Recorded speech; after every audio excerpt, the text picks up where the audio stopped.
This will be part 5 of Strange Creatures from Time and Space by John A. Kale. John A. Kale. We're now chapter 16, I believe. And this is Winged Weirdos. There are creatures which can fly on wings too short to support their bulbous bodies.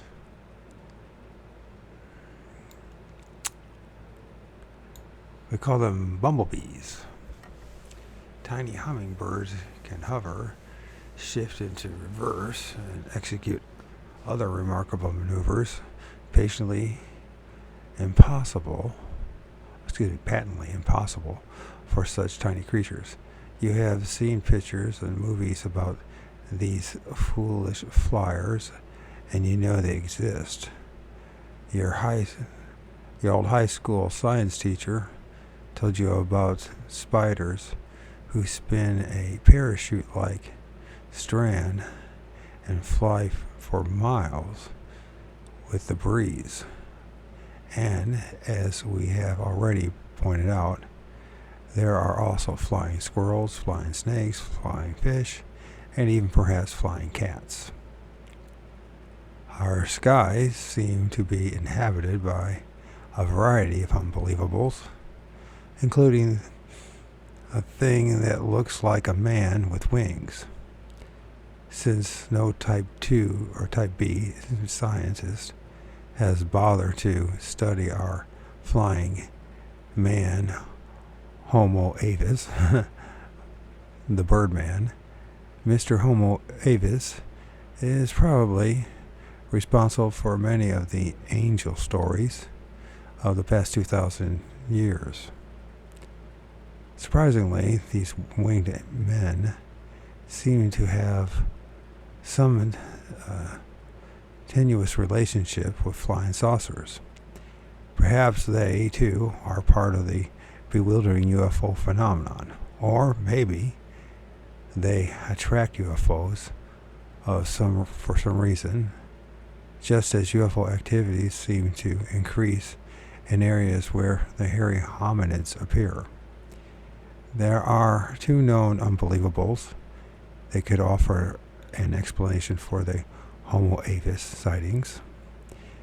Unfortunately, one may be nothing more than an old Indian legend, and the other is a creature which has been extinct since the Mesozoic period, approximately 9 million years ago. It was not really a bird. It was a giant reptile with great leathery wings. Reconstructions from fossils indicate that it had a wingspan of about 20 feet. It was known as the pterodactyl. The Indian legend told of a giant bird called the Thunderbird. It is a name that has been immortalized by the automobile, a resort hotel, and wine. The best description of the pterodactyl appeared in the Illustrated London News, February 9, 1856. Here is that fascinating account in its entirety.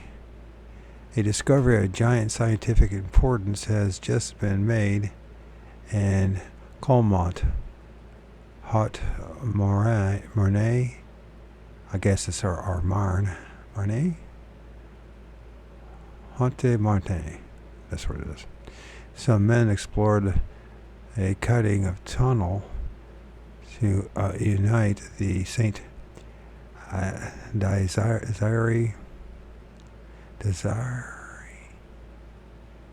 Sorry about this. Saint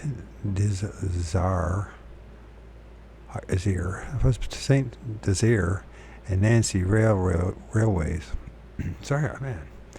had just thrown down an enormous block of stone by means of gunpowder and were in the act of breaking it to pieces when from a cavity in it they suddenly saw emerge a living being of monstrous form. This creature, which belongs to a class of animals hitherto considered to be extinct, has a very long neck, a mouth filled with sharp teeth. It stands on 4 long legs, which are united together by 2 membranes, doubtless intended to support the animal in the air, and are armed with 4 claws terminated by long and crooked talons. Its general form resembles that of a bat, differing only in its size, which is that of a large goose. Its membranous wings, when spread out, measure from tip to tip 3 meters and 22 centimeters, nearly 10 feet and 7 inches. Its color is a livid black. Its skin is naked, thick and oily. Its intestines only contain a colorless liquid like clear water. On reaching the light, this monster gave some sign of life by shaking its wings, but soon after expired, uttering a hoarse cry. This strange creature, to which may be given the name of a living fossil, has been brought to Gray, where a naturalist well versed in the study of paleontology immediately recognized it as belonging to the genus Pterodactyl anus. Many fossil remains of which have been found among the strata, which geologists have designated by the name lias.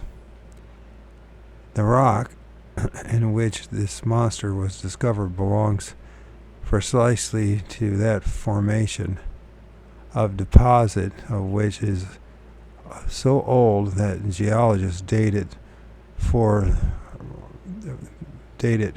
than 1,000,000 years back.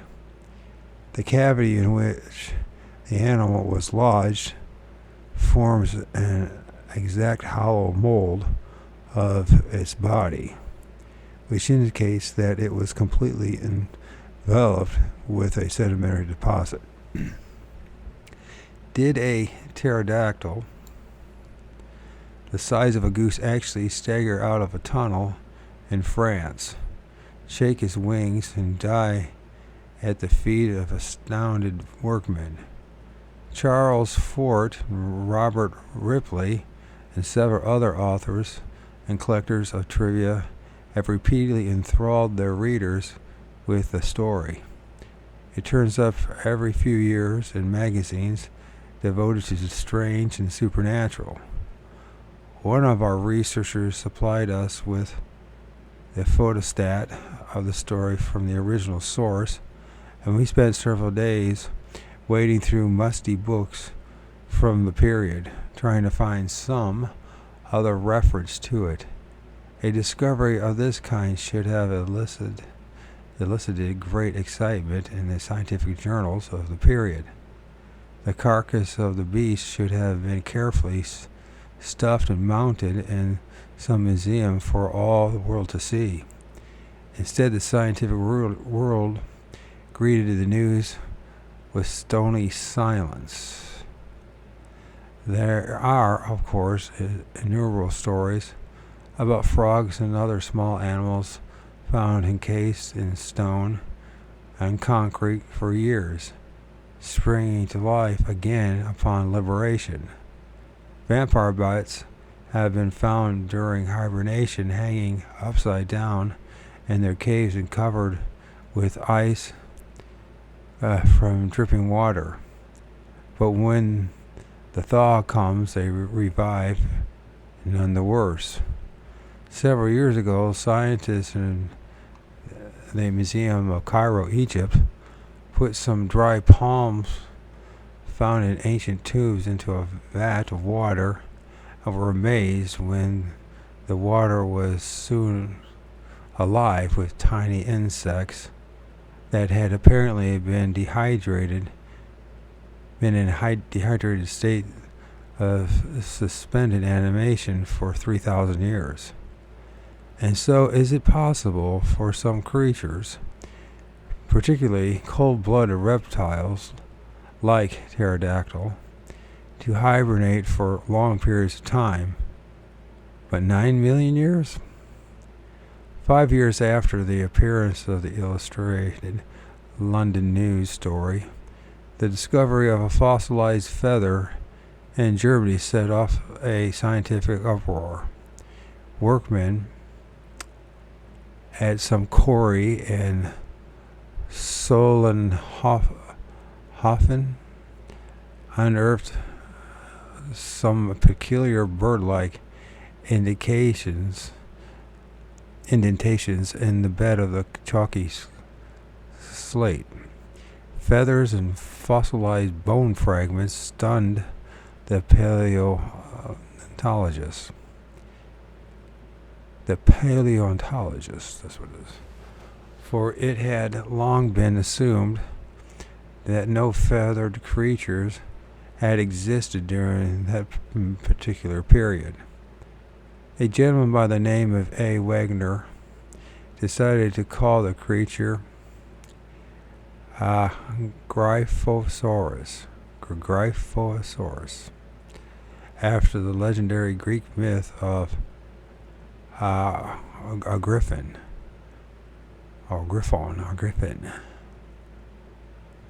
Eventually, however, it was identified as an Archaeopteryx, one of the earliest known feathered flyers from the Mesozoic age, which had teeth and lizard-like claws. Another group of bird fossils were found in Solnhofen quarry in 1872. These seem to represent a somewhat smaller bird, the Archaeopteryx was the size of a pullet. Also with teeth. I don't know what a pullet is. The remains of toothed birds have also been found in Kansas and the Mesozoic layers. Solnhofen finds generated considerable comment in scientific publications and launched a controversy that raged for several years. Scientists rarely agree on anything anyway, and they certainly did not appreciate the discovery of a winged creature with feathers from a period when no such creature was supposed to exist.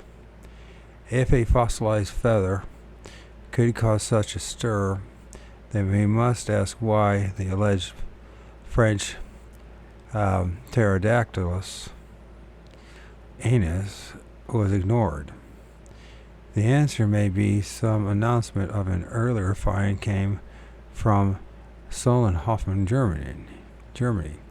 Fossils of ancient plants were discovered in the same quarry, and some loyal French journalists determined not to be outdone by the historic enemy across the border, and decided to give France an even more glorious discovery. The pterodactyl did not stumble out of a block of stone, but came instead from a fertile mine in Paris. However, some of our dragon lore could be based upon the occasional appearance of pterodactyls in earlier times. The dragon phenomena is tremendously complex. Detailed dragon stories can be found in ancient Chinese records, and almost identical stories appear in the literature of Northern Europe. These accounts can be mapped out on a dragon belt, which stretches from Japan to England and Ireland. Strangely, myth-ridden India was completely bypassed. It seems that the dragon route was further north of the Himalayas. Some of the ancient Chinese paintings and statues of dragons bear a remarkable resemblance to the descriptions of dragons that once haunted England. Since there was no commerce or information exchange between these two widely separated areas in ancient times, allegedly, then this astonishing coincidence might be evident of dragons actually existed. During one long period, nearly everything seen in the sky was identified as a dragon, although much of the lore describes what were obviously UFO-type lights rather than living creatures. The dragon was said to inhabit caves, and it was most often described as a winged reptile of some sort. A number of descriptions sound like pterodactyls, while others sound like snakes with wings. The fire-spitting dragon of modern children's stories may be based upon a combination of UFO manifestations and winged reptiles. The Egyptian phoenix, the Greek draconta, I guess a draconta, draconta. I gotta call it draconta. The basilic, the griffin, the griffin, okay, may all have been variations of the same creature. Surviving paintings and reliefs from many cultures depict a reptilian creature with an alligator-shaped head bearing a mouth filled with sharp teeth and leathery bat-like wings. The Chinese in particular seemed to identify glowing cigar-shaped objects as dragons, while the Egyptians and Europeans were more concerned with the ferocious flying monsters which popped out of caves periodically to terrify the population. We originally planned to write a detailed dragon section for this book, but after wading through such books as The Evolution of the Dragon by G. Elliott Smith, 1919, The Chinese Dragon by L. N. Hayes, in 1923, and many other scholarly works, we conceded that we had bitten off more than we could comfortably chew. The only way to summarize it all is to conclude that some pterodactyl-type creature may have survived well into 2000 BC, and that its appearance, coupled with UFO phenomena, created a mass of folklore. When the dragons finally died out, people continued to see them anyway, misidentifying large snakes and birds for earlier creatures. In addition, anomalous paraphysical creatures were frequently seen throughout the Middle Ages, many of them similar to our abominable swamp slob, or ass. These were nearly always identified as dragons. It would take years of hard work to sift all of the dragon material, categorize it properly, and arrive at some responsible conclusions. One modern traveler in Africa claims to have heard about a living pterodactyl, and his article, Do Extinct Animals Still Survive?, published by Popular Science back in 1959, Everett H. Ortner, relates the following. Frank H. Mellon heard from the natives of northern Rhodesia of a fierce creature that lived in a nearby Geodu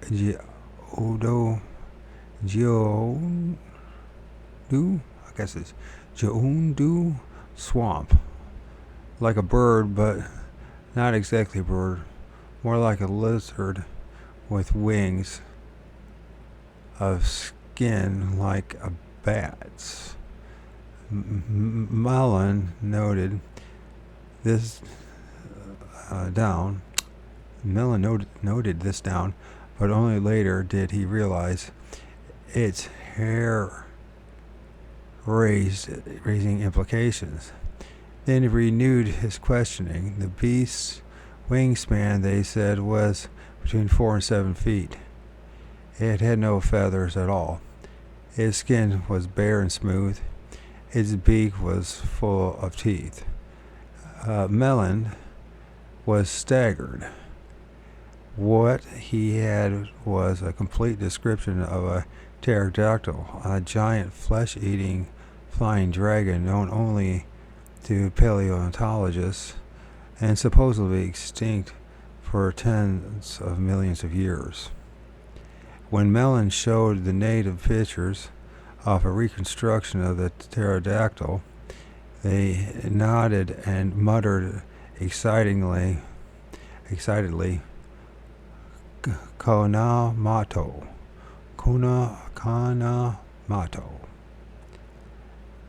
It is not very likely that pterodactyls are still crawling occasionally out of ancient caves to glide over Coney Island and terrifying the citizens of Ohio Valley, but some winged unbelievable has been doing this. Could it be the mighty Thunderbird? Indian tribes from Mexico to Alaska hand down ancient stories about a bird so huge that it darkened the sun when it flew over.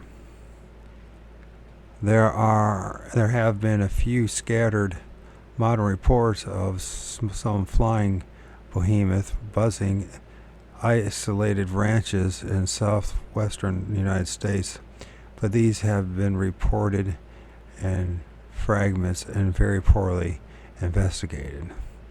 When investigated at all, as with most of these stories, we are faced with a series of possible explanations. One, the stories are pure myth and legend and have no basis in fact. Two, the actual phenomena was misjudged and misinterpreted by the observers. Thus, an Indian who wandered too close to a nest was attacked by an angry eagle, and when he retold the story later, it was repeated to others, and the size of the bird grew and grew.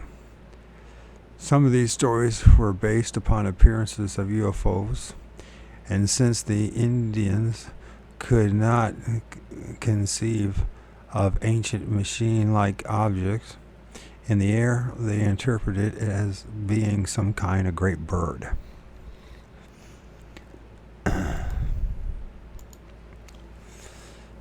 Evolution of dragon.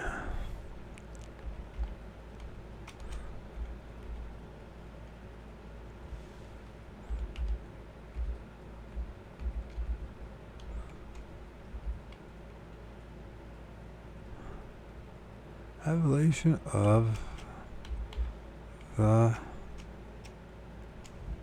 dragon.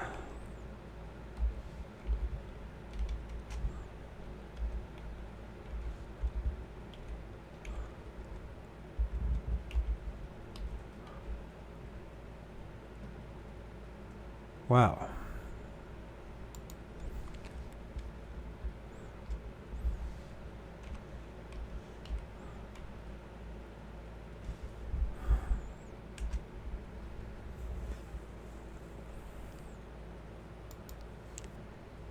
And then the other one is the Chinese dragon.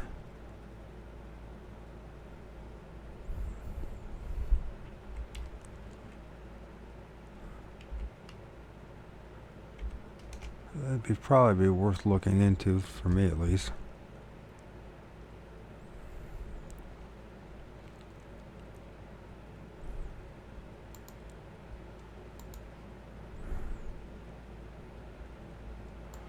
Alright, we'll leave it like that. How's that?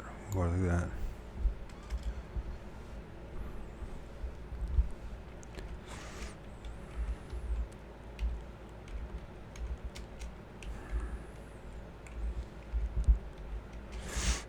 Sorry about all the quiet, and sorry about how I suck at this. I'm doing my best. I really am. The Chinese Dragon Archive.org. Okay.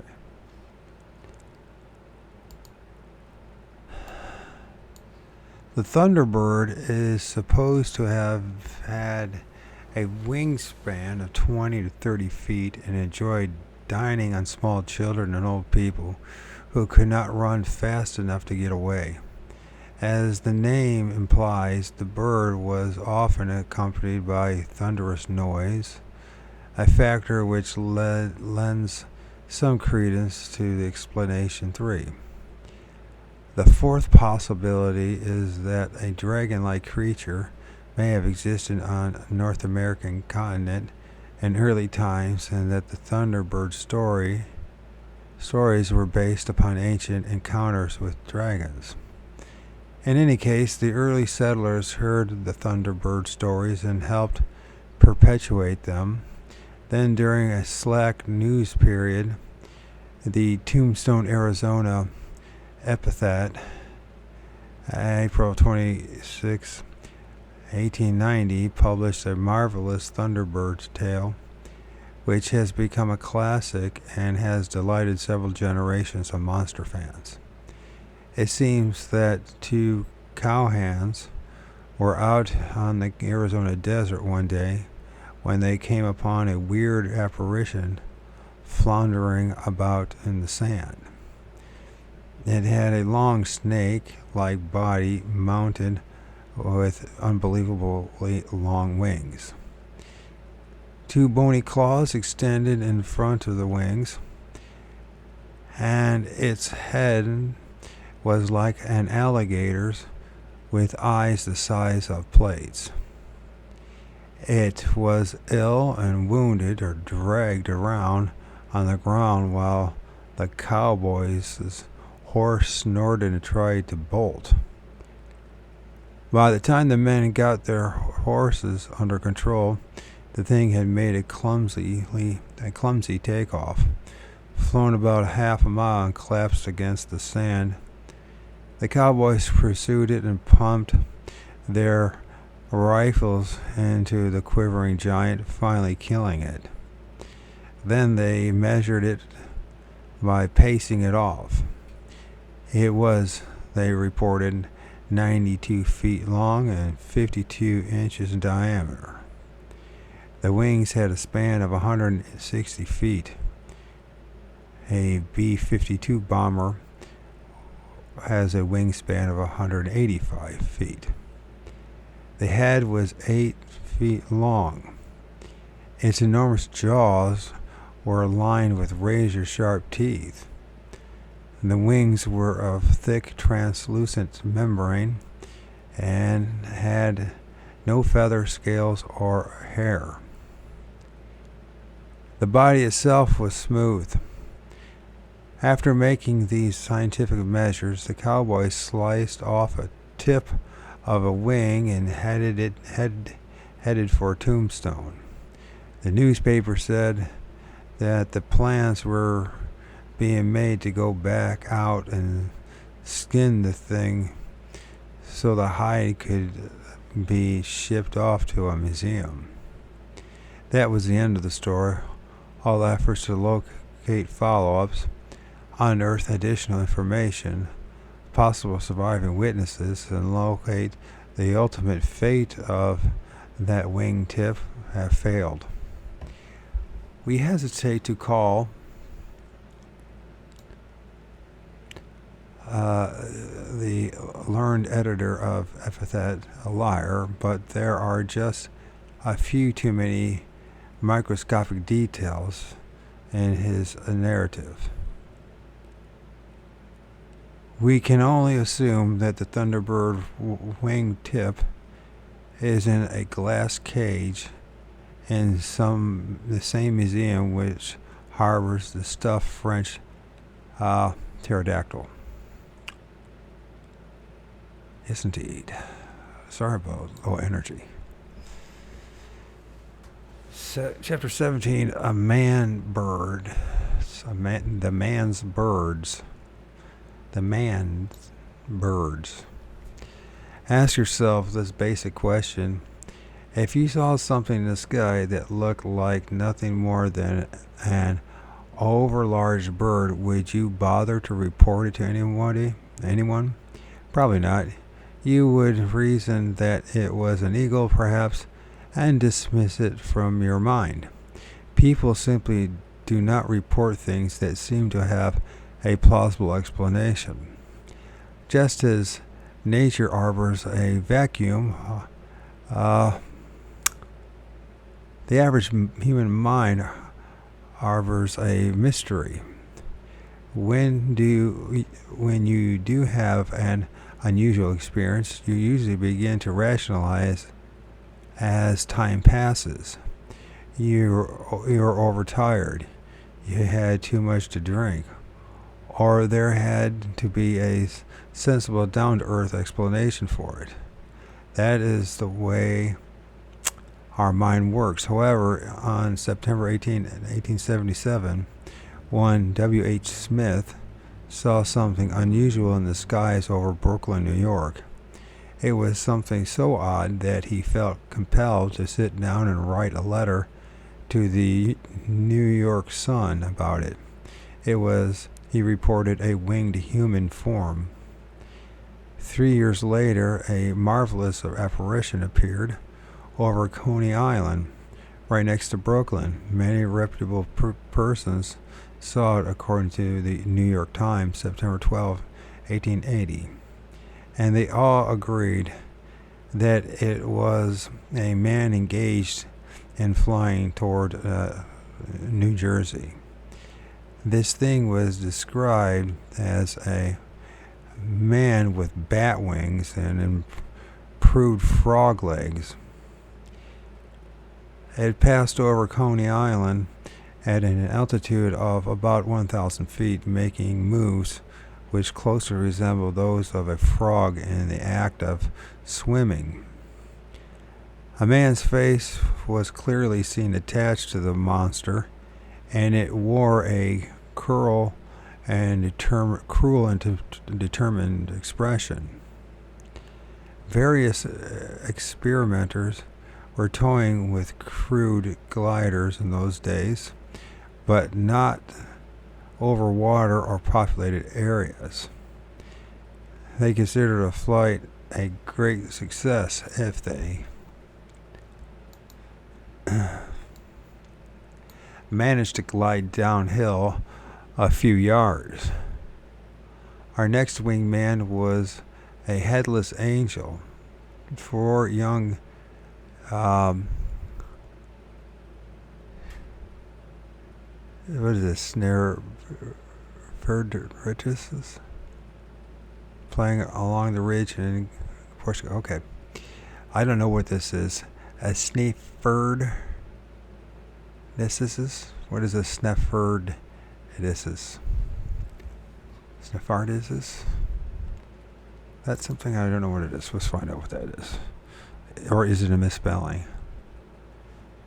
And this is going to be a rough reading to tell, right? And I'm not going to start over again because I got a million other things I got to read. Why am I doing this? It's to pretend that someone gives a shit.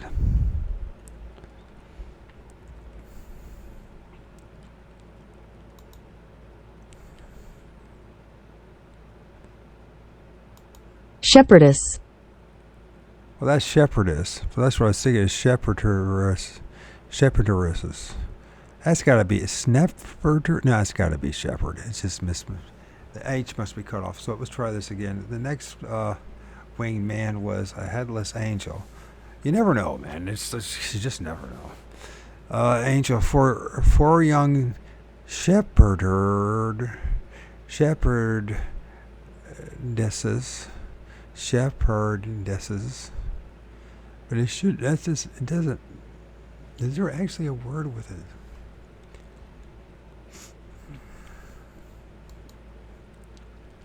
Let's try it again with that. Just for shits and giggles. But I don't think there is such a thing. But then again, I don't speak Portuguese. You know, I was married to a Portuguese gal. No, and I didn't think so. It's a shepherd. Shepherdess. Shepherd. Shepherd.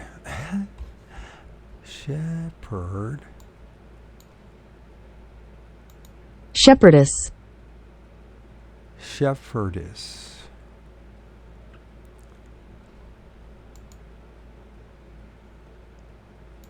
Shepherdess. And let's find out what that means. Shepherdess. A female shepherd, so 4 shepherdesses. I'm sorry I'm stuck. I shouldn't be recording this stuff, but I'm going to do it anyway, so it doesn't matter. It fucking doesn't matter, doesn't it? In my situation, it doesn't matter. I'm not young anymore. Nobody cares what an old man like me thinks about, and nobody cares when you want to follow me, so. It's not, so. The 4 young shepherdesses played along a ridge near Cabeco,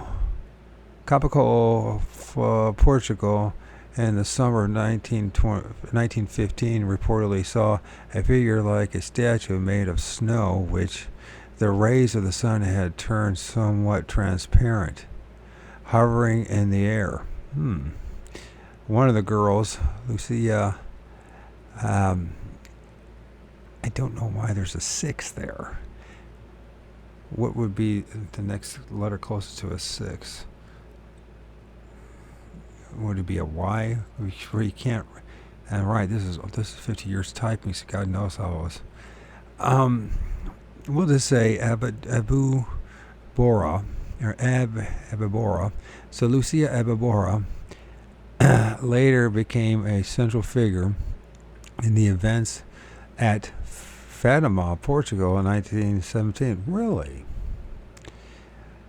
Later,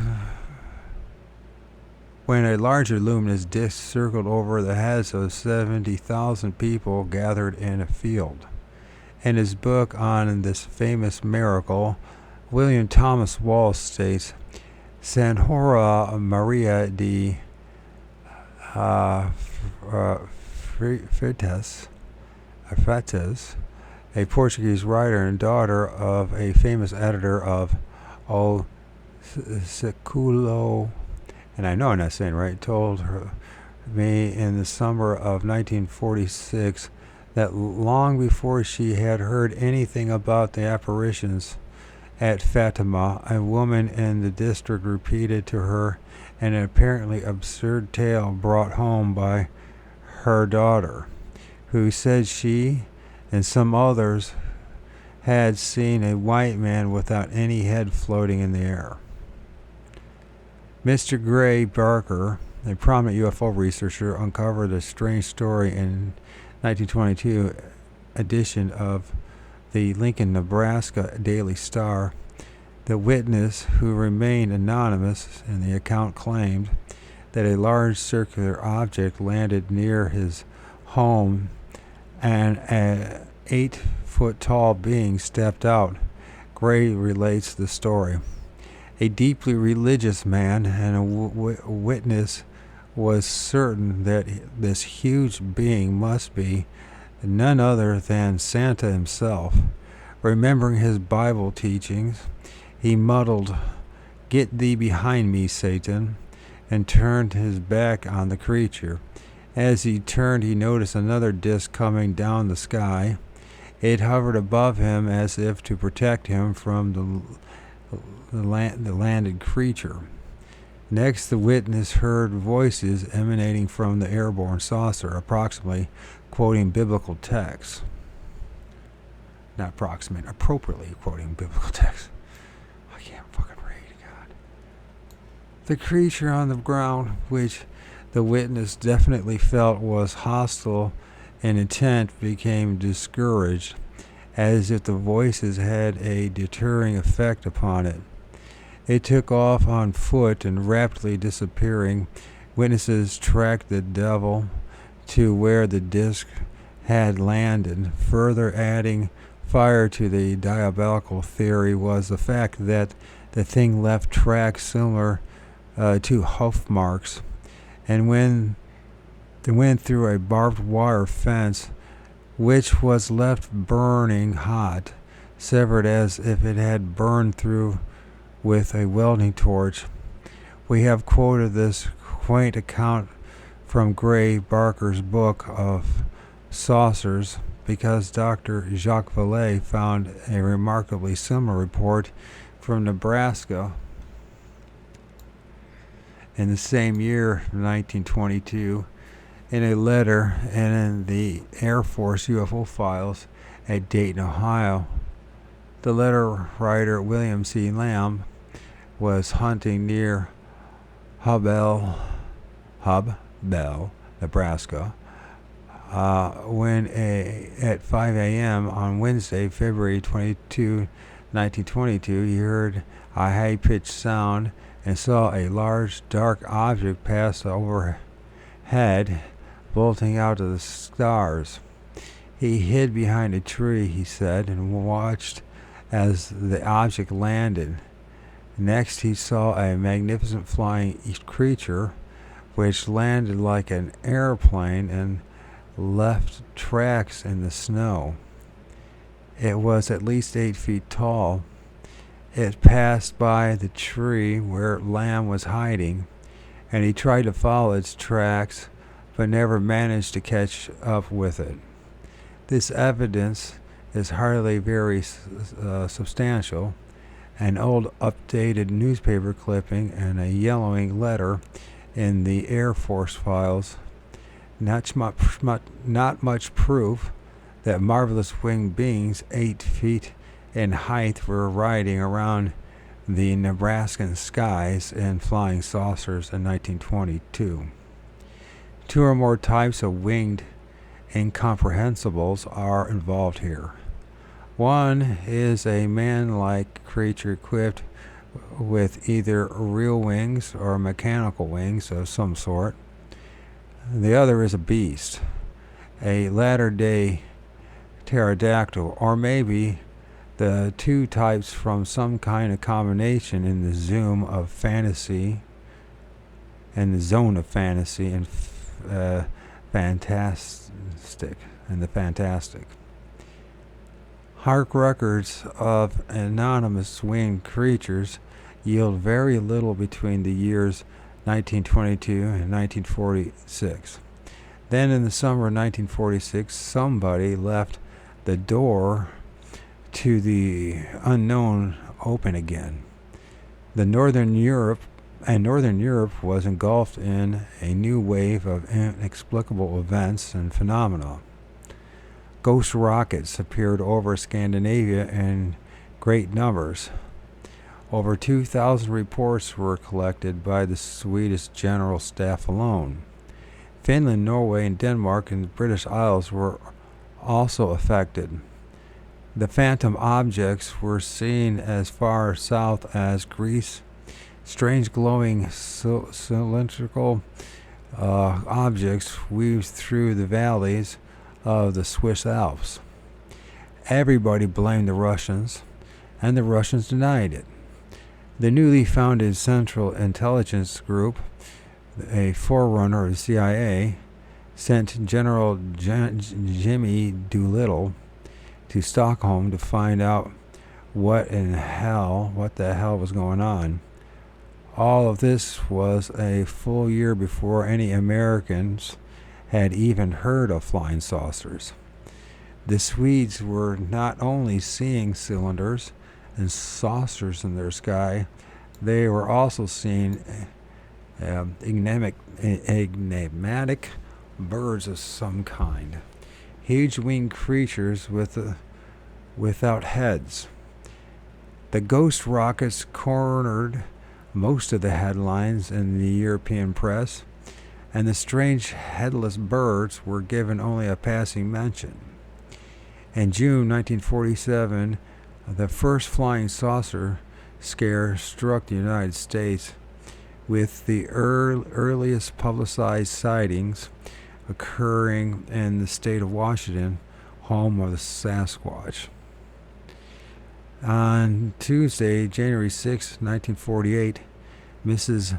Bernard Zelkowski of Chehalis, Washington, heard a sizzing and whizzing noise. I don't know what a sizzing and whizzing. A sizzing? She looked up and saw a man flying about 200 feet above her barn. He appeared to be equipped with large silver wings held onto his body by straps. He seemed to be manipulating some kind of controls on his chest.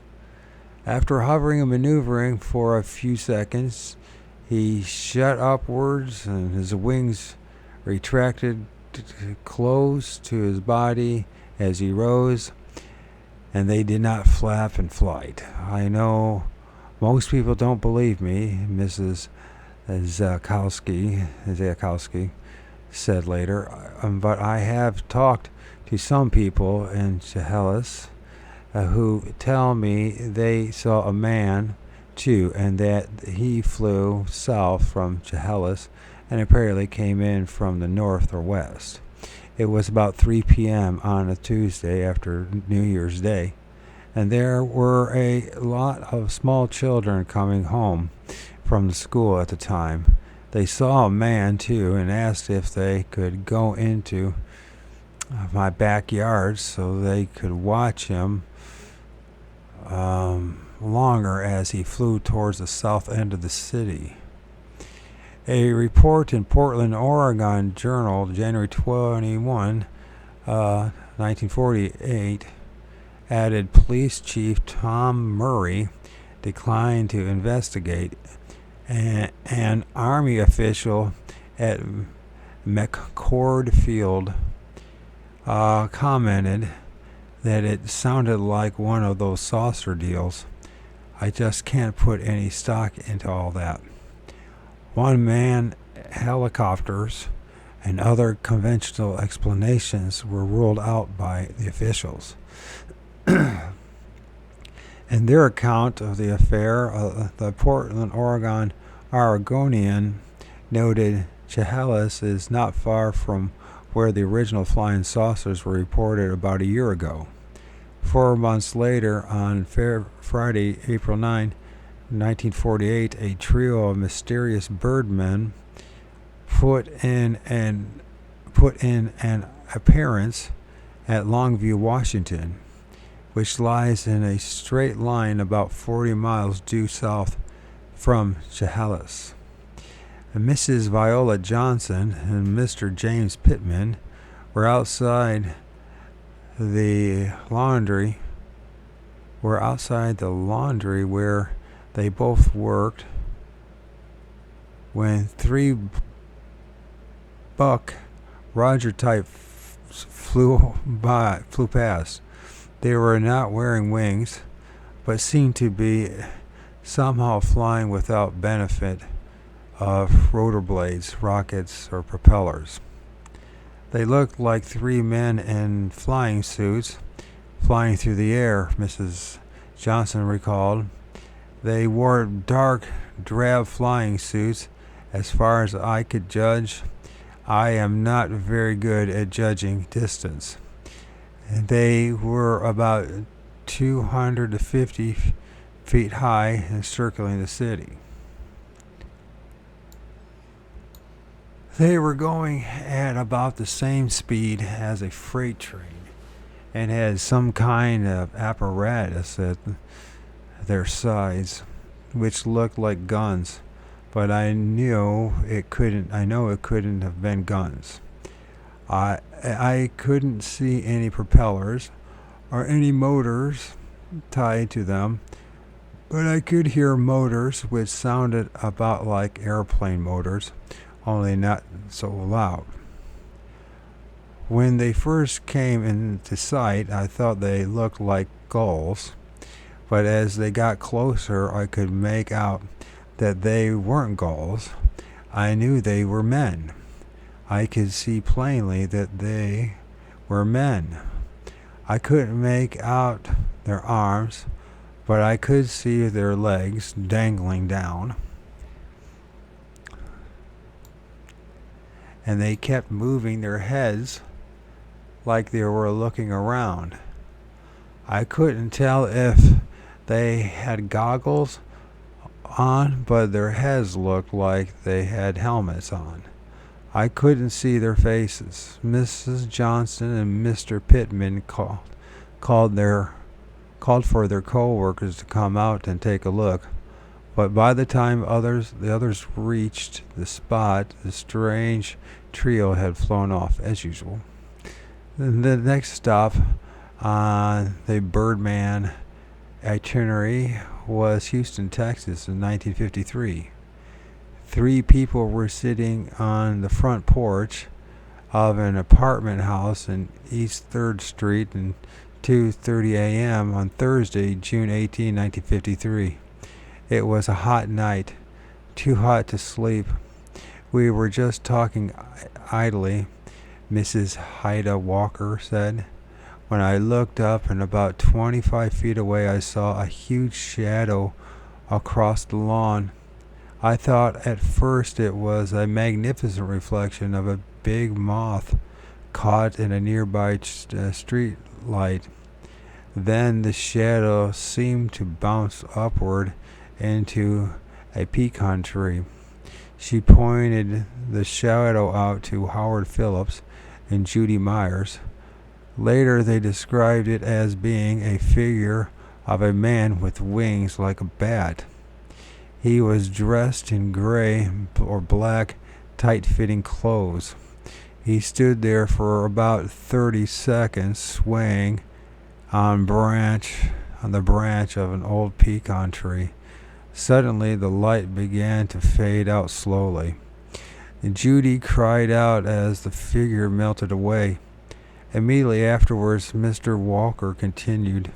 He heard a loud swoosh over the housetops across the street. It was like the white flash of a torpedo-shaped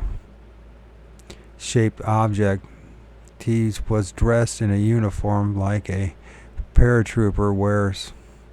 Mr. Phillips added he was encased in a halo of light. They all agreed that the personage was about 6.5 feet tall, wearing a black cape, skin-tight pants, and quarter-length boots.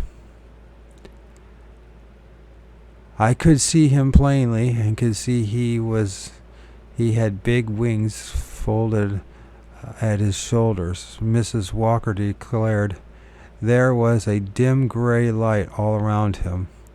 I saw it, Judy told reporters from the Houston Chronicle, and nobody can say I didn't. That's true. Well, they can, but it won't matter, right? I may be nuts.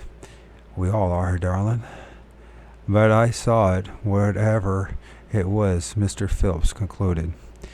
10 more years slipped by before the Birdman chose to reappear, this time in Kent, England. 4 young people were walking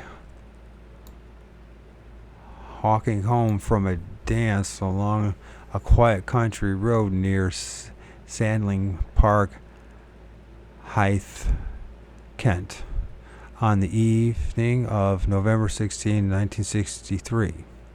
John Flaxton, 17, was the first to notice an unusually bright star moving directly overhead.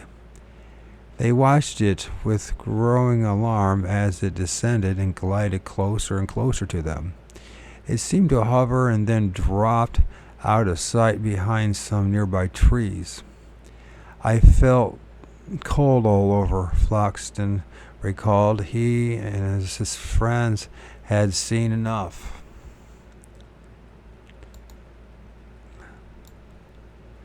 They started to run. The light bulb into view again, this time much closer, floating about 10 feet above the ground in a field some 200 feet from the panic-stricken quartet. It was a bright gold and oval, one of them reported, and when we moved, it moved. When we stopped, it stopped. Once more it went out of sight behind the trees along a road. Then suddenly there was a snapping of twigs and branches, and a huge black figure shuffled out of the bushes towards them. It was the size of a human. Mervyn Hutchinson, 18, told police later, but it didn't seem to have any head. There were huge wings on its back, like bat wings. They didn't wait for it to announce, "Take me to your leader," for all started to run with renewed vigor. Later, all of their descriptions were identical. Police and reporters were impressed by their genuine fright. Apparently, they really had seen something tall, black, headless, with broad wings, something that had come from the general direction of an unidentified flying object. Charles Bowman, editor of the England's esteemed Flying Saucer Review, summarized the case in FSR's casebook, The Humanoids, and mentioned 3 other interesting reports from the same era. On November 21st, 1963, Keith Croucher, age 17, reported seeing a solid oval light in the center of a golden mist crossing a football pitch near Sandling Estate. On the night of November 24th,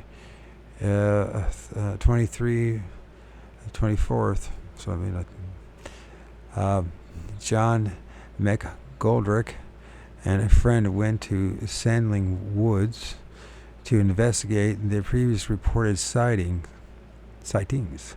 They found a vast expanse of bracken that had been flattened. I don't know what a bracken is.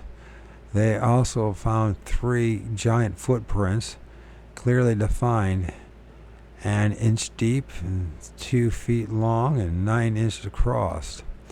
On December 11, McGoldrick and his friends went back to the site with 2 newspaper reporters and found the woods illuminated by pulsating light. They watched the light from a safe distance for half an hour. And he did along with the newspaper reporter?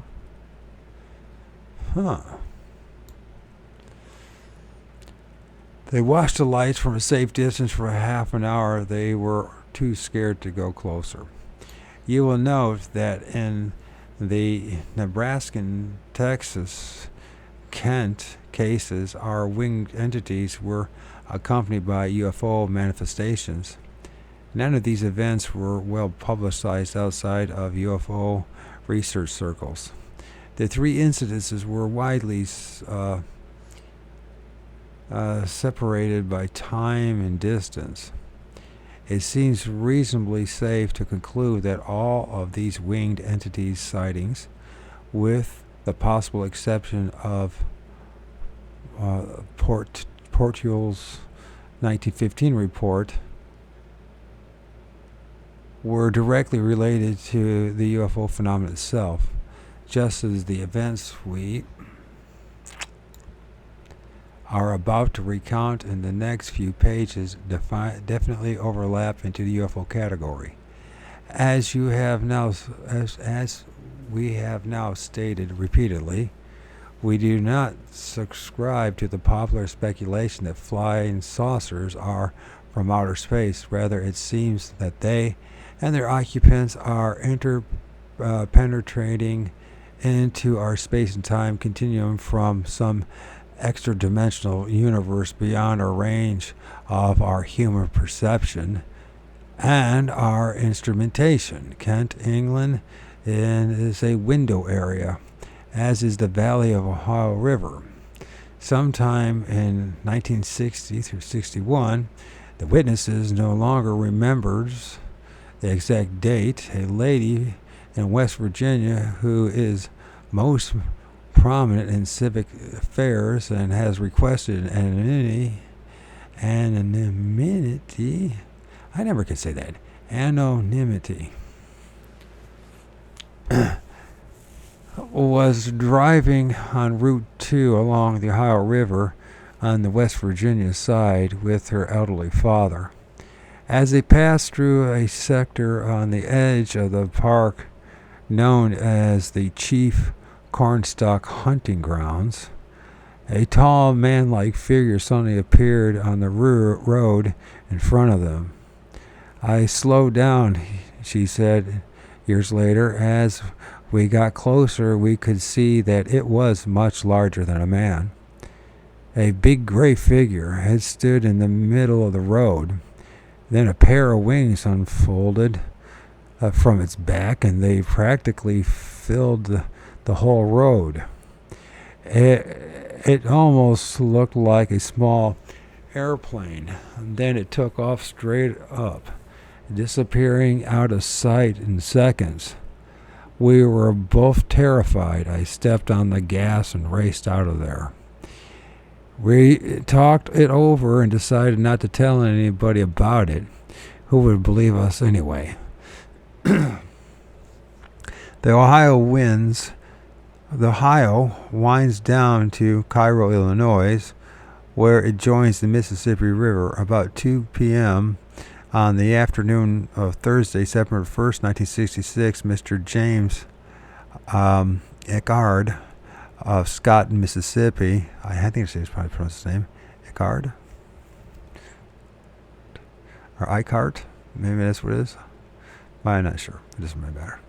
So Scott, Mississippi, was astonished to see a man flying around above Pine Land Plantation. She telephoned the Delta Democrat Times, Greenville, Mississippi, and reporter armed with cameras was rushed to the scene. And a reporter armed with the cameras was rushed into the scene. He found several people staring at the sky, all claiming they had seen an object shaped like a man maneuvering overhead. It got down pretty low, and then would go up. Mr. Eckard told him, "I have never seen anything like this before." It was not long before John Hirsch, a meteorologist at Stoneville Weather Station, offered a solution to the mystery. It's apparently somebody researched balloon that's gotten away, he announced. The beloved weather balloon explanation can't really be applied to the object seen by a California police officer on the night of Saturday, December 3rd, 1966, shortly after 11 p.m. Patrolman Vern Morse and his wife, Carmion, were driving along Bayshore Highway returning to San Francisco after spending a day in Redwood City. Suddenly, Mrs. Morse grasped and pointed upwards, exclaiming, "What's that?" At first it looked like a parachute flare. Morse said. I thought that it would land in those buildings east of the Southern Pacific Depot and start a fire. When it crossed the highway directly in front of me, it stopped descending at an altitude of about 200 feet and began climbing. My wife said somebody's guiding it. He pulled into a close service station and turned off his engine and stepped out of the car for a closer look. Now he could see that it wasn't a parachute, but a glowing cylindrical object about 3 feet in diameter and 8 or 9 feet long, moving at an angle of about 15 degrees below vertical. There was a man in it. What had first appeared to be a parachute shroud lines, he explains, were plainly struts connecting the solid lower portion of the cylinder with the upper portion, which was topped by a nose cone resembling a crash helmet. It looked like a flying platform with somebody standing up inside it. It passed over at about 300 or 400 feet and didn't make a sound. Morse jumped back in his car and tried to follow it. He got back onto the freeway and caught up with it. Clocked it for a mile or so. It was moving at between 50 to 60 miles an hour.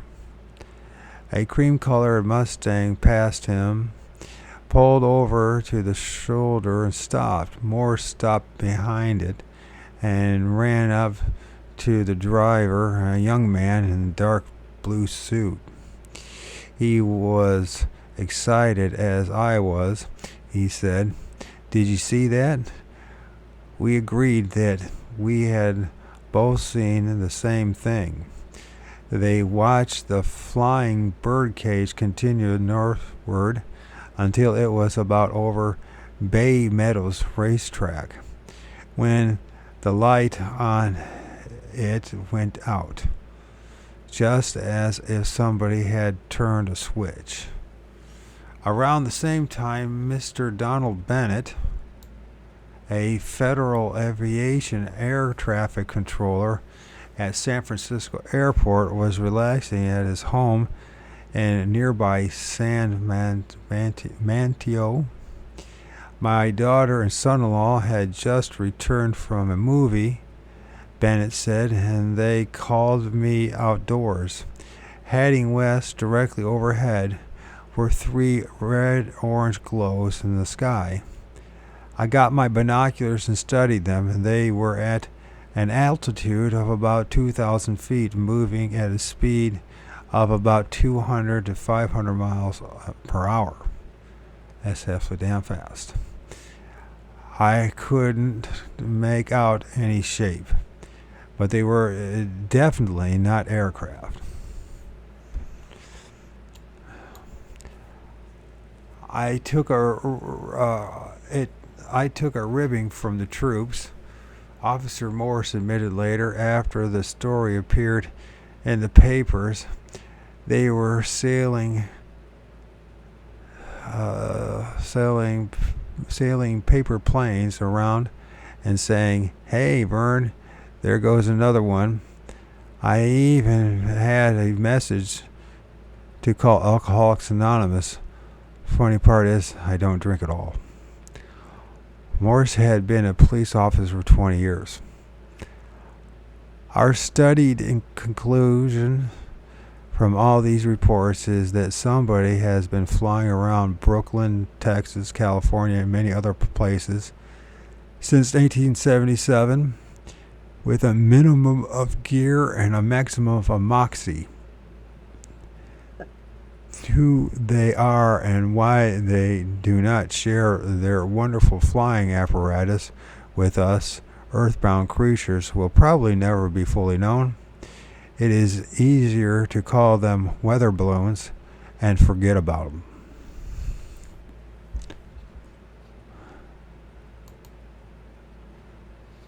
West Virginia Mothman, what made this man famous.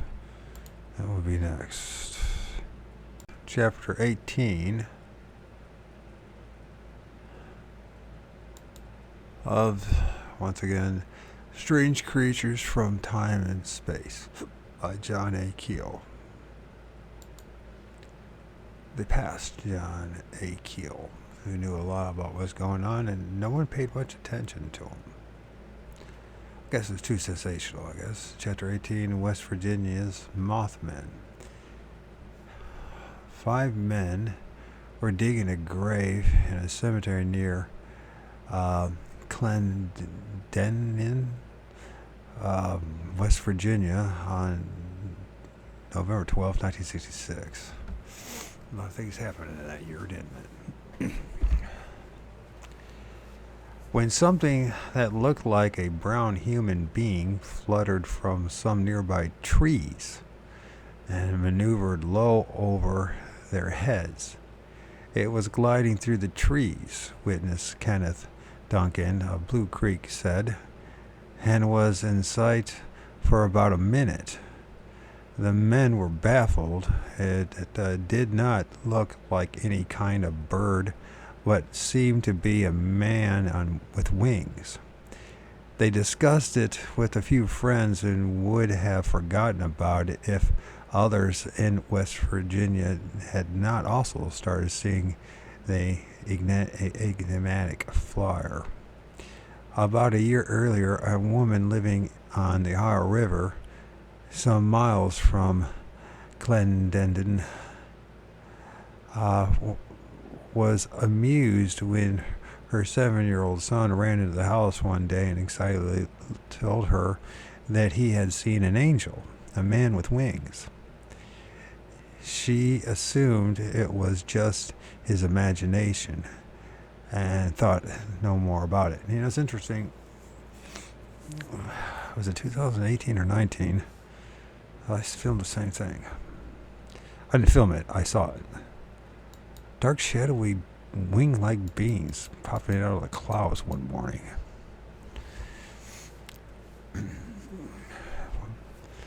Was it just my imagination? I don't know. But I saw it. I've seen a lot of weird things the past 6 years once I started investigating this stuff. It's like you manifest this stuff into reality. In the summer of 1966, another woman in the Ohio Valley, a wife of a doctor, was in her backyard when a 6-foot-tall thing soared past her very rapidly. She thought it resembled a giant butterfly, and she dared to mention the incident to only a few people, but all these random, anomalous events were only the prologue to the monster mania which would grip the whole western edge of West Virginia in November 1966. Earlier, we discussed how Newell Partridge had seen 2 glowing red objects in a field near Salem, West Virginia, on the night of November 14, 1966. His dog Bandit, a German Shepherd, had run into a field and vanished. The very next night, around midnight, 2 young couples, Mr. and Mrs. Roger Scarberry and Mr. and Mrs. Steve Mellett, were driving through an abandoned World II ammunition dump known as TNT area, 7 miles outside of Point Pleasant, West Virginia, when, as they passed an old deserted power plant, they saw a weird figure standing beside the road staring at them.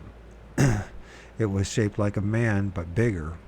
Roger Scarberry said later, maybe 6.5 to 7 feet tall. It had big wings folded against its back. But it was those eyes that got us. Linda Scarberry declared that with a shudder, it had 2 big red eyes. like automobile reflectors.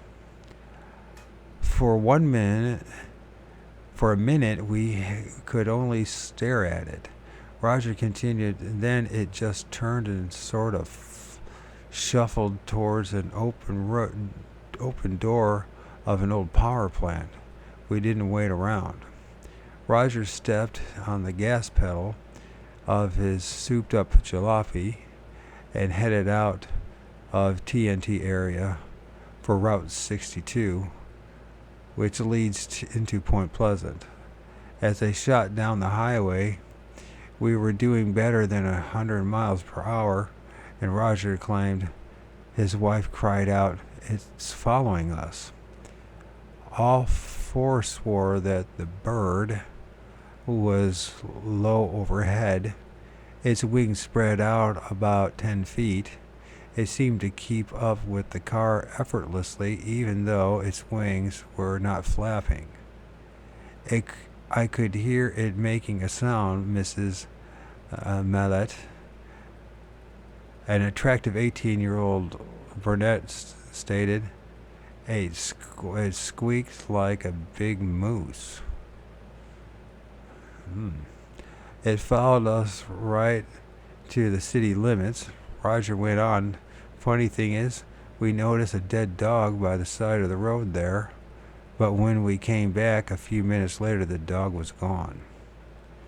The panic-stricken quartet drove directly to the office of the Manson County Sheriff and excitedly poured out their story to Deputy Millard Halstead. "I've known them all their lives," Halstead told us. "During our first visit to Point Pleasant, they've never been any trouble. I took them seriously." Deputy Halstead returned to TNT area with them.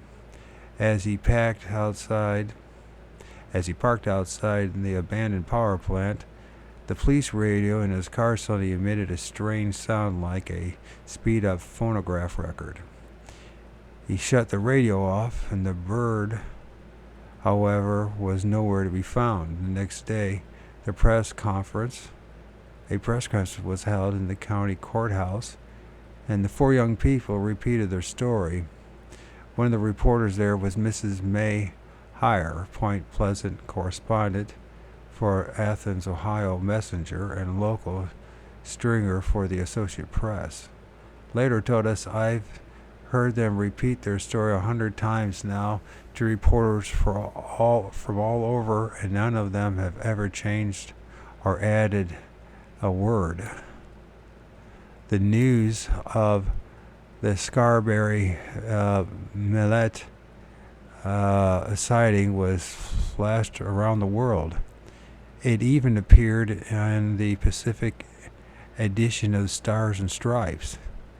TV camera crews from Huntington and Charleston invaded Point Pleasant, and that night the normally deserted TNT area resembled Times Square on a New Year's Eve.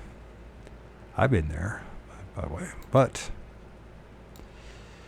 Steve Mallet announced, "I've seen it once, and I hope never to see it again." The TNT area was to become the home grounds of the bird in months ahead, and it could not have picked a better base. The area consists of several hundred acres of woods, open fields filled with large concrete domes called igloos, and during the Second World War, these igloos were used to store high explosives manufactured in nearby plants. A network of tunnels laced throughout the area, but most of these are now sealed off and are filled with water. Immediately adjoining the area is the McClintock Wildlife Station, a 2,500-acre animal preserve and bird sanctuary. Both sectors are filled with artificial ponds and dense woodlands. Steep, heavily forested and almost inaccessible hills rise in the background. The entire area is open to hunting and fishing every year, and nearly every male in the country knows every inch of the place. Its windy, poorly kept dirt roads are also popular lovers' lanes, and one stretch serves as a drag strip for local hot rodders. Only a few homes are scattered throughout the area. One of these is the residence of Ralph Thomas' family. Their little house stands on a slight rise surrounded by woods and igloos. It was here that the next act of Mothman, the name the press tagged onto the bird drama, took place. At 9 p.m. on Wednesday, November 16, 1966, Mr. and Mrs. Raymond Wamsley and Mrs. Marcella Bennett and her baby daughter, Tina, drove out to visit Thomas. On our way to the house, we were watching a funny big red light in the sky, Mrs. Bennett recalled. It seemed to be moving around over the TNT area. It wasn't an airplane, but we couldn't figure out what it was. Most of the crowds of would-be monster hunters had converged around the old power plant, some distance from the Thomas home. When Raymond Wamsley drove up to the house, he decided he would play a prank on his friends by tapping surreptitiously on their window. He never had a chance to play the joke. They parked in the front of the Thomas home, and Mr. Bennett climbed out of the car, Mrs. Bennett climbed out of the car, gathering up her sleepy 2-year-old in her arms, and suddenly a figure stirred behind the parked car. It seemed as if it had been lying down. Mrs. Bennett told us it rose up slowly from the ground. A big gray thing, bigger than a man, with terrible glowing red eyes. Mrs. Bennett was so horrified she dropped little Tina on the ground and collapsed and transfixed. It was as if the thing had her in some kind of trance. Mr. Wamsley said she couldn't move. Panic engulfed the group, and Wamsley ran for the house as Mrs. Bennett pulled herself together, grabbed up her bruised child, and followed. They locked themselves in. Ralph and Virginia Thomas were not home, but three of their children, Ricky, Connie, and Vicky, were. Hysteria swept over them as the strange creature shuffled onto the porch and peered into the windows. Raymond Wamsley grabbed a phone and called the police. By the time help arrived, the thing had disappeared once more. Mrs. Bennett would not recover fully from the terrifying experience for many months, and more months passed before she was able to discuss what she had seen with anyone, even her own family. Her trauma was so real that she had to start seeing a doctor on a weekly basis. She was plagued by frightening dreams and believed that a monster repeatedly visited her home, a small house somewhat isolated on the outskirts of Point Pleasant. I know it has been here, she told us in the fall of 1967. I can feel it when it's around. I've heard it. What does it sound like? I asked cautiously. It makes a terrible sound that goes right through your bones. It sounds like a woman screaming, just like a Bigfoot. No one in Point Pleasant had ever heard the story of the 1959 monster seen in Mansfield, Ohio, Chapter 10, Case 41. That luminous-eyed apparition also seemed to rise off of the ground, or pop out of the ground, as I like to say. Mothman cut crazy capers all over West Virginia. That November, sightings were reported in Mason, Lincoln, Logan, Kanawha, I guess in Nicholas County.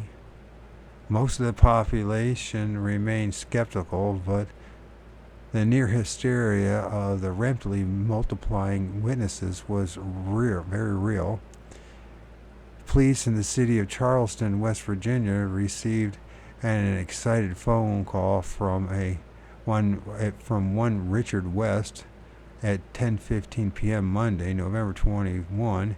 Patrolman D.L. Tucker handled the call. West insisted that a Batman was sitting on a roof next to his house.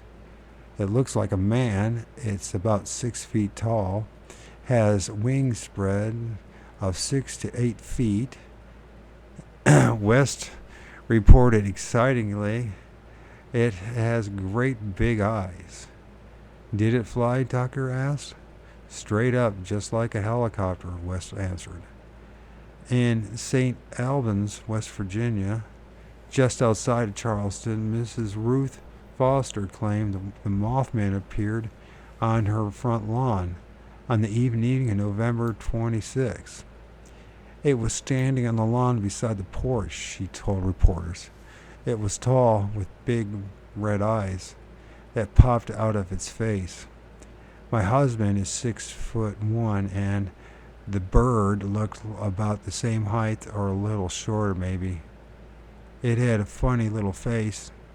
I didn't see any beak.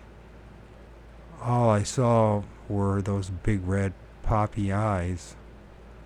I screamed and ran back into the house. My brother-in-law went out to look, but it was gone. The day before, on November 25th, Thomas Urey, depending on how you say it, was driving along Route 62 just north of TNT area. The time was 7:15 a.m. He noticed a tall gray man-like figure standing in a field by the road. Suddenly it spread a pair of wings, Urey said, and took off straight up like a helicopter. I veered over my convertible and began going in circles 3 phone poles high, he continued. It kept flying right over my car even though I was doing about 75. Mr. Urey rocketed into Point Pleasant and went straight to Sheriff George Johnson. I never saw anything like it, he confided to Mrs. Heyer later. I was so scared I just couldn't go to work that day. This thing had wingspan every bit of 10 feet. It could be a bird, but I certainly never saw one like it. I was afraid it was going to come down right on top of me.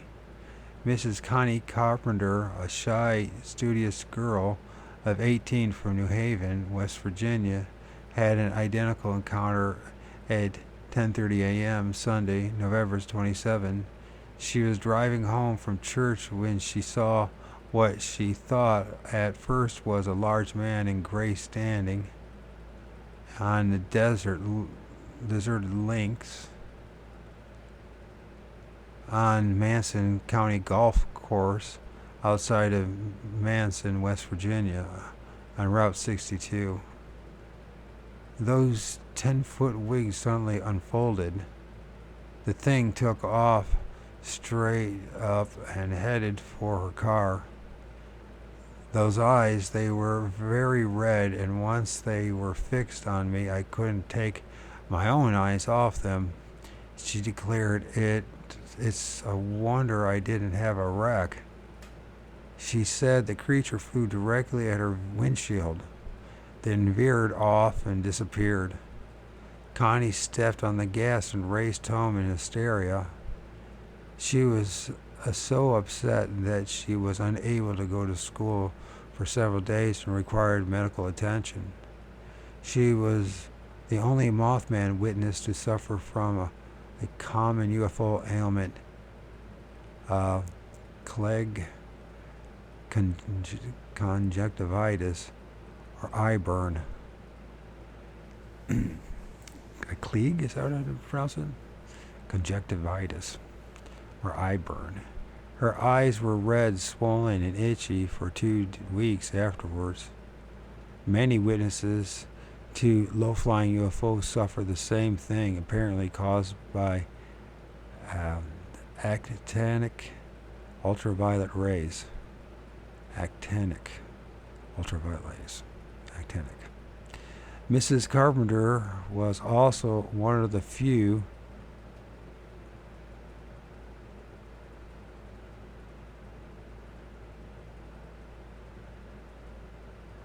tap, tap, tap, tap.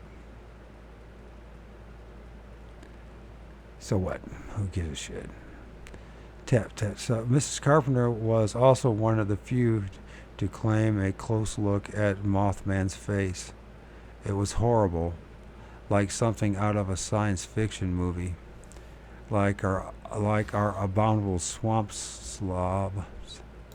Mothman was fond of pursuing automobiles and people on foot. On the same night as Miss Carpenter's sighting, the creature reappeared in St. Albans.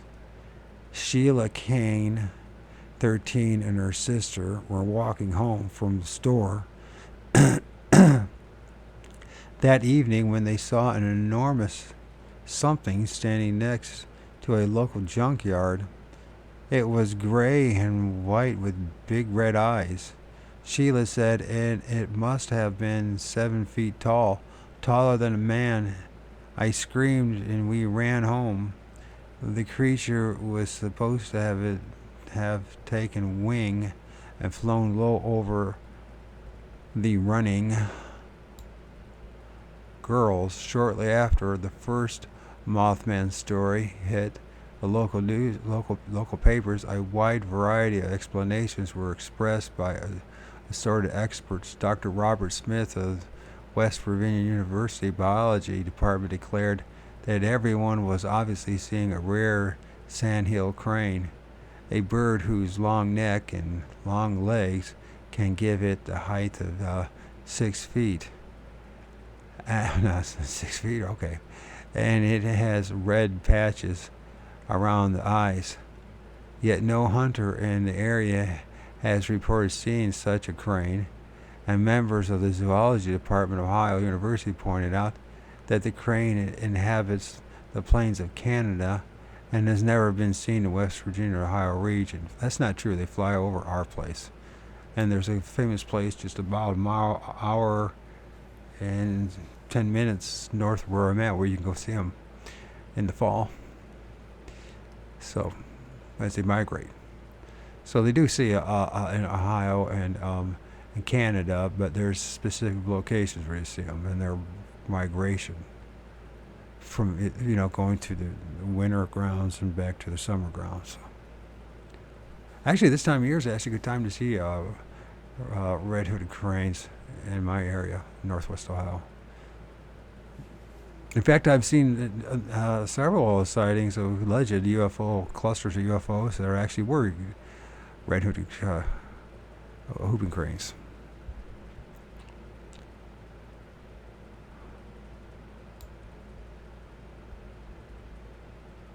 But whatever. What the hell do I know? The sandhill cranes is what they call it. That's what it is, sandhill cranes. I keep calling it the red-hooded whooping crane. I don't know why it's sandhill cranes. I keep saying that. I've been saying that for years too. I always mix that up. We carried photos of sandhill cranes and other birds, including the pterodactyl, with us during our investigations in West Virginia. That's not the thing we saw, Roger Scarberry scoffed when he saw the pictures. This thing could never chase us like it did. I just wish Dr. Smith could see the thing, Mary Mallet added. All those who reported having seen Mothman sneered at the crane theory, but the skeptics, they were in the majority, quickly accepted it and dismissed the mystery. 3 groups of witnesses contributed to the confusion by declaring that they were convinced that the bird was really some kind of giant or ornithological oddity, ornithological oddity, and not a monster from outer space, as some were beginning to imply. Captain Paul Yoder and Benjamin Enochs, both volunteer firemen from Point Pleasant, revealed that they had seen a very large bird in the TNT area on November 18, 1966. It was definitely a bird, they stated flatly, with big red eyes. But it was huge. We've never seen anything like it. 70 miles north of Point Pleasant, as the bird flies, 4 people outside of Lowell, Ohio, spent a fascinating Saturday afternoon watching a group of gigantic birds fluttering about the trees near Cat's Creek. They saw no glowing eyes, witness Marvin Schock offered, but they did see 4 very strange winged creatures and kept them in view for 2 hours on November 26, 1966. Schock, who was accompanied by his 2 children, Marlon and Philip, first noticed the birds in some tree branches. They looked about as big as a man would look moving around in the trees. Schock said later, when we started walking towards them for a closer look, we were about 100 yards from them, and they took off and flew up the ridge. The trio followed the birds by car and saw them settle on the edge of the woods, about 200 yards from the house of Ewing Tilton.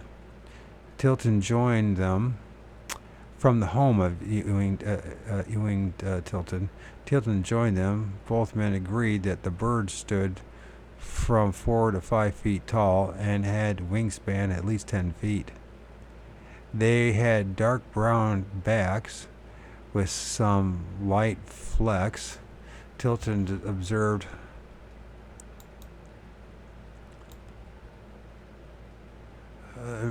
breasts were gray, and they had 5 or 6 inch bills, straight, no curves like those of hawks or vultures.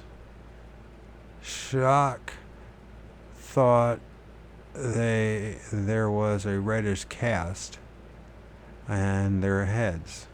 The birds kept their distance and finally flapped off into limbo. To this day, we can't identify the giant species seen by these people. At Gallipolis, Ohio airport, just across the river from Point Pleasant, 5 local pilots got an unexpected look at the bird at 3 p.m. Sunday, December 4th, 1966. When they first saw it, they mistook it for an airplane. Look at that crazy character coming in downwind in that plane, Eddie Atkins commented. Everett Wedge of Point Pleasant, Henry Upton of Leon, West Virginia, and Leo Edwards, Ernie Thompson, and Atkinson, all of Gallipolis, stared at the winged form gliding low over the river. It was about 300 feet up. It was about 300 feet up, and they all agreed. And it was traveling about 70 miles an hour effortlessly without flopping its wings. As it sailed majestically past the airport, the men noted that it seemed to have an unusually long neck and was turning its head from side to side, as if it were taking in the scenery. It was like something prehistoric. One of them remarked later, "I don't think it was any crane." Wedge grabbed his camera and jumped into his plane and took off after it, but it had disappeared somewhere downriver. This was the only sighting in which a neck was observed at all. A month later, another witness thought she was seeing an airplane too when she first noticed a large winged thing zipping along above Route 62 at 5 p.m. on January 11, 1967. Mrs. Mabel McDaniel, the mother of Linda Scarberry, one of the original, I think it's supposed to be I missed the F there, one of the original Mothman witnesses, was near Tiny's drive-in restaurant on the outskirts of Point Pleasant when she first saw the bird. "I thought it was a plane. Then I realized it was flying much too low," she reported. "It was brown and had a wingspan of at least 10 feet. And then," she added, "an interesting detail. I thought I could see 2 legs, like men's legs, hanging down from it. It circled over Tiny's and then flew off. She did not see any head or neck. The wings were not moving and there was no sound."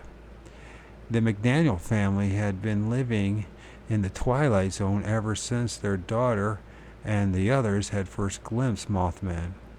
Linda had repeatedly heard the sound of a speed-up phonograph record around her own home after the incident, peculiar manifestations indicating the presence of a poltergeist began.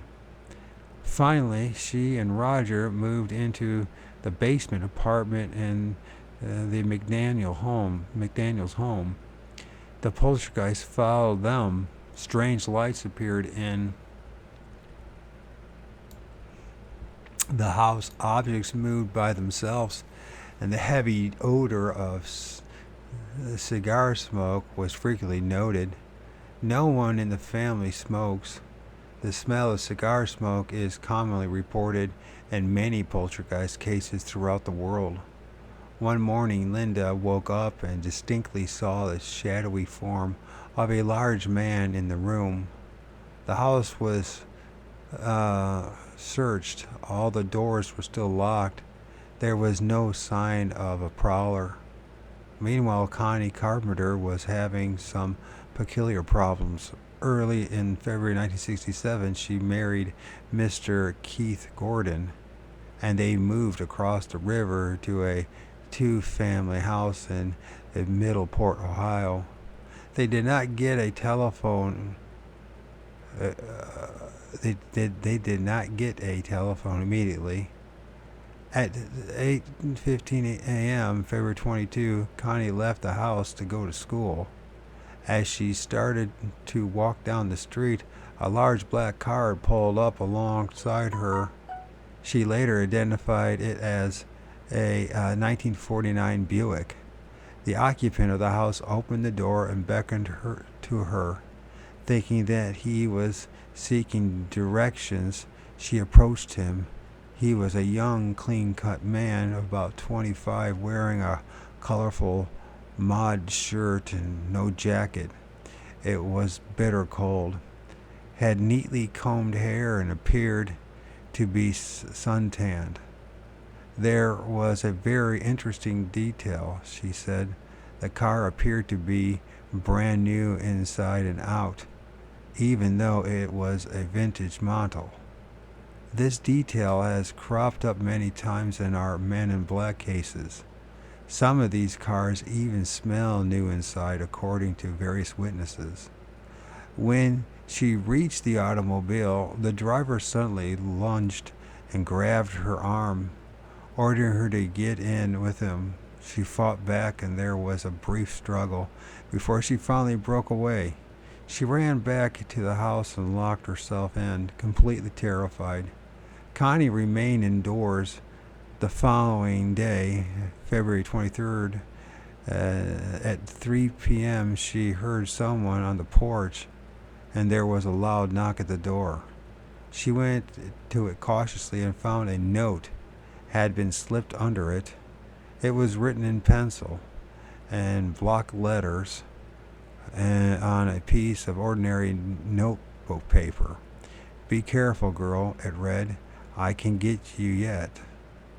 The night Connie and Keith went to the local police, they turned the note over to the Officer Raymond Manley, and neither the car nor the young man was seen again. A short time later, Connie and Keith moved in with their mother, Mrs. Fay Carpenter, in New Haven. Mrs. Carpenter had received no publicity of any kind, but, like nearly everyone else in New Haven, she had seen unidentified flying objects. The Carpenter's house was soon beset with poltergeists. On March 22, 1967, Connie was awakened in the middle of the night by a loud beeping sound, which she said appeared to be coming from directly outside her window.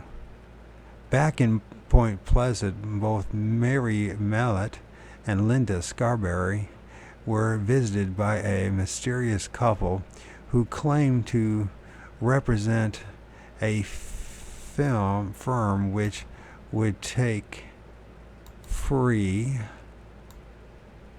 annual photos of their families, no strings attached. The man was exceptionally large and odd-looking. The woman had red hair and kept in the background, hiding her face as much as possible. This couple did not visit anyone else in Point Pleasant with their unprofitable proposition. Another mysterious note turned up in Dunbar, West Virginia, just outside of Charleston. The recipient was Mr. Tad Jones, the owner of an appliance store at Cross Lanes, West Virginia, at 9:05 a.m. On the morning of January 19, 1967, Mr. Jones was driving along Interstate Highway 64 when he came upon a large metal sphere hovering about 4 feet above the road. Since it was broad daylight and since the object remained in view for about 2 minutes, he was able to give a very good description of it. The sphere was about 20 feet in diameter, he said, and was the color of dull aluminum. There were 4 legs attached to it, with canister-like wheels on the bottom of each one. He could also see a small window about 9 inches in diameter, and there was a propeller underneath the object, which was idling when he came upon it. This propeller began to spin rapidly, and then the object rose and disappeared in the sky.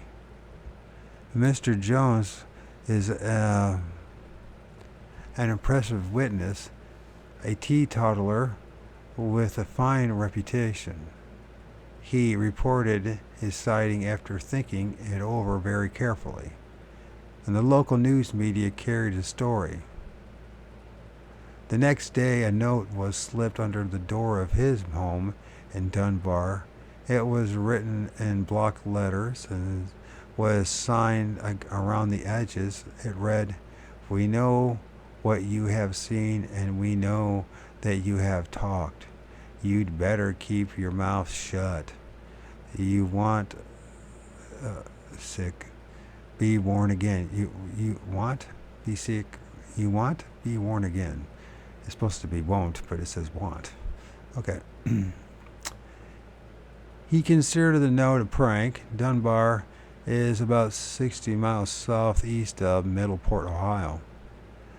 When we visited the exact spot of Jones' sighting, we found that the object must have been hovering directly above a major gas line which passes under the road. Furthermore, we found a series of very strange footprints in the mud beside the road. We had found identical tracks behind the abandoned power plant in TNT area. These looked like huge dog tracks, except that they were not dog tracks and were so deep that the animal which made them must have weighed from 200 to 300 pounds. In addition, at the Jones site, there was one single footprint of what appeared to be a naked human footprint of unusual large size. Imagine that. The spacing of these tracks was most peculiar. They did not start anywhere, and they did not lead anywhere. There were various rumors around cross lanes that Mothman had been seen, but we were busy with another investigation and did not have time to track them down. When we first visited Point Pleasant in December 1966, we were nonplussed to find that the police and the local newspaper had not received any flying saucer reports, but we quickly discovered that thousands of people up and down the Ohio Valley had been seeing unidentified flying objects all year, but were reluctant to report them.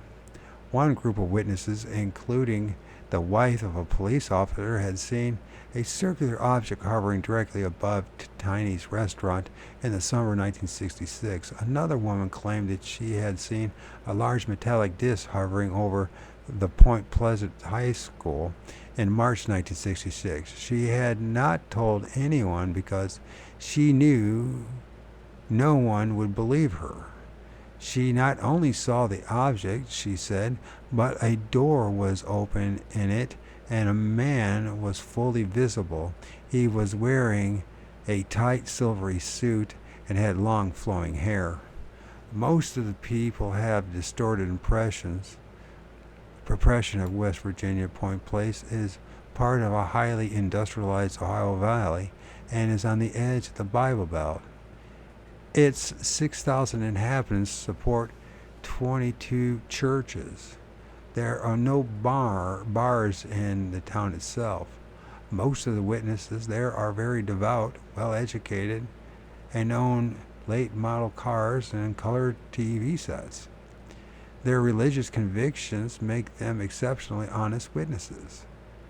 But it's also interesting, the connection with this religion too, right? Beginning in the fall of 1966, the TV set and telephones in the region began to go wild as strange blobs of crystalline white lights appeared in the night skies. Many of these lights moved at treetop level. There were also many daylight sightings of strange circular objects, particularly in the TNT area. By the end of 1967, over 1,000 UFO sightings by responsible witnesses had been recorded throughout the valley. Cars passing along the Camp Conley Road, south of TNT area, stalled inexplicably. Television sets and radios and some brand new burned out suddenly without cause. And March through April 1967, the UFO sightings hit an incredible peak, with the objects appearing nightly at low levels over the TNT area as if they were following a regular flight schedule. Thousands of people invaded the sections again to view this new wonder. Sheriff Johnson and most of his men were among the witnesses but soberly refused to comment on the phenomenon. An off-duty officer, Harold Sonny Harmon, was cruising around the dismal, unlit ammunition dump one night early in March 1967 when he suddenly came upon a large, dark, elliptical form hovering a few feet above the small pond. It was definitely a solid machine of some kind. He later explained, "I could even see what appeared to be windows in it. It rocked like a boat hitting waves, and then it floated silently away over the trees." As the UFO activity seemed to increase, the Mothman reports dwindled off. An Ohio man claimed that the huge winged something pursued his car up Route 33, there it is, on a rainy night in March 1967, and two women swore they saw a Mothman flying to meet a UFO on May 1967.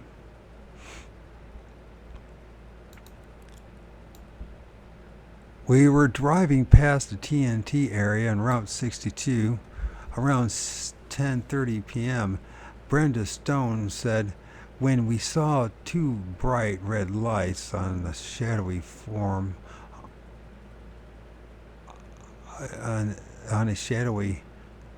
high in the tree, just off the road."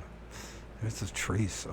Suddenly, this big red light appeared and approached the tree, and the form rose up towards it and disappeared. Then the big light took off to the north. The same night, a group of witnesses reported seeing a brilliantly lit object land briefly in the field next to Ohio River Junior High School in Point Pleasant.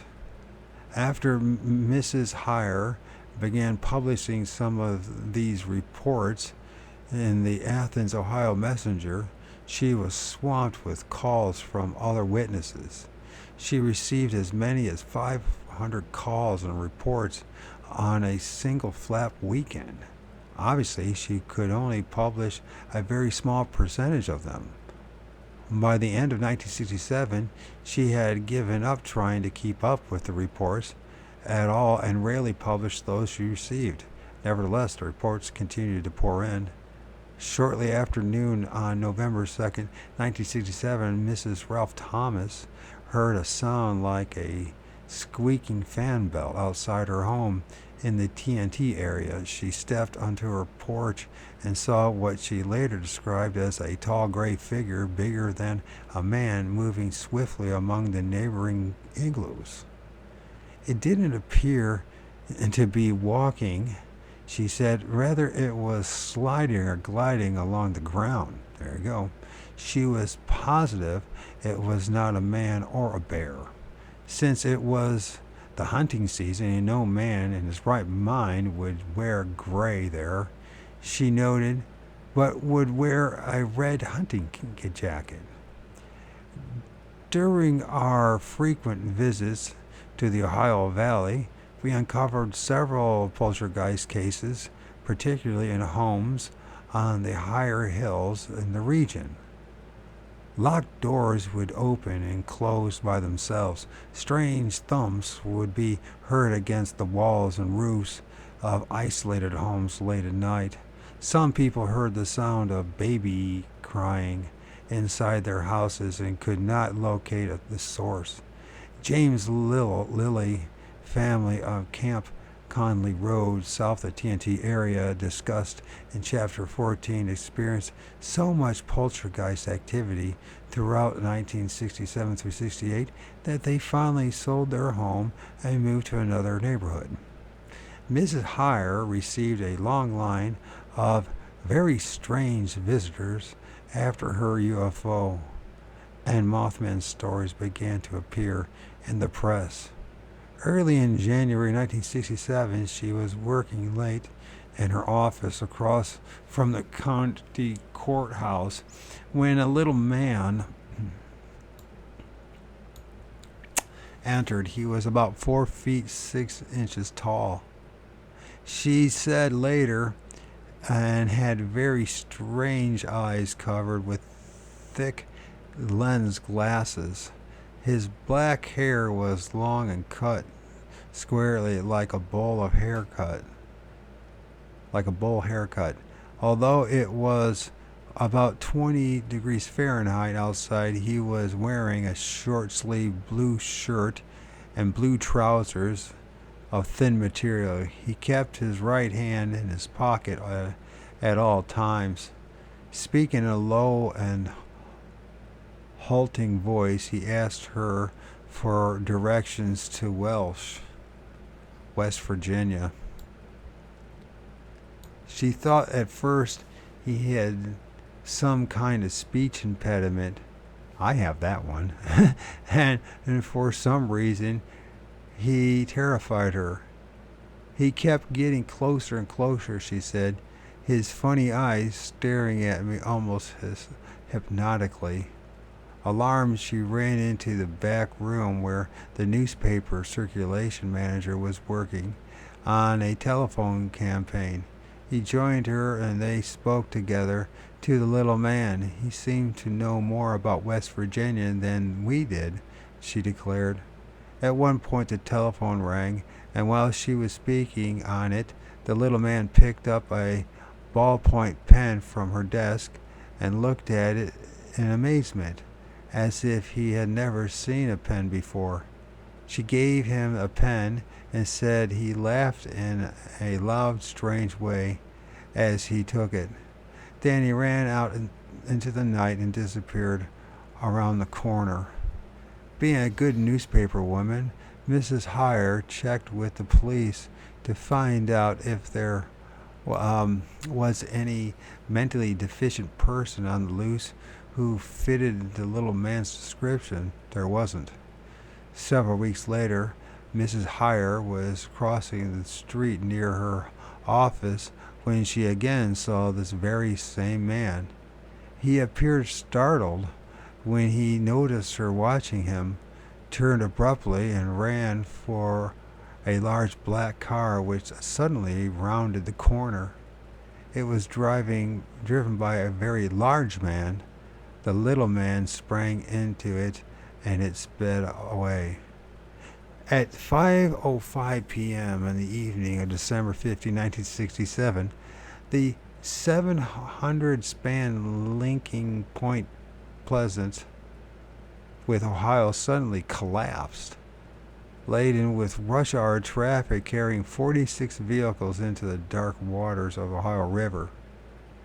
That night, the Lilly family on Camp Conley Road divided their attention between their TV and the airy lights that were racing and at the treetop level over the woods behind their home. They counted 12 UFOs altogether, more than they had ever seen in a single evening before. No UFOs were reported in Point Pleasant proper on that tragic night. The collapse of Silver Bridge made headlines everywhere, and most of the reports you read in your own newspaper had been tapped out on the teletype in the office only yards from the site of the disaster by Mrs. Mary Heyer. Sheriff George Johnson and his tiny band of deputies acted with admirable dispatch and efficiency, sealing off the roads into the town and setting up rescue operations. Mrs. Heyer went without sleep for days as hundreds of newsmen and TV teams from all over the country descended on Point Pleasant. The local citizens were stunned with horror and disbelief, and there were many vacant chairs and Christmas tables in the Point Pleasant that year. Christmas week, while drivers were still searching for bodies in the wreckage, a white station wagon pulled into the town. A short, dark, skinny man entered Mrs. Heyer's office. He was dressed in a thin black suit with a black tie and looked oriental, with high cheekbones and narrow eyes and an unidentifiable accent. He was not interested in the prejudice Astor, but professed concern about UFOs. Mrs. Heyer was too busy to spend any time with them. She handed him her file folder filled with UFO clippings, but he did not seem especially interested in them. That night he drove to New Haven and visited Connie Carpenter at her mother's.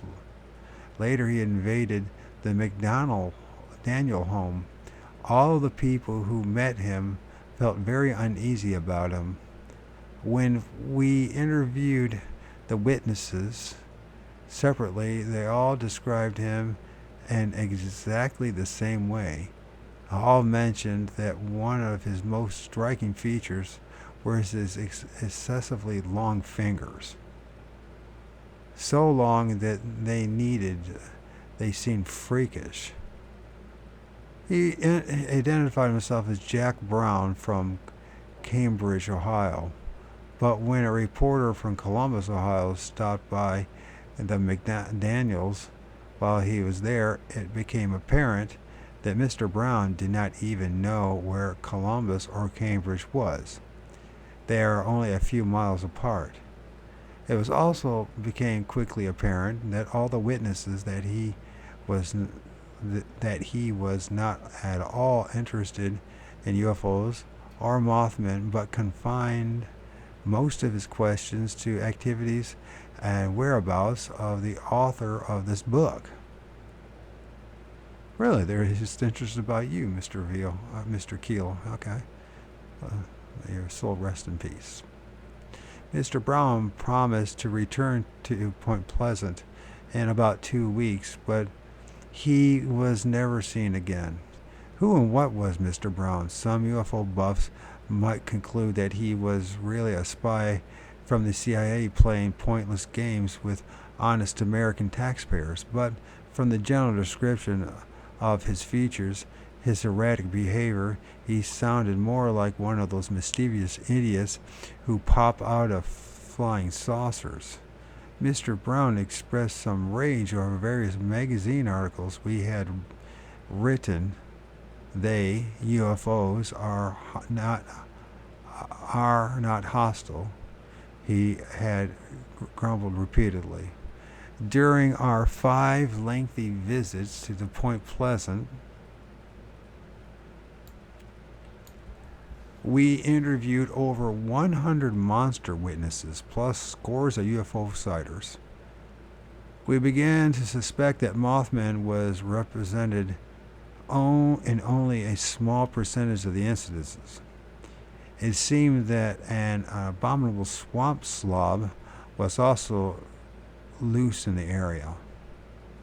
The witnesses to the real Mothman never saw any arms on the creature, and their descriptions were impressively consistent. Others had been surprised by a giant hair-covered, headless thing with broad shoulders. In the majority of all the Mothman cases, the witnesses managed only a brief glimpse of the creature. Its most outstanding feature seemed to be its glowing red eyes. Self-luminous eyes usually suggest a paraphysical entity rather than a real animal. About half of the witnesses appeared to be people with latent or active psychic abilities, prone to having accurate premonitions and prophetic dreams and extrasensory perception, ESP, etc. And few witnesses were able to describe the bird's face, but most noted the eyes and were admittedly terrified by them. The eyes seemed to have been more terrifying than the tremendous size of the creature. While some people claim that the Mothman was brown, most have described it as being grayish in color.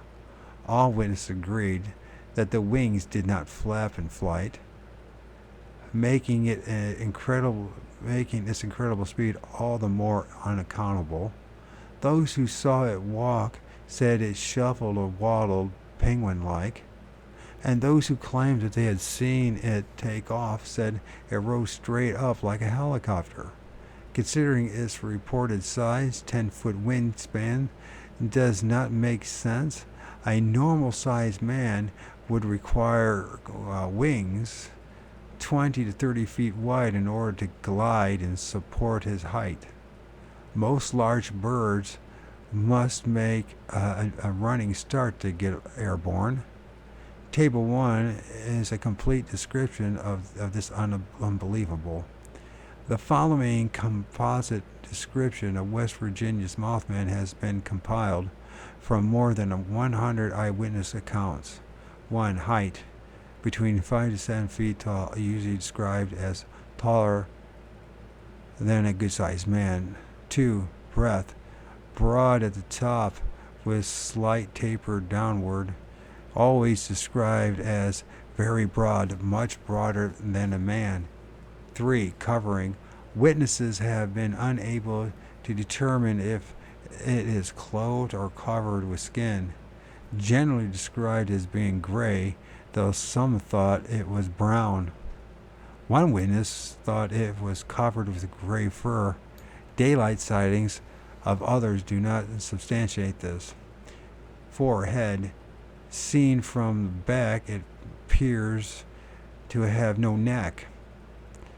Few witnesses reported seeing any face at all.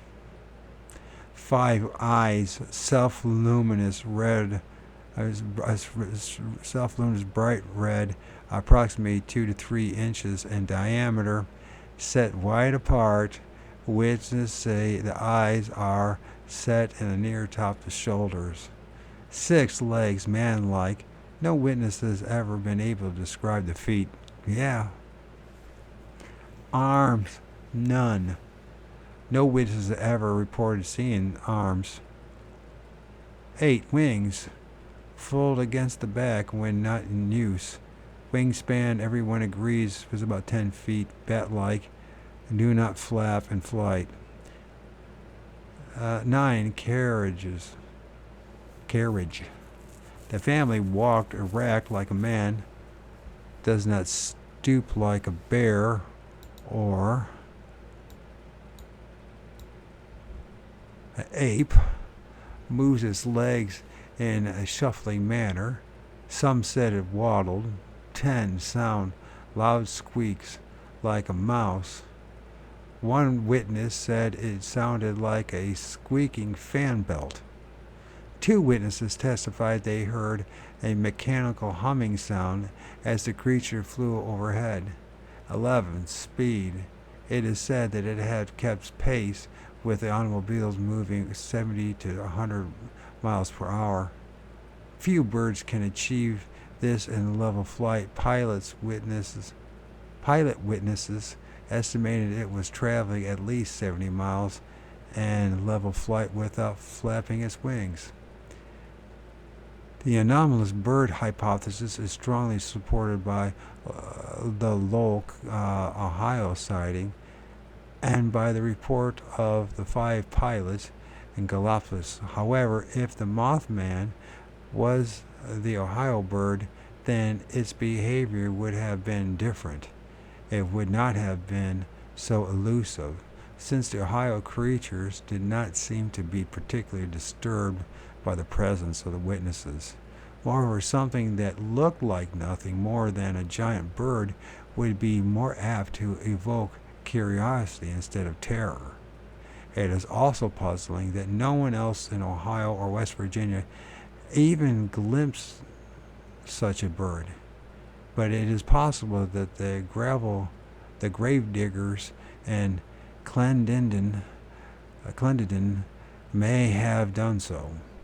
2 unusual birds were caught in the area. However, in late December 1966, the rare Arctic snow owl was shot by a farmer in Galapagos Ferry, West Virginia. This was 2 feet tall and had 5-foot wingspan. Mothman witnesses converged on the farmer for a look at the owl, and all of them declared that it in no way resembled what they had seen. On July 1967, another rare bird turned up. This one was a turkey vulture and stood a foot tall. It was found by a group of boys near New Haven, West Virginia. Again, the Mothman witnesses looked and shook their heads. We do suspect that a few alleged Mothman witnesses did mistake owls for Mothman while driving through the TNT area late one night in November 1967. We were startled ourselves when a huge owl suddenly flapped into the air next to the road. I had a huge great horned owl fly over my head once when I was walking with a girl. This is freaking 30-some years ago. It was so impressive. And you ever get a chance to see great horned owls? I saw 2 of them perched in a tree. They couldn't have been more than 20, 30 yards from me. Massive. It looked like 2 old people sitting in a tree.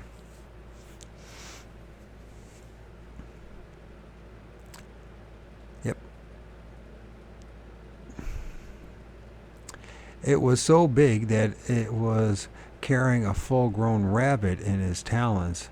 Perhaps if a similar owl suddenly fluttered in front of a car filled with teenagers, then they might mistake it for something larger or more dramatic.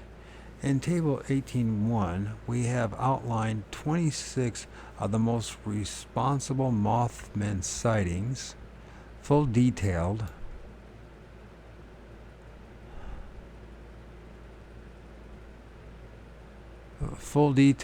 of several of these cases appear in the main text, like our AS or ASS and UFOs. Mothman displayed a special delight in pursuing automobiles, a habit that is definitely not bird-like. We also carefully explored one other possibility, bears, and we learned that bears are rarely seen in Manson County. But in November 1966, Mr. Cecil Lucas saw 3 bear-like creatures sniffing around an oil pump in his field. His farm is located on the bank of Ohio, just off Route 62. When he came out of his house to investigate, the dark, hairy forms ran off erect towards the river, disappearing into the thickets. Sounds like a Bigfoot or a grassman, whatever you want to call it. It's just no bears had been seen before or since by anyone else in the region. We carefully avoided mentioning any theories and speculations, assuming that if there were abominable swamp slobs or boogers in the neighborhood, we would eventually receive better descriptions of them. Our hunch was right. Throughout 1968, Mrs. Heyer received a series of reports of tall, hairy creatures with luminous eyes, like a Bigfoot. And incident after incident, these creatures approached parked cars in lover lanes and stepped in front of vehicles on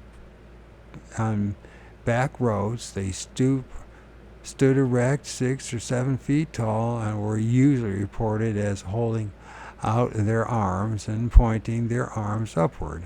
A place called Jericho Road seemed to produce most of these reports. Mrs. Heyer published very few of them. A winged giant was also seen on a few rare occasions in 1968 through 69.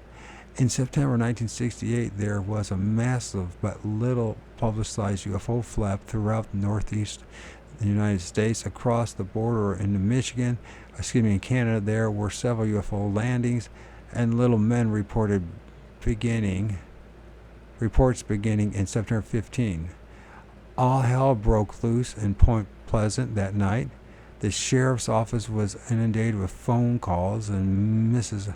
Hire estimated that 500 people had seen something unusual that weekend. Here is part of the story she published in The Messenger on September 18, 1968. 3 teenage boys saw an object in the TNA area and said that the object's white light focused on them was so bright that they could not look at it. The round object was about 300 feet long. One time it appeared over a hilltop in Jericho Road. Witnesses reported it had long and short prongs. And in the same area, there was an object flying first fast, then slow. It would hover, displaying green, red, and white lights. Timmy, depending on how you Clendenin and Johnny Love said they saw, I guess we'll call Timmy Clendenin, and Johnny Love said they saw a bright light at Ordnance School. When they went to investigate it, it took off. They chased it to Route 2. No one saw the object, detected wings. Some persons heard humming sounds similar to that of a plane or helicopter. One person said the object stayed above his car while he was traveling home from his job. A Letart man reported that the object circled the area there for 35 minutes.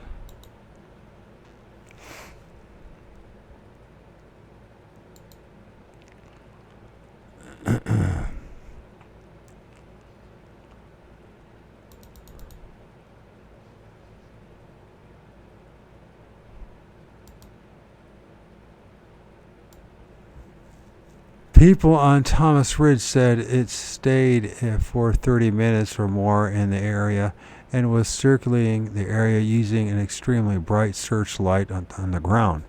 Many first thought it was a pilot in trouble trying to find a place to land, but Manson County Airport was lighted and the object went over it several times.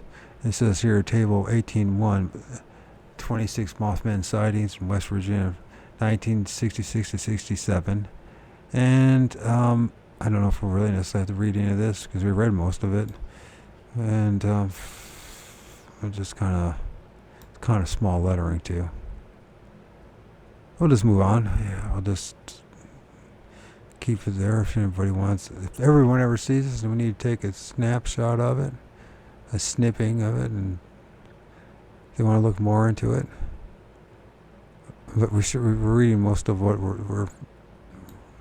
Anyways, one teenager said he saw a big thing recently that he could not identify. He said he was in the TNT area. He turned a curve, and on the bank was a creature about 6 feet tall. It was white and had red eyes. He said he stopped his car, but the creature ran. Others have reported similar creatures in the area. Point Pleasant, West Virginia, is a typical window area. There are hundreds of others throughout the United States, each marked by continuous UFO activity over long periods of time, bizarre monster sightings, and the mysterious comings and goings of usual persons. It is completely erroneous to blame the collapse of the rickety old silver bridge on flying saucers or the Men in Black, but the intense UFO activity in the TNT area on the night of the disaster does suggest some intangible relationship. Our in-depth investigations and several other windows in the United States have uncovered manifestations and phenomena identical to the things we found in Point Pleasant.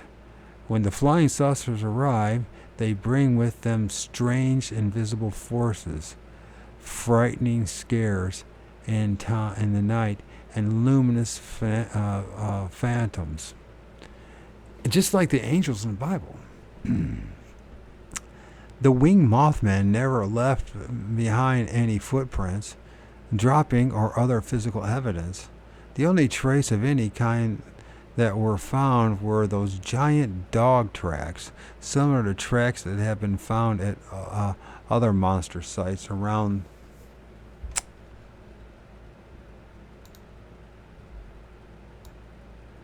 the world.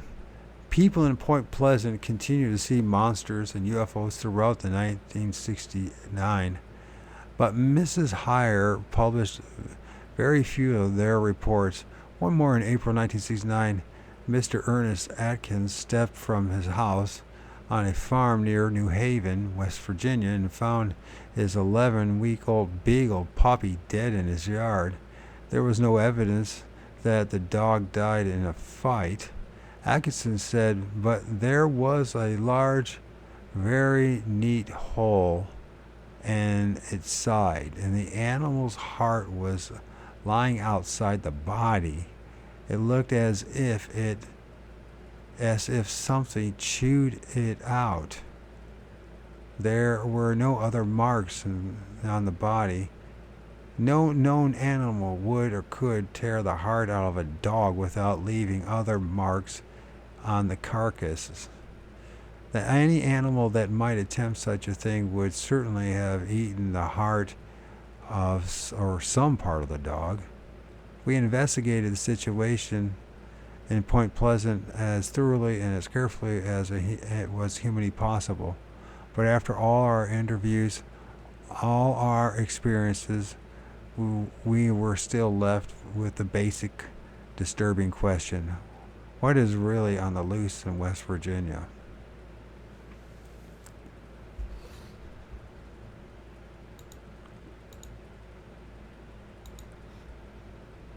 Unidentified swimming objects. Chapter 19. Unidentified swimming objects. Something is going on at the bottom of the oceans and even in placid lakes and streams all over the world. Strange objects and creatures frequently have been observed on top of the water deep within it. The United States government has been taking these sightings far more seriously than now routine flying saucers appearances in our skies. In January 1969, the Navy revealed the existence of top-secret nuclear submarines called the NR-1. It costs nearly $100 million and carries a crew of 7. And a conventional nuclear sub carries a crew of over 100. Why do we need a 7-man submarine worth $100 million? The Navy says to explore commercial and military possibilities of the ocean floor. The NR-1 is equipped with a vast array of underwater lights, television, monitors, motion picture cameras, and numerous other space-age gadgets, including mechanical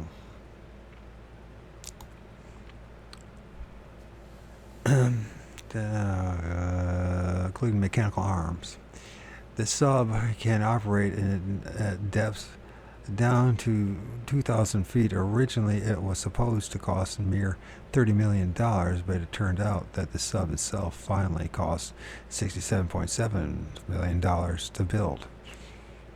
Another $11.8 million dollars went to research and development.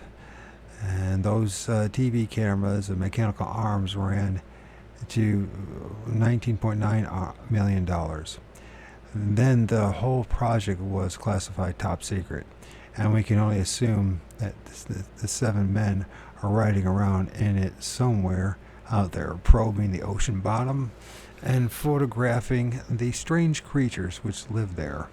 It is even possible that they are looking for super submarines of unknown origin, and there's plenty of evidence that such super subs do exist. Of course, we know this to be the case. And I believe that most of the money that is going to these black budget projects, a big portion of it is about underwater development. Numerous oceanographic and underground bases, but I don't know. Because I say I believe that, but I don't know. Numerous oceanographic expeditions have picked up perplexing underwater anomalies in their instruments throughout the 1960s. Glistening metallic objects larger than any known submarine have surfaced off the coast of Australia and South America, inspiring extensive and fruitless military searches by sea and air. Some of the underwater objects intercepted by sonar were traveling at impossible speeds, too fast for any known fish or man-made submarine. We now know that more about the moon than we do about the Atlantic Ocean. 4/5 of the planet is water, and we have only explored and mapped a minute section of it.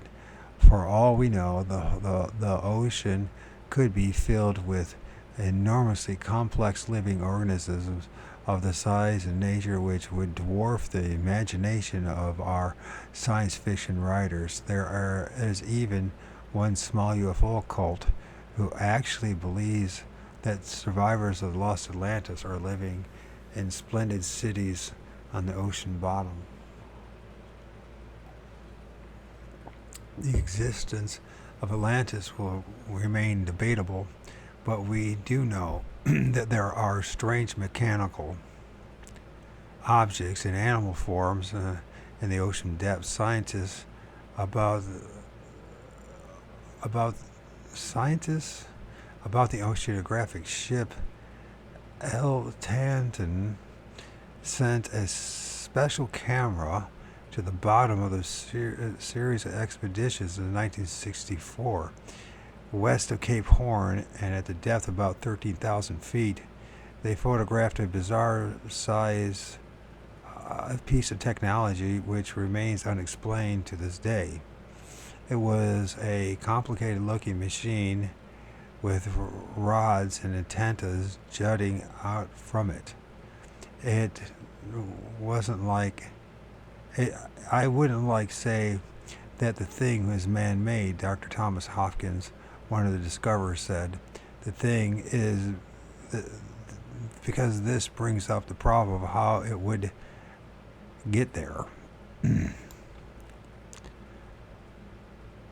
Other expeditions equipped with similar cameras have photographed giant three-toed footprints in the slime of the ocean floor.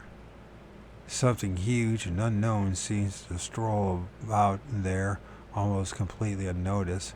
We have developed a supposedly foolproof gadget known as the Simrad, which is a sophisticated form of sonar and is used to map the ocean bed. Early in 1969, the MV Marlark was cruising Raspberry Strait off Alaska when the screen of the Simrad device formed a startling image. Somewhere 55 fathoms, around 300 feet below the boat, a creature 200 feet long, roughly in the shape of an extinct dinosaur, was moving about. Electronic specialists checked out the equipment and could find nothing wrong with it. The scientists were forced to shrug in dismay. The object or animal must have been real, but what was it? It may be a long time before we have an answer to that one. The navies of the Argentina, Brazil, and Venezuela have frequently been called out on frustrating searches for mysterious submarines. The same sort of unidentified craft have appeared near Australia and New Zealand, baffling expert witnesses who could not identify them as being any known American or Soviet submarines. On July 12, 1965, a pilot of a DC-3 saw a strange elongated object in the shallow harbor near Helensville, New Zealand. He swooped down for a closer look, thinking at first that it was a gray-white whale, um, that had been washed ashore, but when he got closer to it, he realized it was some sort of mechanical structure. Here's his description. 1. It was perfectly streamlined and symmetrically in shape. 2. It had no external control surfaces or protrusions. 3. It appeared metallic, and there was a suggestion of a hatch on top, streamlined in shape, not quite halfway along the body as measured from the nose. 4. It was resting in the bottom of the estuary and headed towards the south, and was suggested by the streamlined shape. 5. The shape was not that of a normal submarine. 6. Its length was estimated 100 feet, with a diameter of 15 feet at the widest part. 7. The object rested in no more than 30 feet of water, and the craft was very clearly defined. Naval authorities said the object could not have been a conventional submarine because the estuary was inaccessible. Writing in Space View magazine, February March 1966, Mr. H.J. Heinfiller outlined several other sightings of these enigmatic non-submarines in New Zealand waters. 2 fishermen, R.D. Heining and W.J. Johnson, said they had seen one of these things a few hundred yards off Bugged Islands in the southern part of New Zealand at 11:30 a.m. on November 13, 1965. It rose up out of the water about 300 yards away from the boat. Alenia. I don't know how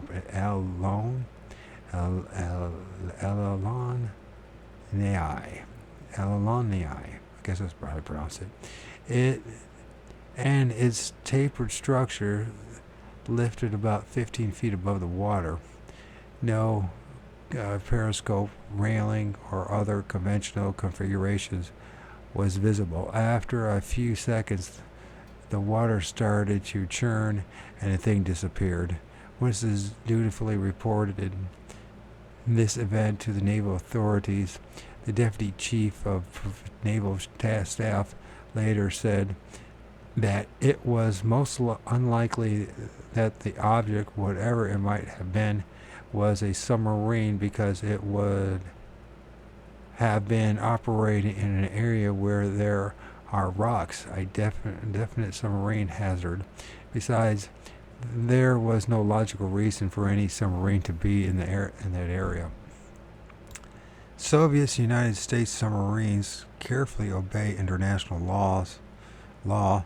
They are not likely to invade the sovereign waters of neutral countries, and they certainly would not sneak into busy harbors and attract attention and become subjects of massive submarine hunts. Yet, over the past few years, there have been several episodes in which mysterious submarines have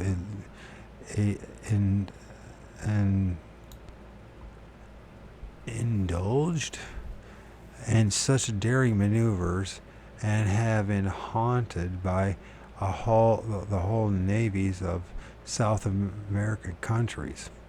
In several of these cases, those navies were convinced that they had trapped a sub of some cove or harbor, only to find it melt away as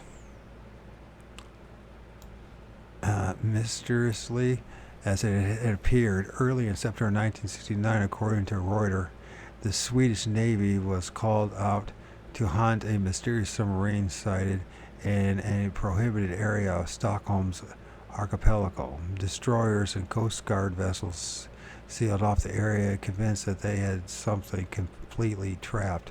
Whatever it was, it got away. There are now thousands of reports of unidentified flying objects plunging out of the sky to dive into lakes, rivers, and oceans.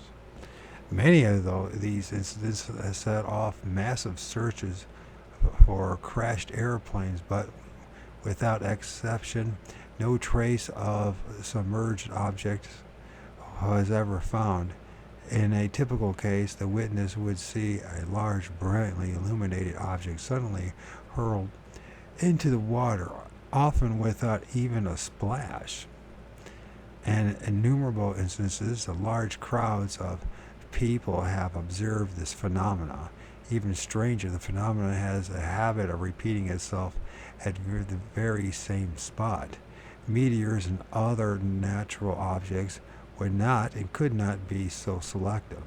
Monster Plague Nova Scotia has produced a long line of these sightings over the years, and the numerous sightings of peculiar aerial lights around Nova Scotia in September 1967 seemed to reach a climax on Wednesday, October 4th, when witnesses around Shag Harbor saw a group of flashing lights descend and hit the water.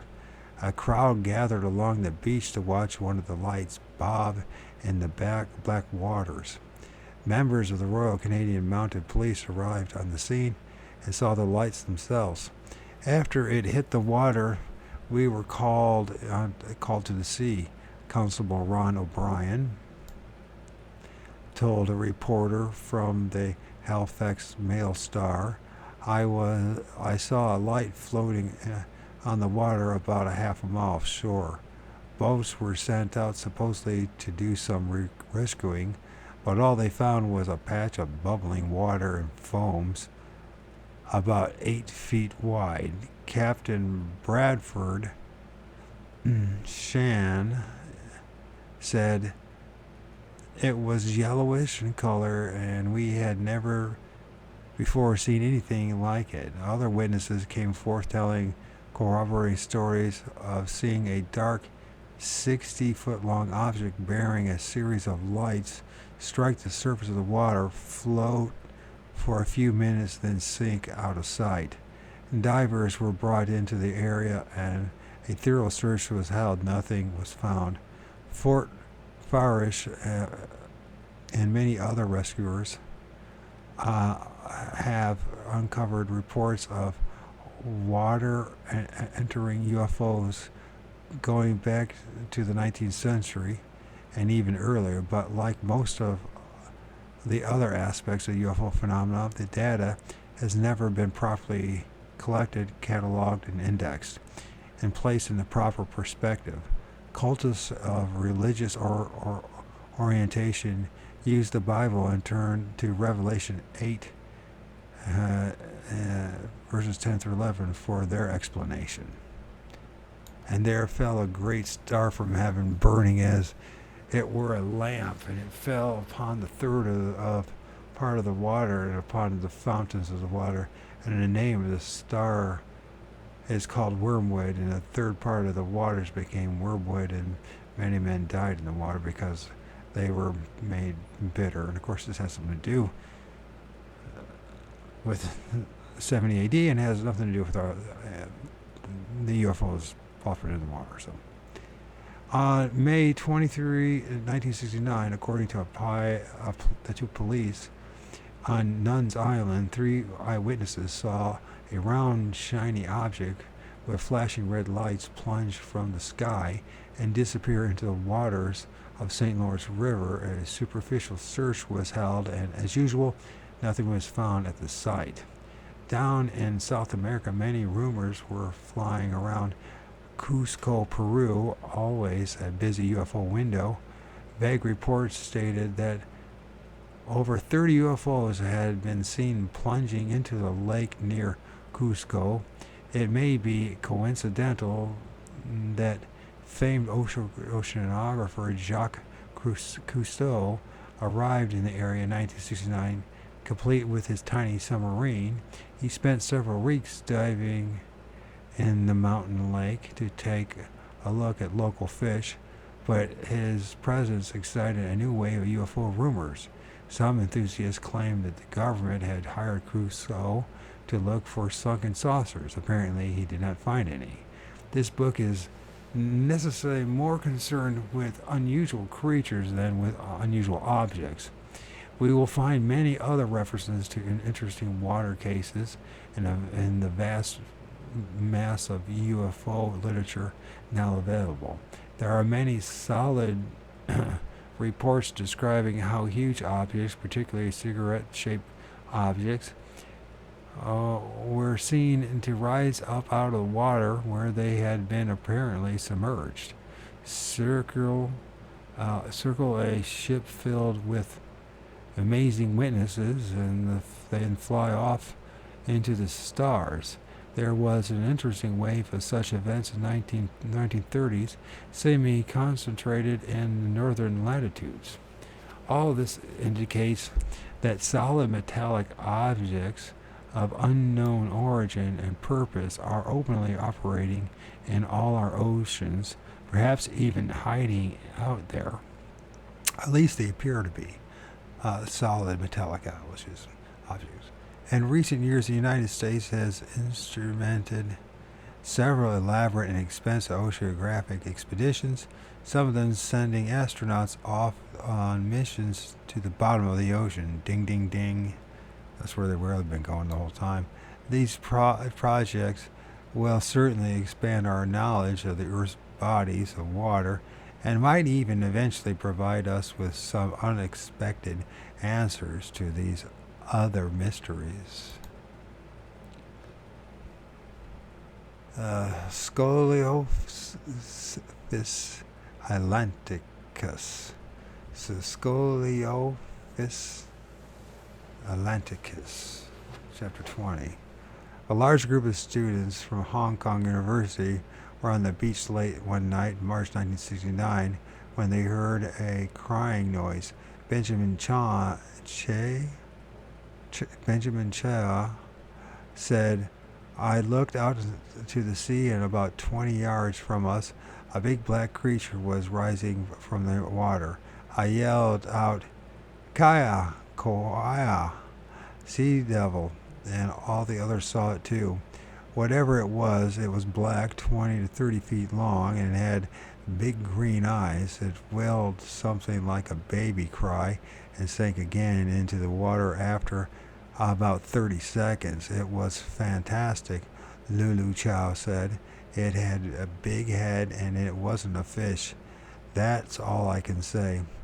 That same month, fishermen on the City Island Bridge in the Bronx, New York, many thousand miles from Hong Kong, were gaping in disbelief at a huge, slimy, black and gray creature swimming unconcernedly upriver past one of the largest cities in the world. The witnesses said that it was much bigger than a whale. Soon afterwards, people from Little Neck Bay, Queens, reported seeing the thing. Harbor police dashed off on a futile sea serpent chase, according to the Bronx Journal News. Ever since man learned to sail, he has been seeing sea monsters and other ocean-going unbelievables. The earliest maps were covered with drawings of grotesque reptiles and notations asserting, "Here there be monsters."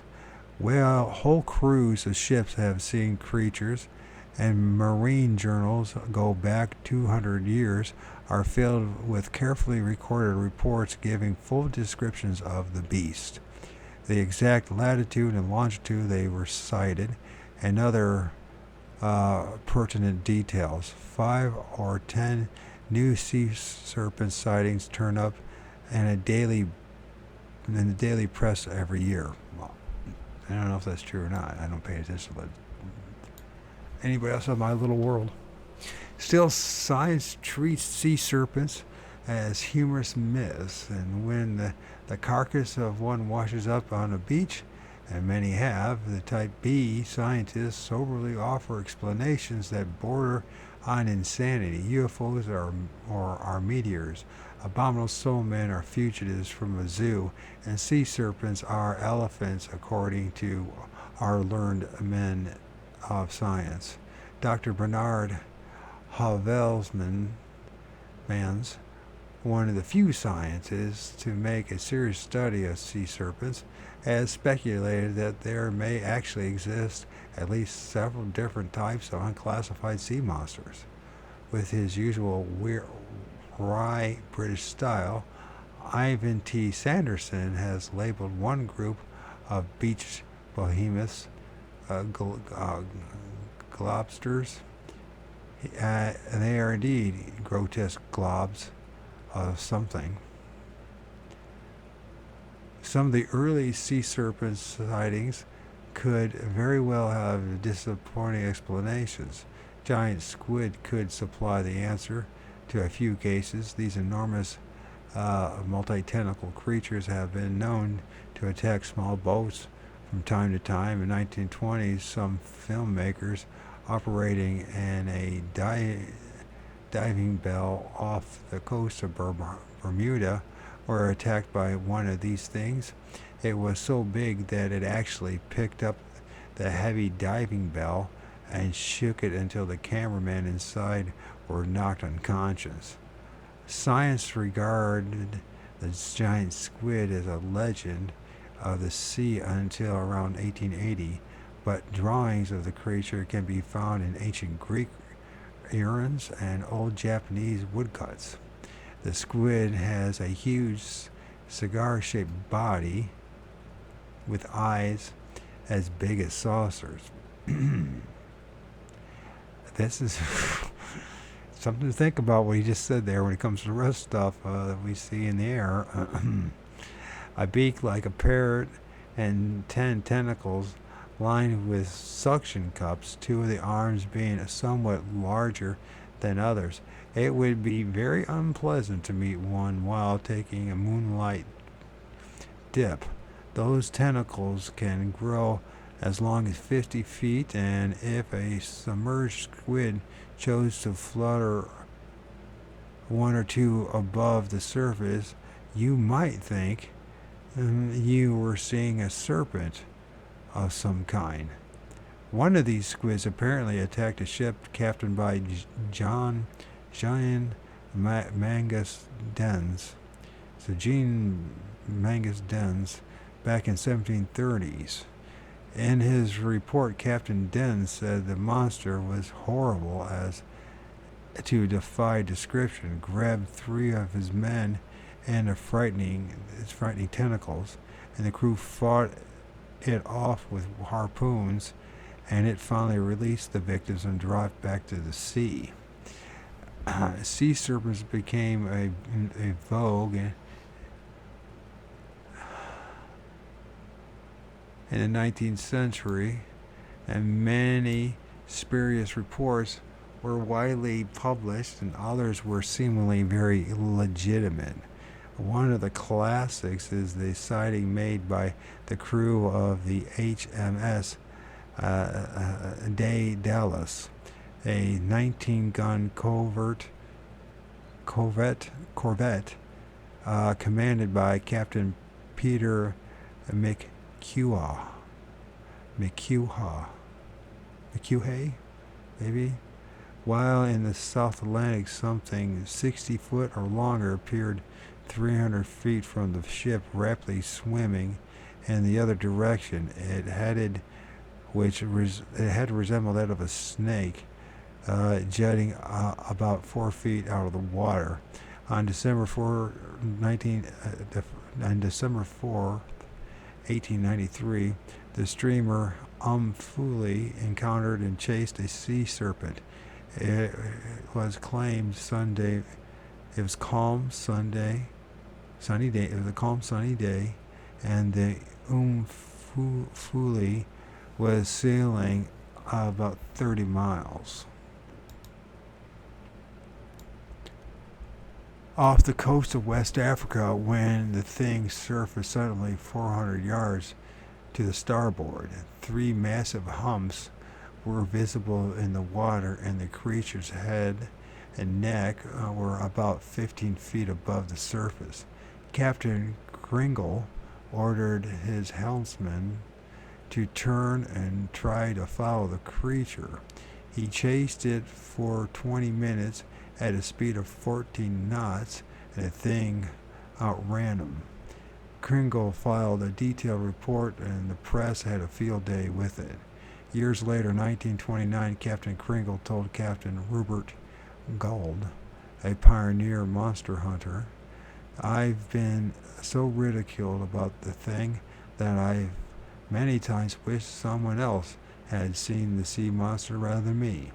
I've been told that it was a string of porpoises, that it was an island seaweed.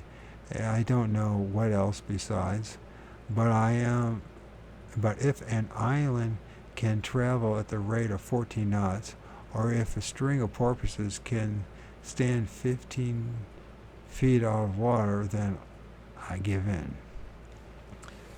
The squid can travel very fast underwater, usually using a kind of jet propulsion spewing out streams of water, but when it moves, its body goes first and its long tentacles follow. They would not stick out of the water and resemble a serpent's head. It is also believed that the serpents sighted are really the oarfish or eels. And the oarfish is a long serpent thing and is rarely caught. It swims like a fish, however, in no way duplicates the often observed undulating motion of a sea serpent. Eels, on the other hand, come in a wide variety of sizes, and some of them are minor incomprehensibles. At least one type could be the source of a few sea serpent stories. Something estimated to measure between 60 and 100 feet puts an appearance off the coast of Gloucester, Massachusetts. In the summer of 1817, Mr. Amos Story said he saw it at noon on Sunday, August 10, 1817, and watched it swim about for hours. It had a turtle-like head and was as big round as a man. He estimated it sometimes moved as fast as 30 miles an hour. Other people around Gloucester allegedly saw the thing during the next 2 weeks. Finally, according to Bert Groth's account in Fate, May 1969, a baby sea serpent was found killed and exhibited in Essex Coffee House in Gloucester. It was 3 foot long, brown, had 32 humps on its back. It was named the Scoliophis atlanticus, the flexible snake of the Atlantic. If Scoliophis atlanticus had been discovered in a later, more sophisticated period, the whole sea serpent controversy might have been resolved once and for all. But in 1817, science was not even ready to accept the existence of giant squid, and there were no scientists to scurry to Gloucester and examine the 3-foot multi-humped baby sea serpent.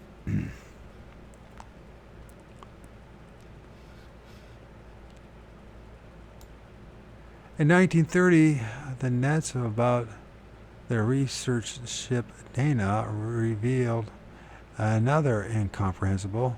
The Dana was only a few miles off the spot of South Atlantic when the Daedalus had sighted a sea monster nearly a century before, and Dr. Anton Buron was somewhat amazed by the 6-foot-long thing in his net. He dissected and studied it carefully, and his amazement grew.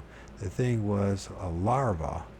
If it was 6 feet long in the larva stage, then it was capable of growing up to 100 to 180 feet long. From his study of the creature's structure, Buron concluded that it was some kind of giant eel. The conger, or this is the Congo eel maybe, the conger eel can grow up to 10 feet long, and the record moray eel was 16 feet long. Because their larvae are only 3 or 4 inches in length, a larva 6 feet long could grow 30 times that length. Dr. Buran was convinced that he had solved the sea serpent mystery, but his larva was anomalous. Later expeditions to the same spot failed to find duplicates. In his book Mysterious Monsters, Gardner Soule quotes Buran as saying, "If the monstrous larva exists, the monstrous adults must exist too. As terrifying as any sea serpent ever painted, I shall search them again, and someday they will be found. I am a man who'd rather believes in sea monsters."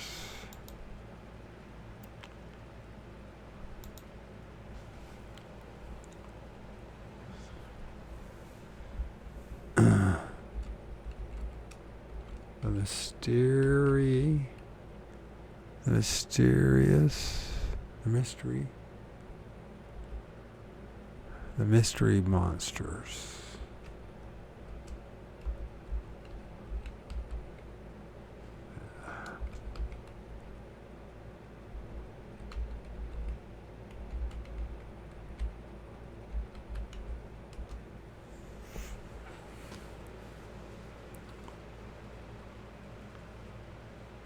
Okay. I think I've already seen that one. Oh.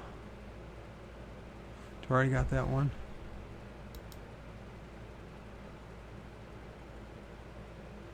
Got a video of it. But I don't want the video of it. I'm tired.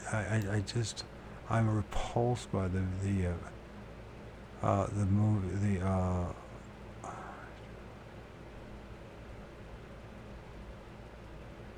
I'm repulsed by all the videos from mainstream media and these highly produced stuff.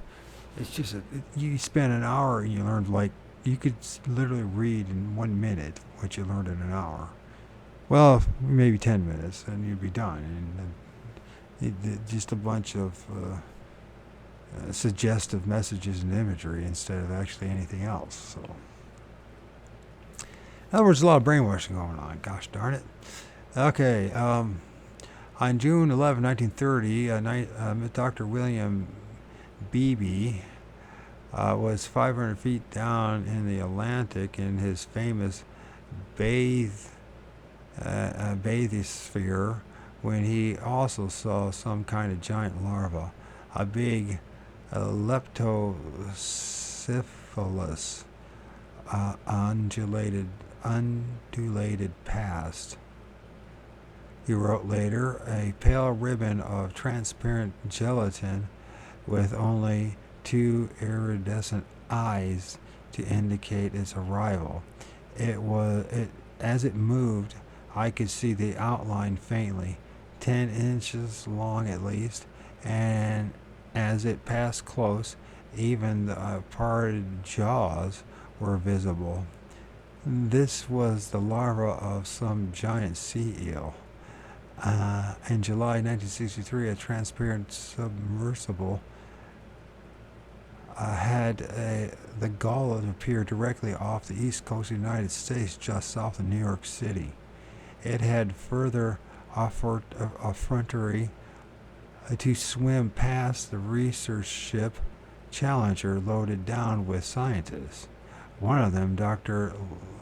Lionel A. Walford of Sandy Hook Marine Laboratories, described it this way. It resembled a transparent sea monster and looked like so much jelly.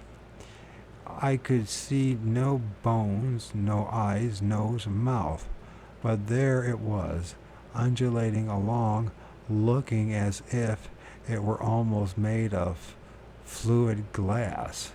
It was about 40 to 50 feet long and 5 to 7 inches in diameter. And this same thing was seen a short time later off the coast of Ashbury Park, New Jersey. If it was a larva, he had rather not met it after it grows up. Hairy things with unbelievable tough hides, several times larger than the largest known whale, with tusks sometimes as long as 20 feet, wash up on the beach. Crowds gather to mutter in confusion, and the Type B scientist resolves the mystery by calling them whales. Anyways, another explanation in vogue is to say that they are the remains of elephants or even ancient mammoths, which have recently been freed from floating icebergs. The iceberg hypothesis is not merely unscientific, it is moronic. So far as is known, no animal, modern or prehistoric, has ever been found encased in a floating iceberg. If it were even remotely possible for an ancient beast to emerge from the melting iceberg, it would certainly drift ashore in the northern climes, but our hairy beasts have a habit of turning up on beaches in Florida, Mexico, many thousand miles south of the iceberg belt. Perhaps this pseudo-scientific myth springs from the fact that some prehistoric saber-toothed tigers and mammoths were found frozen in muck in northern Siberia around the turn of the century. Muck is frozen solid, completely unrelated to icebergs. Apparently, those animals were caught in landslides or some other catastrophe. Their bodies were quick frozen. One theory is that the Earth shifted suddenly on its axis long ago, with tropical areas suddenly ending up in northern latitudes. That could have happened. We have located only one story about frozen monsters in more recent times. In 1930, when a skeleton and piles of flesh were allegedly discovered in a glacier island of Alaska. Actually, there's a lot of mammoths being discovered late in Alaska. Frozen ones, yeah. The creature was 24 feet long and covered with hair or fur.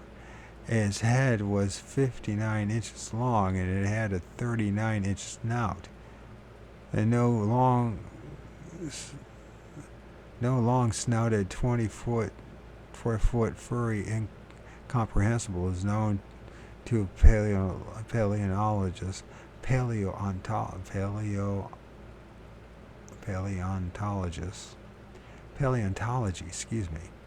Not that this means very much.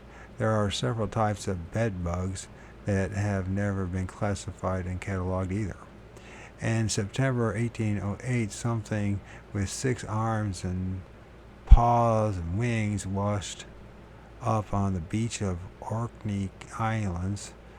One Dr. Barclay observed it and announced that it was without the least resemblance or affinity to fish. When it turned rancid, it was hauled out to sea again. 12 miles south of St. Augustine, Florida, a massive pink thing floated ashore on December 1st, 1896. Professor A.E. Varell looked at it over. It was 21 feet long, 7 feet wide, and 4.5 feet high. He reported and weighed an estimate 7 tons. It did not appear to be the remains of an octopus or a whale. The hide of it, of a light pink color, nearly white, said the New York Herald, December 2nd, 1896, and in the sunshine as a distinct silvery appearance. It was very tough and could not be penetrated with a sharp knife. In a book called Battles with Giant Fish, F.A. Mitchell Hedges described a huge something that washed up on the beach on Cape May, New Jersey in November 1921. It was supposed to have weighed an estimated 15 tons and was as large as 5 fully grown elephants.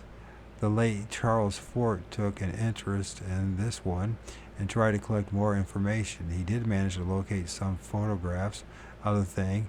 It had 2 6-foot-long tusks. On October 21st, 1924, an incomprehensible floated on the beach of Natal, Africa. It was 47 feet long and it was covered with white hair like a polar bear. Tasmania has given us a number of interesting animal oddities, as we have already noted. On April 20, 1913, 2 miners named Davis and Harris reported seeing a very strange creature near Macquarie Harbor. It may have been some kind of seagoing amphibian. The animal was about 15 feet long, he said. It had a very small head, only the size of the head of a kangaroo dog. It had a thick, arched neck and passing gradually into the barrel of the body. It had no definite tail or no fins. It was furred. The coat and appearance resembled that of a horse of chestnut color, well groomed and shiny. It had 4 distinct legs.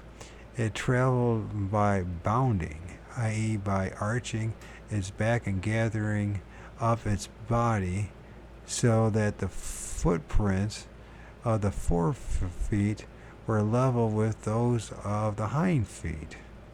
These showed circular impressions with a diameter of 9 inches and the marks of claws about 7 inches long extending outward from the body. There was no evidence for or against webbing. Perhaps if this same animal were swimming or using the same bounding movements, it would resemble the classic sea serpent. Mayday Davis and Harris saw a sea serpent on the shore leave. Anomalous sea creatures are constantly being caught, reported upon briefly, and then completely forgotten. A Mexican shrimp boat,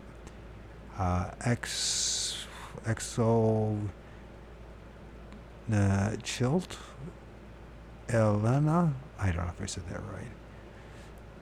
I never know I didn't say it right, but it doesn't matter. Chilt Elena came upon a floundering thing in the Gulf of Mexico in May of 1954. Long, heavy harpoons bounded off its tough hide, but finally the crew managed to spear it and haul it aboard. It was 4 feet long, 6 feet wide. It had long, sharp teeth and stubby fins, tipping the scale of 500 pounds. It remains unidentified. A Joseph Corhummel was walking along the shore near Redwood, California in July 1955 when he saw something splashing about just offshore. He climbed onto some rocks for a better look and saw what he described as a snake-like creature 16, 18 feet long. It had it was brownish green, had a fin just behind its head, and was at least 4 feet in diameter. A few months later, in December 1955, An 800-pound snake-like thing washed ashore, Venice, California. It was 16 feet long and 14 feet inches diameter, and complete with fins and snakish heads. Over in Garvin, Scotland, a hairy 30-foot long incomprehensible washed up in September 1953. This one had a 10-foot giraffe-like neck, 4 short legs, a pointed tail 12 feet long, a coat of heavy dark brown hair. Official scientific opinion, sight unseen. Was that it was a shark? But it was a shark. When it started to pollute, when it started to pollute the good Scottish air, the local citizens poured oil on it and cremated it.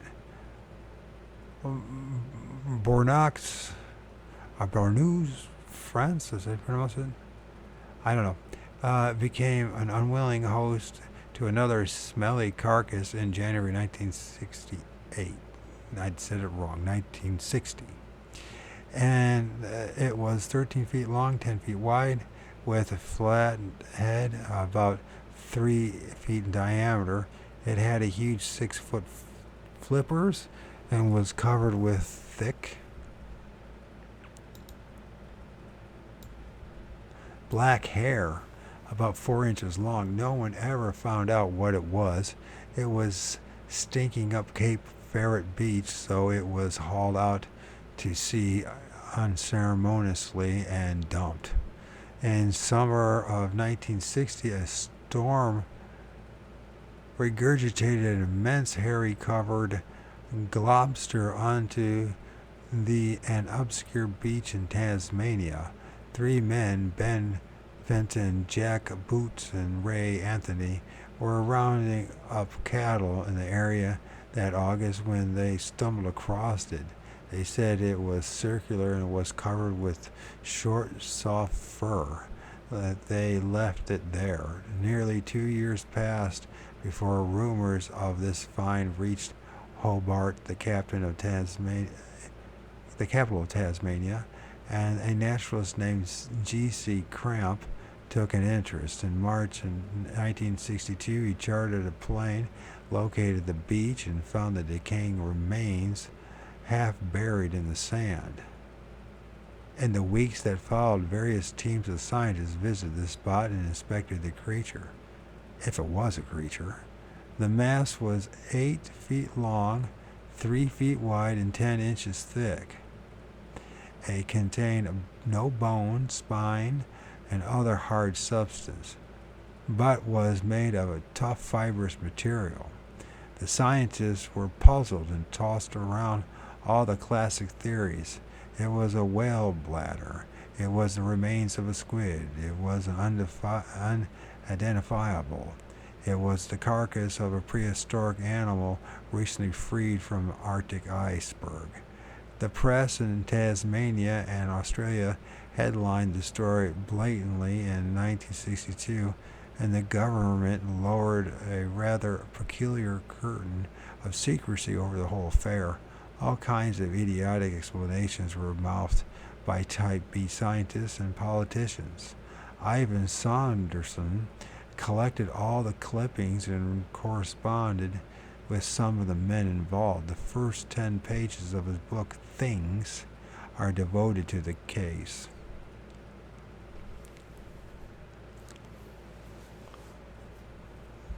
Things.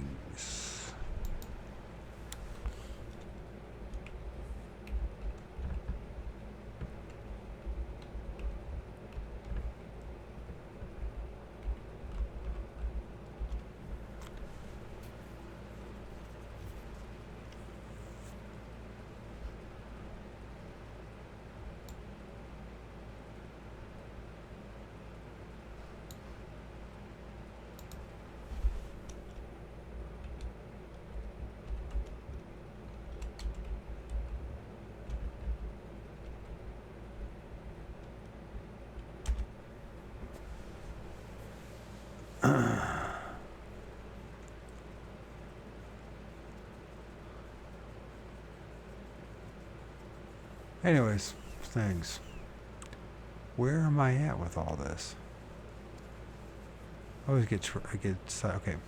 Each year brings more lobsters and carcasses to isolated beaches all over the world. On February 10, 1968, a fisherman named Vincenzo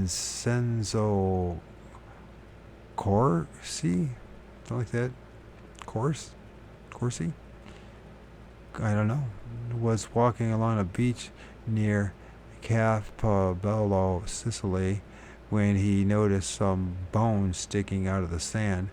They proved to be the remains of a giant lizard, which had measured between 23 and 30 feet long.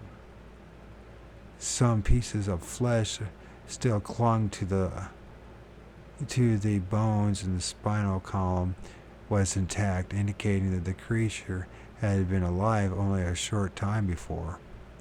The head was flat and duck-shaped.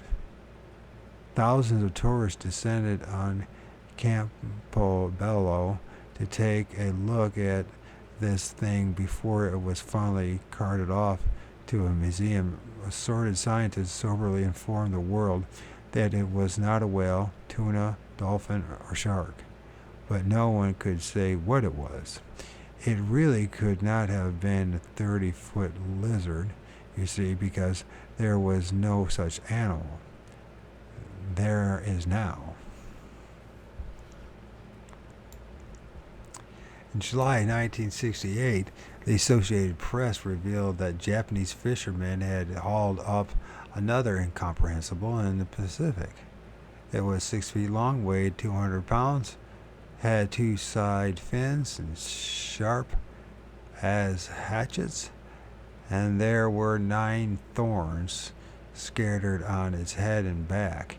Oh yes, it was also covered with polka dots. Finally, here is a widely printed news story from Tlaxcala,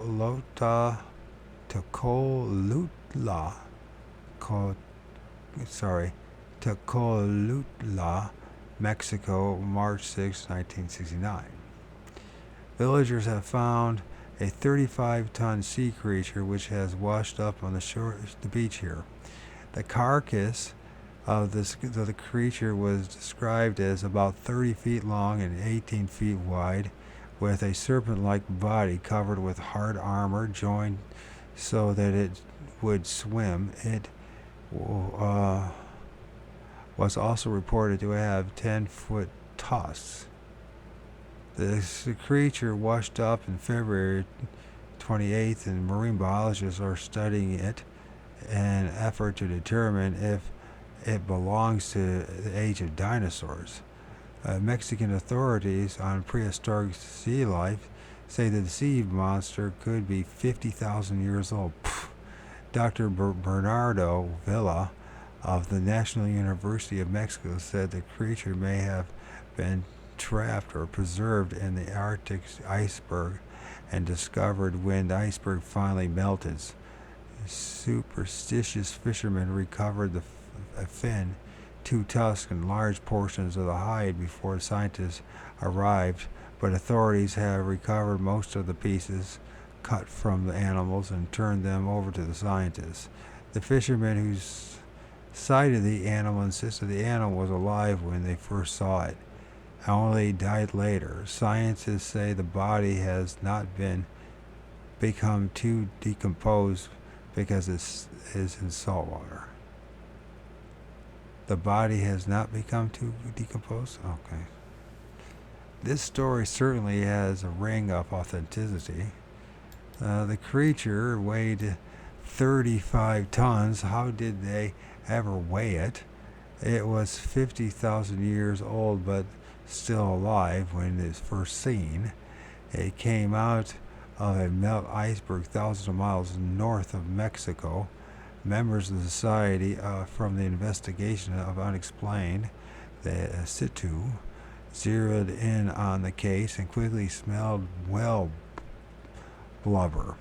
The creature was in fact a rotting sperm whale and the tusks were the lower jaws of the mammal. Apparently, a wire server stringer had collected together some of the rumors and knit them into a story that was flashed around the world, as always. Despite hoaxes and misinterpretations of this sort, the evidence for the existence of all kinds of unknown sea creatures is impressive. There are scores of fascinating books devoted exclusively to sea serpent sightings covering the past several hundred years. Leading scientists and oceanographers have seen these things.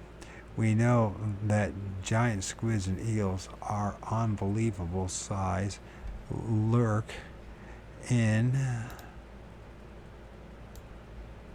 the ocean depths. We do not know what else is down there.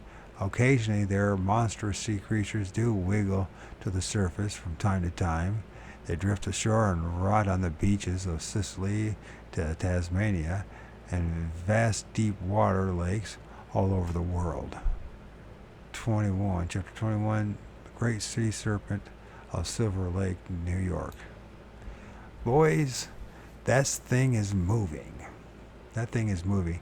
Those excited words launched one of the most celebrated sea serpent events in 1855, although it has now been long forgotten.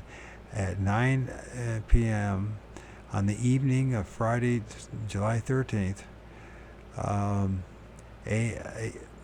Friday 13th, 1855, 4 men and 2 boys were on a boat fishing on Silver Lake in the northwestern part of New York State. It was shortly after dusk, and the stars brightly illuminated the water. Suddenly, off the stern of the boat, a long object appeared. At first, it looked like a log 80 to 100 feet long, and the group did not pay much attention to it until it disappeared abruptly and reappeared moments later in another position. Its head, it could no longer be called a log, was now within 3 rods of the boat. The Wyoming County Times reported on July 18, 1855, and as it approached, the waters parted on either side as if a boat were leisurely approaching. The fishermen were somewhat dismayed, and Alonzo Scribner wasted no time in trying to cut the anchor rope, but he dropped his knife into the water and had to haul the anchor up by hand while his comrades put their backs to the oar. The thing bobbed beneath the waves again and again reappeared behind their stern. All in the boat had a fair view of the creature. The Times story continued and concur in representing it as the most horrid and repulsive-looking monster. On the opposite side of the boat, about a rod and a half to the northeast, and the other extremity of the serpent was in full view, lashing the water with its tail. When the forward part descended upon the water, it created waves that nearly capsized the boat, suspended regular operations at the oars. Party reached shore in safety, but frightened most out of their senses. The very next night, another group of young men were out in the lake when they heard a noise like a tow line being raised from the water. They looked around and saw the form of a bow upon the water. It created its center projecting a trifle above the water line, but both ends concealed from view. This thing was 10 to 12 feet long and at least a foot in diameter. The earlier witnesses had described it as being as big, round as a flour barrel. The young men vowed on the spot never to venture out onto the lake again after dark. Word that a mighty sea serpent had taken a residence in placid Silver Lake spread throughout the area, and hordes of eager monster hunters descended upon it. Silver Lake was located about 50 miles south of Buffalo, New York, and is about 4 miles long and 3/4 of a mile wide. In 1855, the area was rustic and largely undeveloped. A few water mills operated along the shores, and the lake was a popular fishing spot for local sportsmen. Mohawk and Seneca Indians had originally roamed in the region, but the white man began to push them out around 1800. It was eventual that it was evident. It was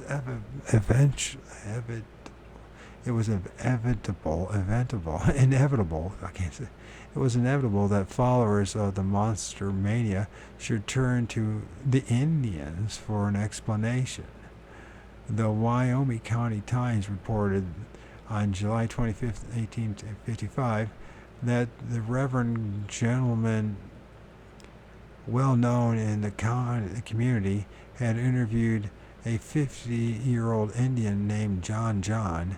The Indian soberly stated that tribes encamped on the shore of the lake had been frightened a number of times by a serpent or a monster.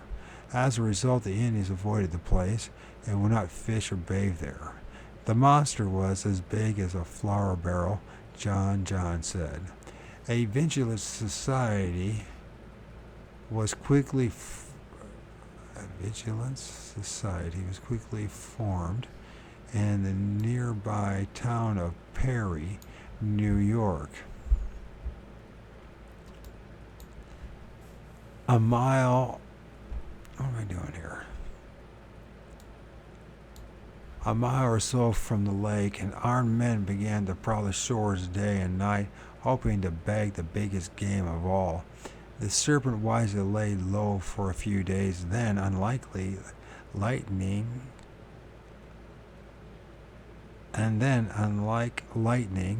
chose to strike in the same place twice, again frightening one of the original witnesses, Mr. Charles Hall, and his family.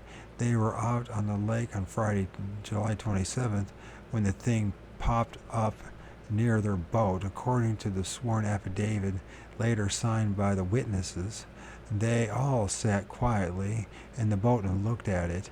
It appeared to be a dark color at first, but as it moved off going into the water, it was of a lighter color, of a copper color. It had its head and forward part was above the water at least a yard, and upon its back it appeared to have a fin as wide as the father's hand. Its head was as much as 15 to 60 inches around, and his back was much larger. His head was as large as a calf's head. By the end of July, Silver Lake was mobbed. The well-authenticated statements of Hall, McKnight, John John, and others have attracted to this village many of the citizens of the adjoining towns and villages. Quite a number of the visitors from cities have taken quarters with their friends, and are located at Walker's well-kept hotel. The Times remembered on August 1st, 1855, whalers came with harpoons. The mania mounted, and the Times even promised to publish a daily edition to keep up with the flow of reports. Business boomed in Perry. The sea serpent displayed intelligence by turning up during times when the weather was bad, and now boats were out, or appearing briefly in isolated spots before very small groups of startled witnesses. On Wednesday, August 1st, 1855, the monster was seen at high noon by at least half a dozen different persons from different points of view. There were no boats out. The parties who saw it did not know each other. Times regarded the sightings as conclusive proof and stated that the existence of a monster fish or a serpent species in the quiet water of Silver Lake was established beyond reasonable doubt. If indeed there has been room for doubt in the past week, newspapers throughout western New York were now hawking this wonder. The published accounts carefully noted that a monster had been repeatedly seen during the past 30 years in Silver Lake. Newspapermen flocked to Perry to join the harpoon-carrying whalers and the teams of earnest men who were busily constructing decoys in the shape of ducks and chickens to lure the creature into captivity. A few years previously, Perry, New York, had been named Mudville. It was renamed the Horror Commodore Perry. It was renamed in honor of Commodore Perry, the hero of the Lake Erie. The streets of the little town were crawling with tourists and journalists and monster hunters that August, and the only hotel in town, Walker House, was packed to capacity.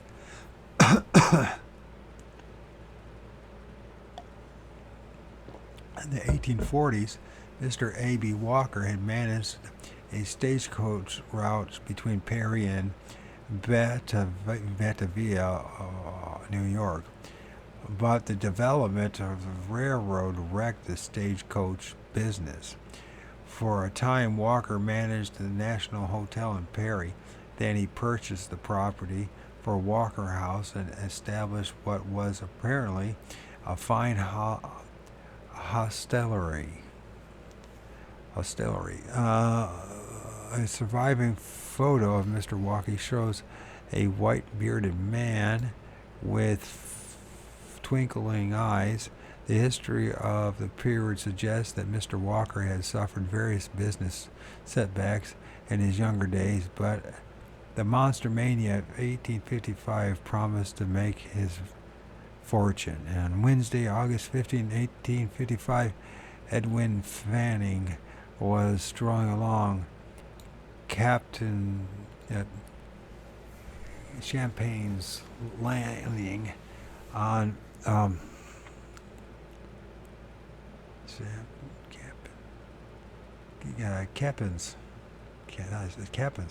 Captain's Landing at Silver Lake.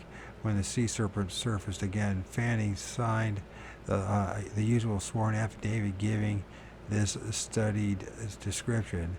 In the range of the mouth of the inlet and about 15 rods from where I was standing, a monster of a serpent rose out of the water, exhibiting at least 8 feet of the forward portion of the body above the water.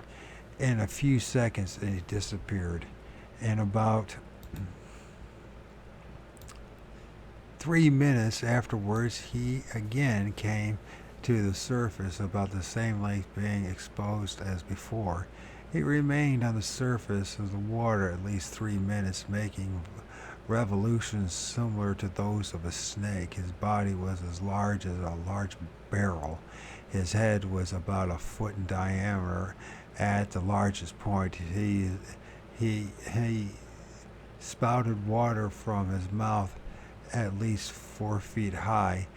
It would fall back upon him like the play of water from a fountain. His length, I should think, was at least 100 feet. A tower was erected at the north end of the lake, and sentries were posted around the clock to watch for the enigmatic reptile. One man, God, that would have been a boring job. One man, Mr. Joshua Jenks, was out on the lake, armed to the teeth, when the monster surfaced about 15 feet from his boat. He was so taken aback by that the frantic shot he fired missed completely.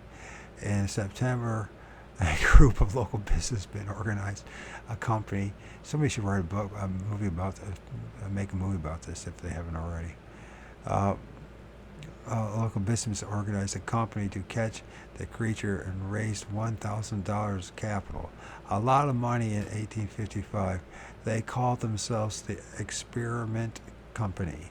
It seemed that the monster was somehow aware of all these preparations, and his appearance became fewer. While the searchers were clustered at one end of the lake, the serpent would suddenly bob up a mile away. When the bad weather lashed at the lake and rendered small boats useless, the playful monster would rise up in the center as if to mock the teeming throngs on the shores. The perimeter of the lake must have looked like an army fortification bristling with campers armed with bows and arrows and shotguns and rifles and harpoons. One story even implies that the cannon was either in place or was going to be in place near one of the inlets where the creature had been seen most frequently. The sightings tapered off in 1856, but the crowd still came. Then in 1857, the Walker House was destroyed by fire. The volunteer firemen fighting the blaze were dumbstruck to find a huge suspicious object in the attic of the hotel. It proved to be a giant rubber sea serpent. Those were rough and ready days, you must remember, and shooting and lynching and tar and feathering were common practice. Mr. Walker did not even linger long enough to collect his fire insurance. He departed immediately for Canada. Frank Roberts of the Perry Records, now defunct, pieces the story together this way. Businesses had been very quiet in the hotel line in Perry for several reasons. Various schemes for improving conditions had been considered, and to the late A.B. Walker is credited the plan of creating the Silver Lake Serpent, confining the proportions to a few of his immediate confiding the proposition to a few of his immediate and trustworthy friends. He found that it met with instant approval. Of the various plans discussed, the following was deemed the most practical and surest of ultimate success. The serpent was to be constructed of a body about 6 feet long and covered with a waterproof canvas supported on the inside by coiled wires. A trench was then dug and a gas pipe laid from the basement of a shanty situated west side of the lake to the lake shore. A large pair of billows, such as were used in blacksmith shops, secreted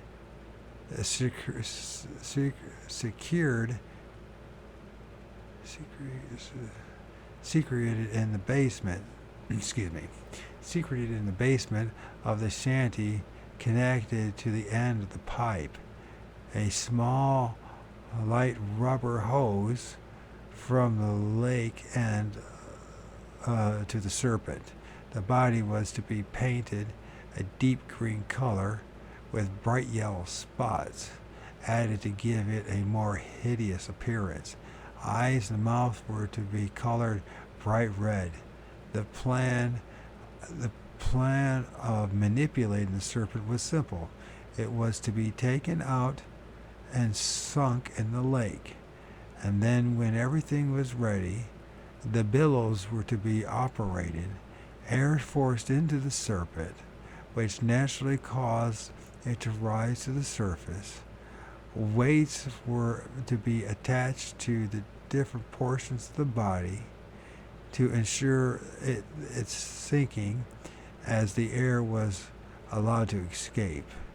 3 ropes were to be attached to the forward portion of the body, one extending to the shore where the ice house now stands, and one across the lake, and the other to the marsh at the north end. The Serpent to be propelled in any direction by the aid of these ropes. Many nights were spent by these friends in its construction. It is said that the Serpent was made in an old Chapin,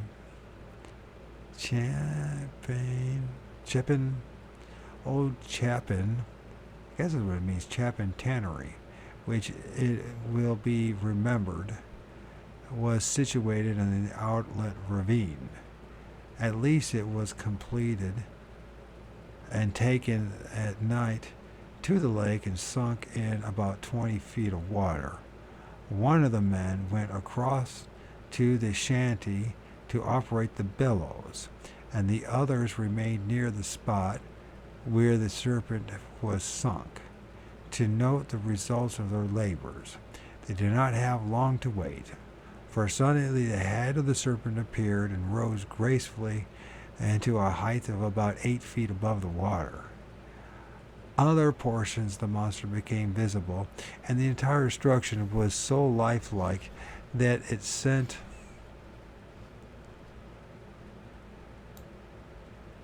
shivers crossing through the bodies of the builders. It was towed about by men for a time to be certain that it would remain upright and work well generally. Then the signal was given, and the bellows stopped forcing the air, and the monsters, which was to place Perry and Silver Lake on the map forever, sank rapidly and soon disappeared from view. Its tryout proved a great success, and even more so than the builders had anticipated. The thing to do now was for them to wait for the favorable time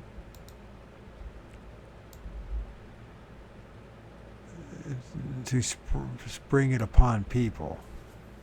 On Friday evening, July 13th, 1855, one of the men reported a boatload of men engaged in fishing not far from where the Serpent was secreted. Other conditions being favorable, it was decided that the proper time to open the show had arrived. It was destined to be a larger, more nerve-wracking entertainment than any of them had dreamed. After a period of several weeks of genuine excitement, pleasure, and a greatly increased business at the hotel, it began to dawn upon the men that things would be mighty hot for them in this section of the country if their mischief were found out. On 2 or 3 occasions, only a miracle seemed to have prevented discovery, and finally, after one of these narrow escapes, it was decided that the sea serpent had done all its full duty and had accomplished the purpose for which it was constructed, and now must disappear forever. Accordingly, it was taken from the lake and stored in the attic of the hotel. I wonder why he did that. He shouldn't have just thrown. Maybe he thought he could. I don't know what he was thinking. 11 years later, Mr. Walker returned to Perry. People had decided that he was really a hero instead of a villain, after all, and he ran another hotel there until his death in 1889. Periodically, the Perry Chamber of Commerce staged a sea serpent festival in honor of one of the greatest hoaxes in the 19th century. If you write to the Chamber of Commerce in Perry, New York, they will send you a pamphlet summarizing the story. The Silver Lake affair points out several interesting things. First of all, the witnesses generally gave very accurate, generally gave a very accurate description of what they had seen. Their stories tallied. The newspapers of 1855 did a responsible job of reporting what the witnesses had described. The general situation, later events proved that the spectators had indeed seen exactly what they thought they saw. Only Fanning claimed that it spouted water from his mouth, and this may have been an effect caused by leaking air. All of the witnesses seem to have missed the yellow spots on the Serpent, or perhaps the newspaper editors felt the yellow polka dots were a bit much and deliberately deleted the detail from the published account. On the other hand, our old reliable Indian John must have been filled with hot air, or maybe he was indulging in the well-known Indian pastime of putting on his white brothers. The case also proves that the sea serpent hoax is possible and was possible even in the year of 1855. It's too bad there were no psychologists or sociologists in 1955 who could have visited Silver Lake and made a thorough study of monster mania that developed there.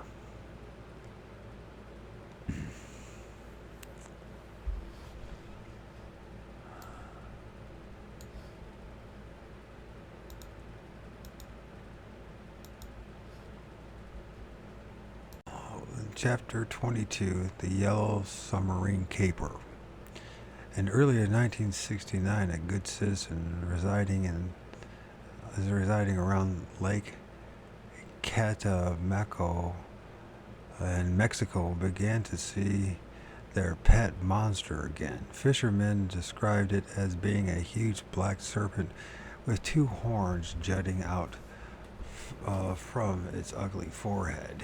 It waddled ashore late at night but leapt back into the lake when discovered. Local Indians insisted that the giant crocodile has always lived in the lake. Lake monsters comprise our final category of unbelievables. Placid little bodies of water all over the world proudly laid claim to the dubious distinction of serving as the habitat of one or more sea serpents. A few of them sound disturbingly like Silver Lake hoaxes. That is, the creature cleverly surfaced very briefly just before an annual tourist season begins. But in most cases, published sightings can be traced back 50 or even 100 years. And as usual, the descriptions remain remarkably consistent. Sometimes several years will pass without a new sighting. During these lulls, newspapermen and monster hunters turn to the Indians for real facts. Lake Walter in Nevada has a resident monster. High school athletic teams in nearby town of Hawthorne call themselves the Serpents.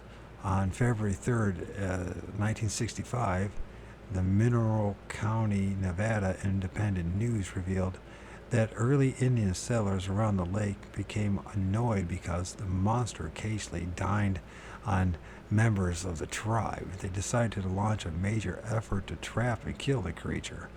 But somehow the swimming sneak overheard the plot and surfaced and held a powwow with his pursuers.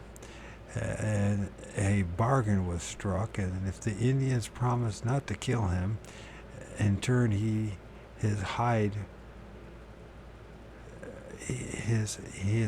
into moccasins, he would promise to eat only white men. For some odd reason, Indians are prejudiced against white men, so they accepted the deal with glee. In fall of 1969, issue of Old West, a nonfiction magazine, a letter from a couple who lived in Badbit, Nevada, was reprinted.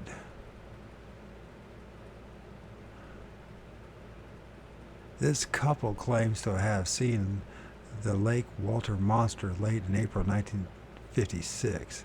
They said it first looked like a high-powered motorboat, and that it actually outswam their automobile as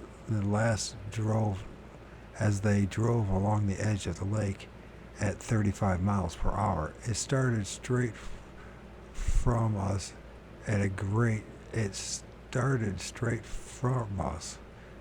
speed from about 100 yards, and a couple reported, and there it whipped to the left and submerged.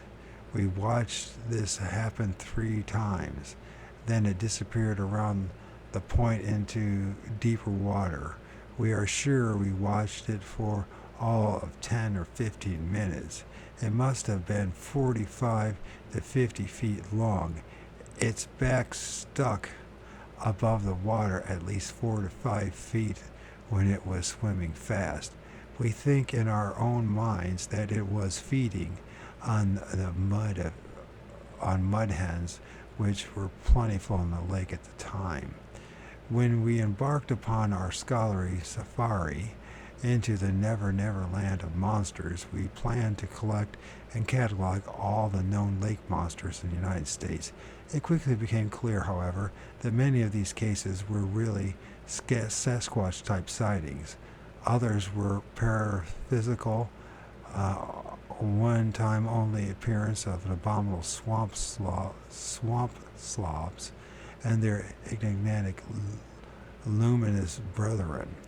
Those that are left seem to be genuine sea creatures of some kind inhabiting a few random deep water lakes. The most authentic of the American lake monsters may be living at the bottom of Flathead Lake near Polson, Montana. Whatever it is, it has been seen by a great many of people over a long stretch of time. Mr. Paul Fogelberg, editor of Flathead Courier, has a standing offer of $25 for the first photo of the creature. Nobody who sees it ever seems to have a camera, he says.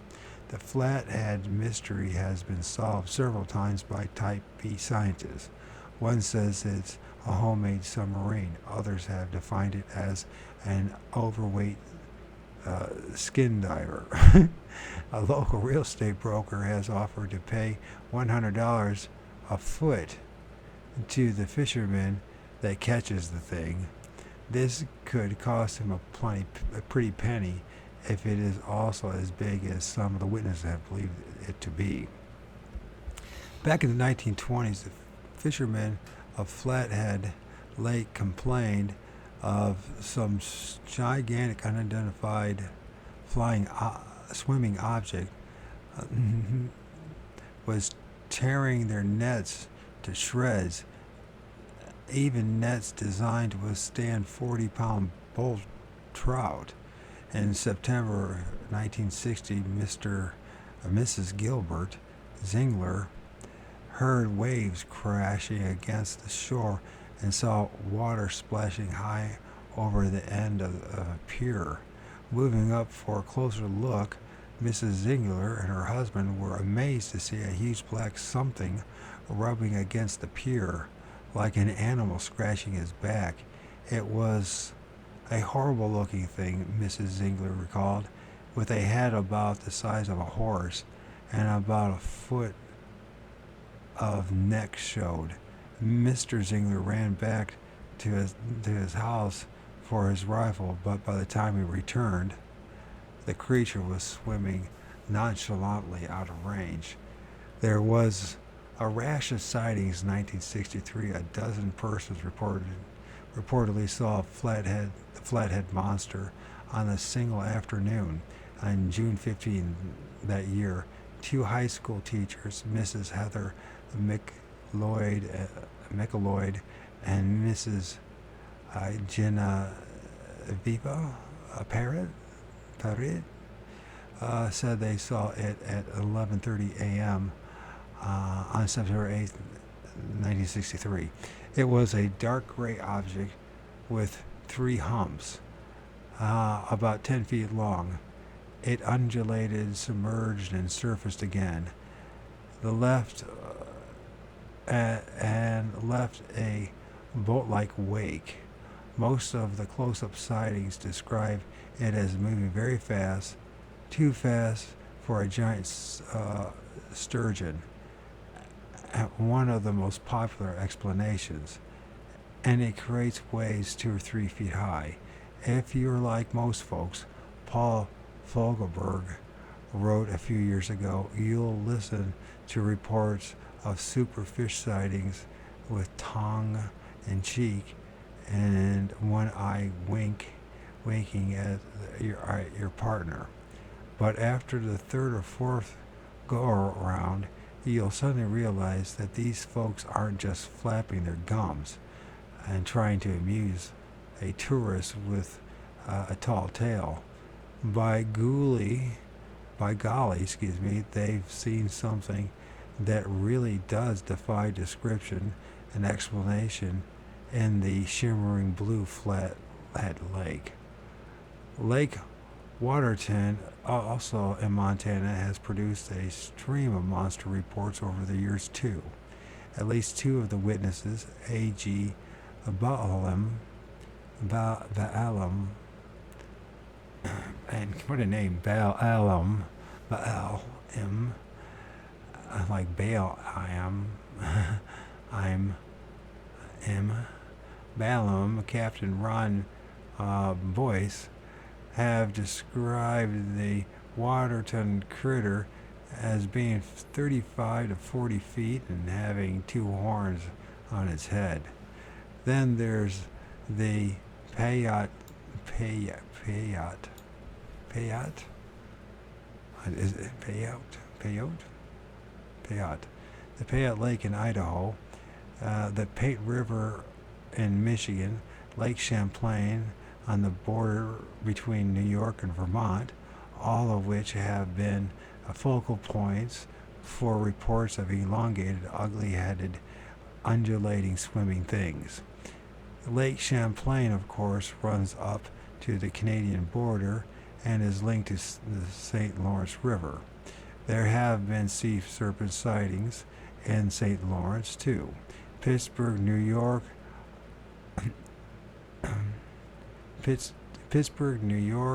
is right on the edge of Lake Champlain and has been a very busy UFO window for the past 20 years. A little further south in Adirondack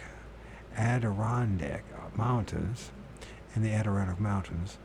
in New York State, billions of boogeymen have appeared periodically in the Black River, about 200 miles north of New York City. Back in 1951, a man named Wash Millick, what a name, Wash, was fishing in the Black River when a 15-foot monster rose up out of the water near his boat. It was dark brown in color. He reported it had round and tapered body and had fins like two hands. Its eyes stuck out like silver dollars. I threw stones at it, but it only stared at me. The newspaper stories recounted other sightings and noted the monster has been reported seen in isolated sections of northern New York 3 times in the past 10 years, but always when there was an electrical storm in progress. Always when there was an electrical storm in progress. In quotes, we call your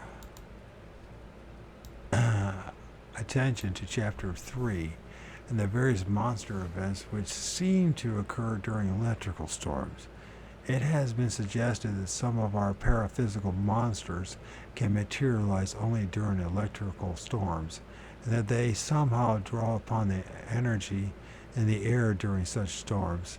In occult lore, there is a considerable literature on water elementals, bizarre life forms which manifest themselves temporarily in and around water.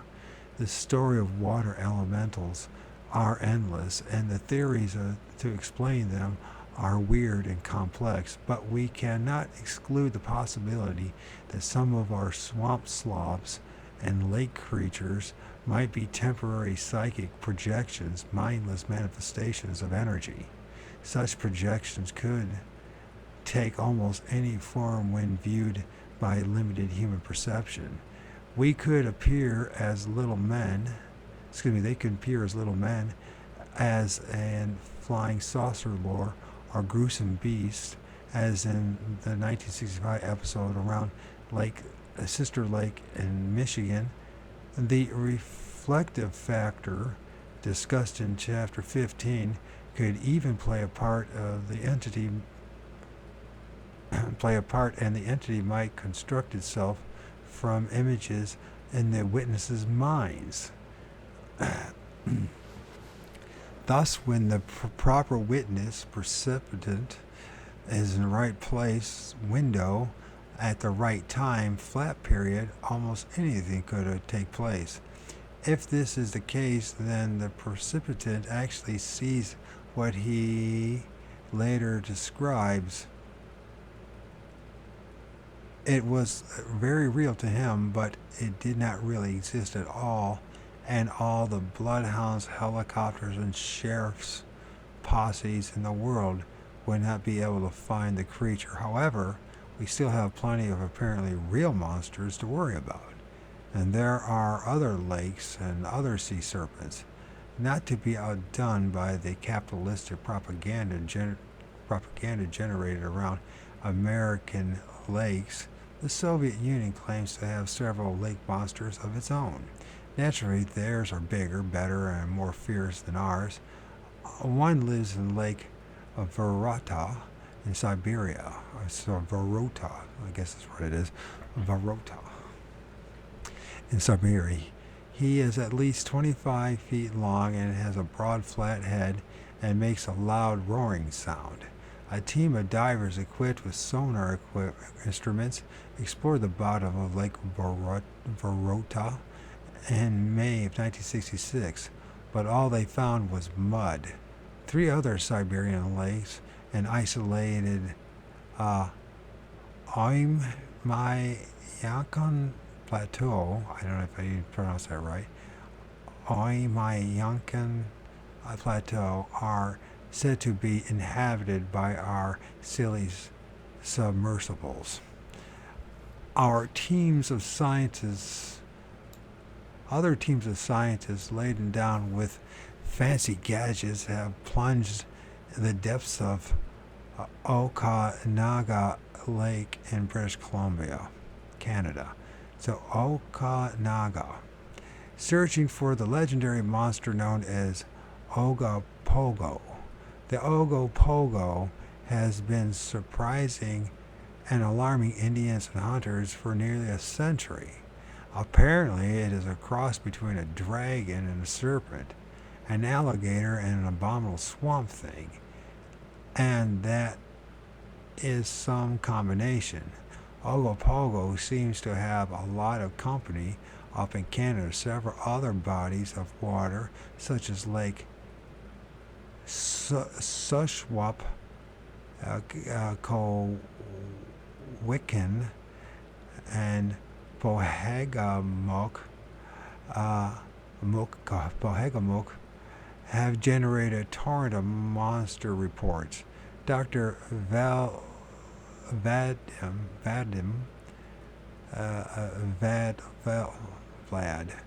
so this is Vladikov, so Vadim Vladikov, the director of a Quebec Department of Games and Fishery described the thing in Lake Pohangamuk, I don't even pronounce it, Quebec, as an animal between 12 to 18 feet long, brown or black in color, with a round back 2 or 3 feet wide and a sawtooth fin down the center. Anytime anyone approaches close, the animal slithers away and sinks below the surface. Quebec is the eastern part of Canada.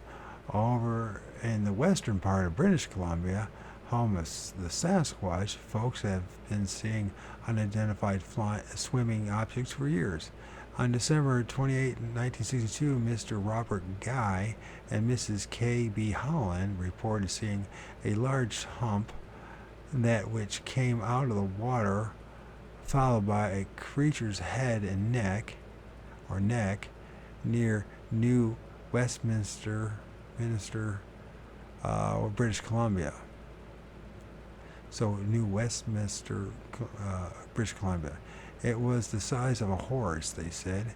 Dark brown in color, it appeared to swim with an undulating motion, giving the impression of a long body following behind the head. They watched it with binoculars from a distance of about 200 yards and noted that it seemed to have exaggerated or protuberant lips. Another creature, and perhaps the same one, has been around Shelter Point, British Columbia. In 1963, witness Mrs. J.C. Durant described it as looking like a dragon. The locals have an affectionate name for it. They call it the Camosaurus. So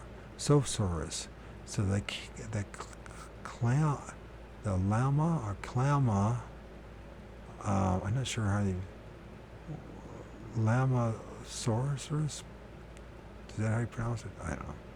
The residents around Gabriel, God, I can't say these names, Gabriola Island in the same area call their monster Caborosaurus.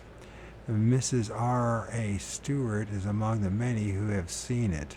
She had her experience in 1963 while fishing with her husband from a boat near the island. I honestly saw a strange sight, she recalled. A large brown-headed animal swimming a few feet away from our small boat. It had a huge head, but its horrible wide open mouth which terrified me. But by the time I screamed to my husband to row quickly to the beach, the creature vanished. Lake Ilyamna in Alaska Harbor, Lake Ilyamna, how do you pronounce it? Okay, Ilyamna. Lake Ilyamna in Alaska harbors a sea serpent of some sort, and there are lakes in Sweden which are also supposed to be infested with silly submersibles. Ireland has half a dozen deep water lakes which have produced sightings for centuries. In June of 1968, the Dublin Evening Herald reported that teenager Gay Dever was bicycling along the edge of Glenderry Lake on Achill Island, Achill Island in County Mayo, when he saw a freakish creature stride out of the water and disappear into a woods. It was about 12 feet long, much bigger than a horse, dark in color. Dever said it was moving in a jumpy way like a kangaroo. It had a long head like a sheep and had a long neck and tail. The hind legs were bigger than the front ones.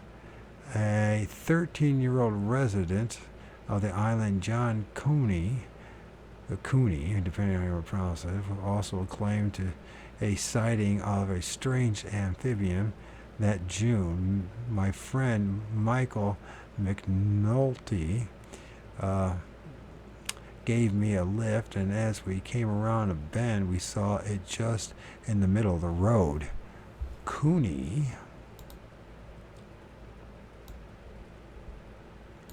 testified it was between 8 to 12 feet long and with a long neck like a swan and not much bigger. The tail was very thick. It was moving at an angle to us, and we couldn't see exactly how long it was. It was weaving and curving. It was a dark brown color and was shiny and scaly. The eyes of the were glittering. It disappeared in an instant into the thick undergrowth. We did not stop to make any further inquiries. When you weigh all the descriptions compiled over the past 2 centuries, plus all the legends going back into the Middle Ages, author Wilkins' sighting of the prehistoric animal in a quiet stream in Cornwall, England in 1949, outlined in Chapter 5, does not seem so preposterous after all. Wilkins said that the thing he saw resembled a plesiosaurus, and maybe he was right. Many of these other eyewitness descriptions also sound like a plesiosaurus. Of course, we all know that the dinosaur-like plesiosaurus had been extinct for millions of years. Our type B scientist tells us that the big long-necked creature, which has frequently been sighted ambling over land from one lake in Scotland to another, could not possibly be a plesiosaurus. Obviously, it was just something that had escaped from a zoo. Scotland does not have many zoos, but it does have several deep-water lakes teeming with unclassified animals. The most famous is a band of murky water 28 miles long called Loch Ness. It is the home of Nessie, the most celebrated and most hunted unidentified swimming object of them all. Hundreds of popular books and magazine articles and newspaper features have been published about Loch Ness in recent years. In 1969 alone, we collected over 40 new articles and wire service stories. For the past 6 years, a well-financed scientific effort has been taking place in Loch Ness. Sonar and other modern gadgets have been plumbing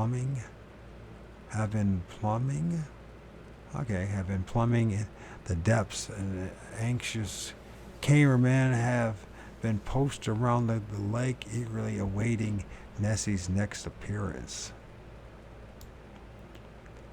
Most of the Loch Ness literature erroneously claims that the monster's first appearance was in the year 1934. During a visit to Atlanta, Georgia, we stopped by the office of the Atlanta Constitution, and as is our practice, we spent a couple hours scanning microfilms of old issues. We were amazed to find a full-page article on Loch Ness published in November 1896, complete with a woodcut which resembled exactly the modern drawings of Nessie. The creature had been seen frequently throughout the 19th century and then had laid low for a few decades. In the early 1930s, Rupert Goud took an interest in Loch Ness, and he tracked down and interviewed over 60 independent eyewitnesses from the 1920s and the early 1930s in his book Loch Ness Monster and Others. 1934. The book probably revived general interest in the Loch Ness mystery, and an interest which has continued unabated for nearly 40 years. And of course, now that's almost 100 years, well over 100 years. Historical references dating back to the 16th century have now been uncovered. In a feature article in the New York Daily News in July 1967, George Nubb offered this quote without citing his source. He did overthrow huge oaks with his tail and therewith killed outright 3 men. Nessie has obligingly posed for photos several times, but most of these have been a bit disappointing, showing only blob or hump sticking out of the water. One picture, however, does reveal the classic long neck and flat head jutting high above the surface. 1954, the fishing trawler Ravel, the trawler Ravel picked up an unusual sonar signal while crossing the lake. Something huge was swimming along at the depths of 540 feet. It was too big and too fast to be an ordinary fish. The sonar was in perfect working order, and the signal that bounced back was apparently accurate and legitimate. There have been other sonar returns since. In 1960, a group of signals indicated that as many as 5 monsters were moving about under the lake. That was also a year in which Tim Dinsdale photographed a blob churning up Loch Ness. His pictures were analyzed by experts from the Royal Air Force, and they concluded that he had snapped an animate object, not less than 6 feet wide, 5 feet high, and possibly as long as 92 feet. The RAF report was released in 1966 and set off a scientific stampede to Scotland's legendary lake. There was definitely something down there, and Dr. Roy P. Meckel of the University of Chicago was one of those who was determined to find out exactly what it was. He visited Loch Ness and talked with witnesses and studied the various photographs. Then he scratched his head and suggested that perhaps it was mollusks known as giant sea slugs. A giant sea slug, a distant relative of our friend the squid. Later, Dr. Meckel reconsidered and speculated that maybe it was a form of manta, also called a sea cow. As the sea cow is a bulbous beast that looks something like a seal. In the mid-1960s, the Loch Ness Phenomena Investigation Bureau Limited, LNPIB, was formed. The publishers of the World Book Encyclopedia coughed up $20,000, and a new, carefully planned investigation was launched. An oceanographer named Dan Taylor arrived at the loch in the summer of 1969, bringing along a 20-foot fiberglass submarine painted bright yellow. Earlier divers have found the water of the lake so murky that they could not even see a foot in front of their face. But Taylor planned to chase the creatures by sonar and other sophisticated instruments. There was even talk of firing tranquilizer darts at the poor creature. These plans raised cries of protest from all sides. It seemed that the Scots had developed a special fondness for Nessie. I'm all for observing the monster, but I'm against molesting it. Lord love it.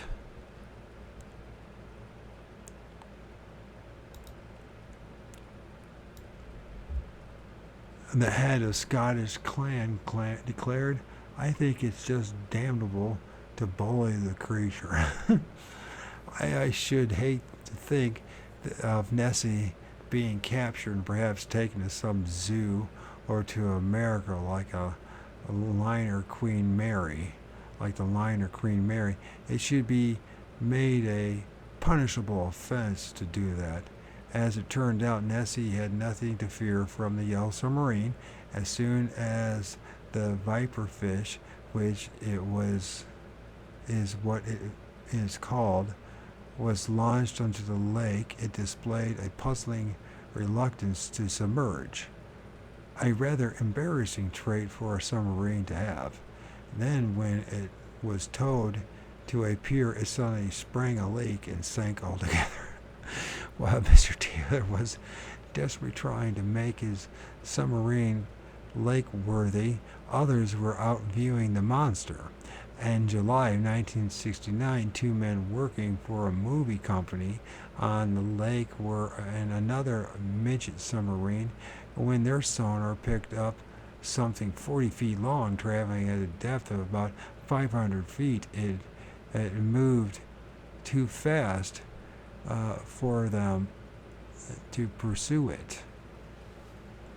A couple of months earlier, two British businessmen found a huge bone on the edge of the lake. It was 4 feet 2 inches long and porous.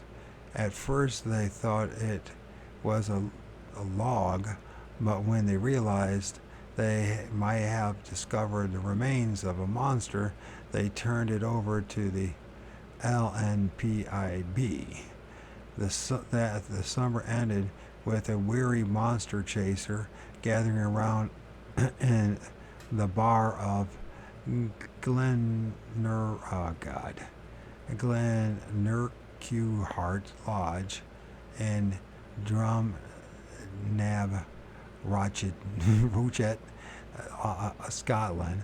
The guest list at the lodge read like a who's who, included newspapermen, novelists, actors, scientists from all over the world. Clem Lister Skelton, an ex-Shakespearean actor, was offered the center attention since he claims to have seen Nessie no less than 9 times. He keeps coming back for another look. Dr. McKell was there, no longer so certain about his theories of the giant sea slug or sea cow. And somewhere out there in the night, a sound rings across the glassy surface of the lake. And it is not the sound of a woman screaming or a baby crying. Listen very closely. It's the sound like laughter. Chapter 23, something else. A mere 200 years ago, when science first began the task of classifying animals systematically, only 808 reptiles, mammals, and birds and amphibians were known. By 1900, a total of 20,000 had been classified. Since then, an average of 15 previously unknown reptiles, 220 mammals, and 400 birds have been discovered, studied, and entered into the scientific records each year. Today, science has formally recognized the existence of approximately 70,000 creatures. Many of those creatures were nothing more than myths and legends in 1700. Men have dedicated their entire lives to collecting and cataloging beetles and mosquitoes. Others are now founding a rather shaky science called exobiology, the study of life on other planets. Before too many more years pass, we will be sifting the red loam of Mars for microbes, and we may be chasing lizards on Venus and harpooning lobsters in the red-spotted Jupiter. But from what we are now learning about the planets and our own tiny solar system, a mere dot on the edge of the Milky Way, it looks as if the Earth alone is hospitable to life.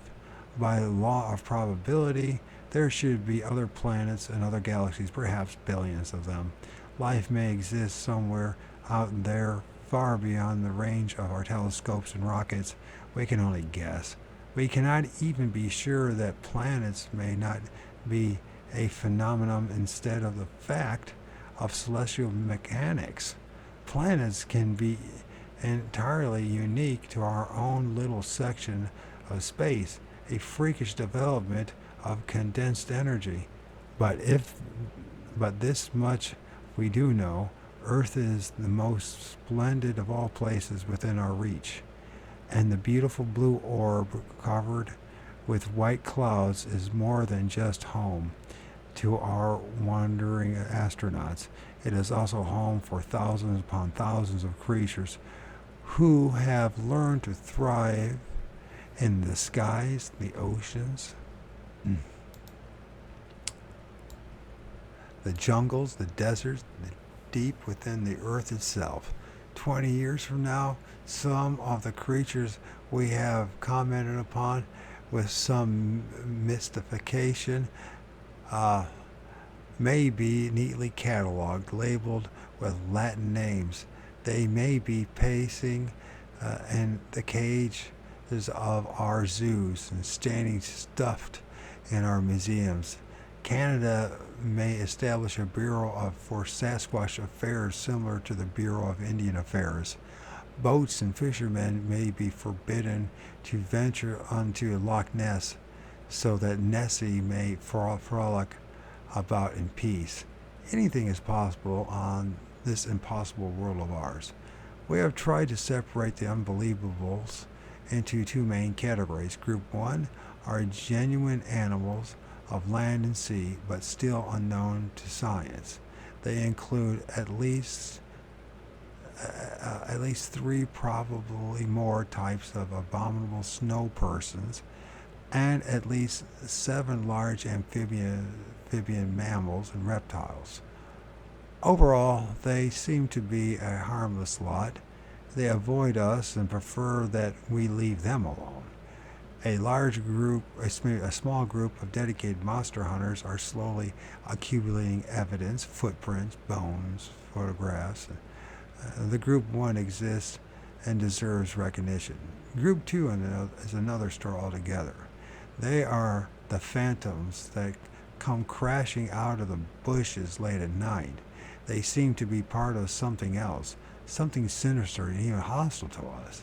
This nucleate phenomenon has always existed on this planet and has taken many forms. Some of the unbelievables we have described may have been transmogrifications or disguises for the central phenomenon.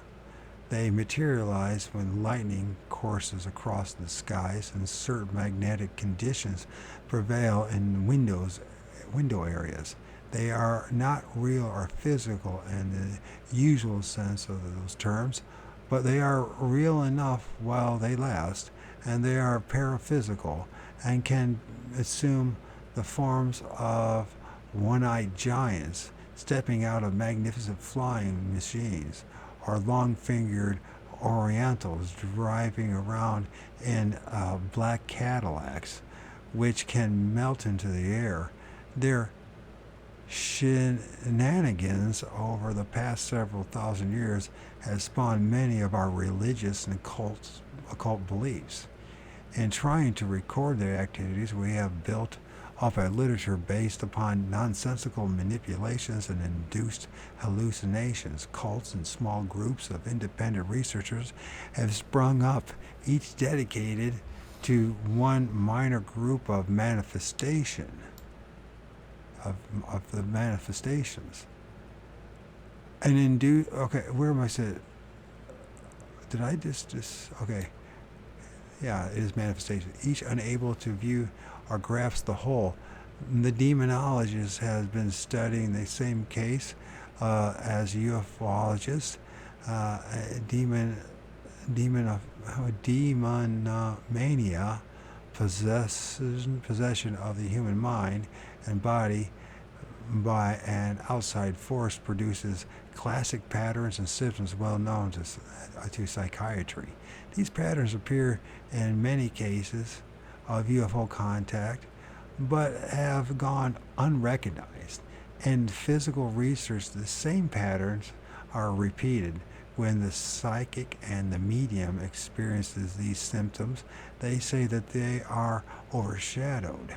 All of these diversified groups are victims of the same phenomena, but they all see it from a different frame of reference and accept different explanations for it. In the 14th and 15th centuries, vampires ran amok in Central Europe.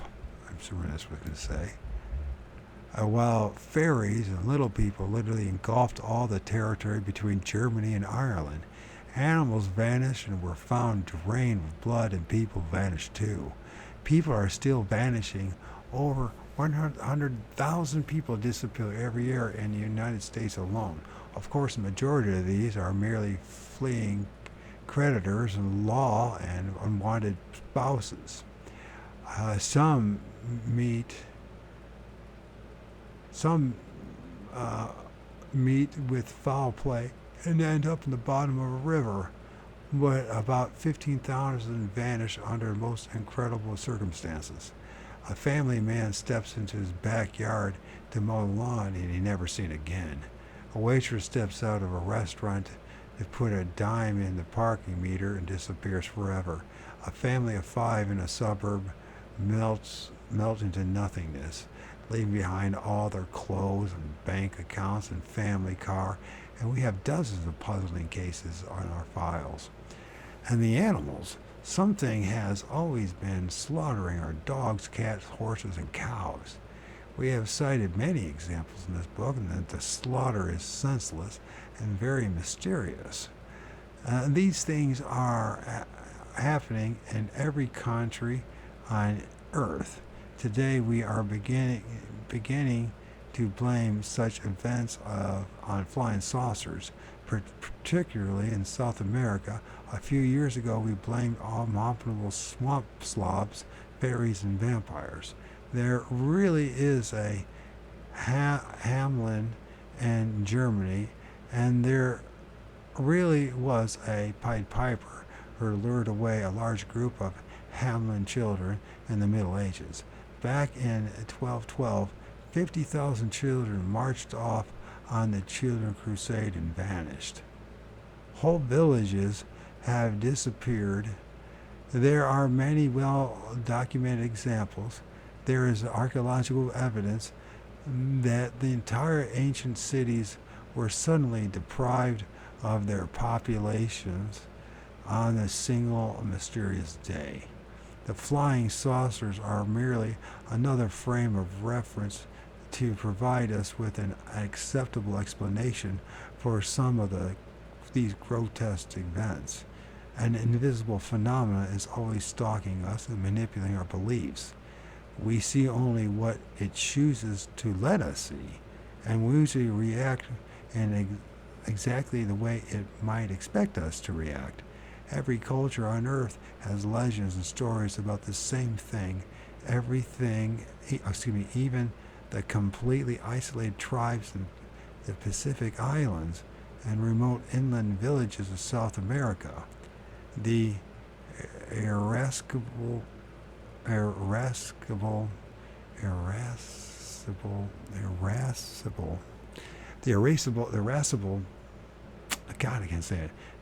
Charles Fort, my hero, was aware of all this when he compiled his book Lo.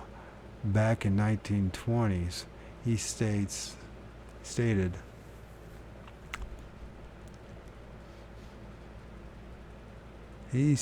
there may be occult things, beings, and events, and there may be something of the nature of an occult police force which operates to divert humans' suspicions and supply explanations that are good enough for whatever minds and humans have, or that if there be occult mischief makers and occult ravengers, they may be of a world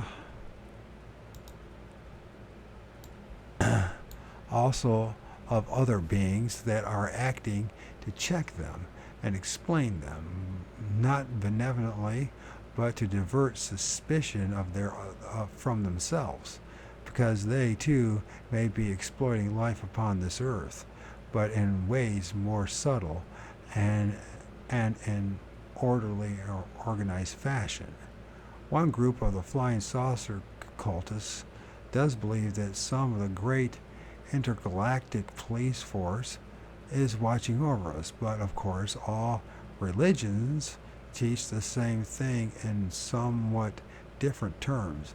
Even in the Bible we're told that UFOs are found and designed to spy upon us. This is spelled out rather plainly in Zechariah 5:1 through 5 and many other sections. In this book we have tried to present a sampling of more physical evidence which fell into specific categories. If you review the thousands of available books on psychic phenomena, you will find many startling and precise parallels. We are not coping with ghosts and extraterrestrial visitants. Rather, we are facing and have always faced denizens of some unseen world which surround us. Ancient man was very conscious of that world, and in the original text of the Bible, the word Sheol was used frequently, and it meant invisible world. Somehow this was translated to hell and given an entirely new meaning.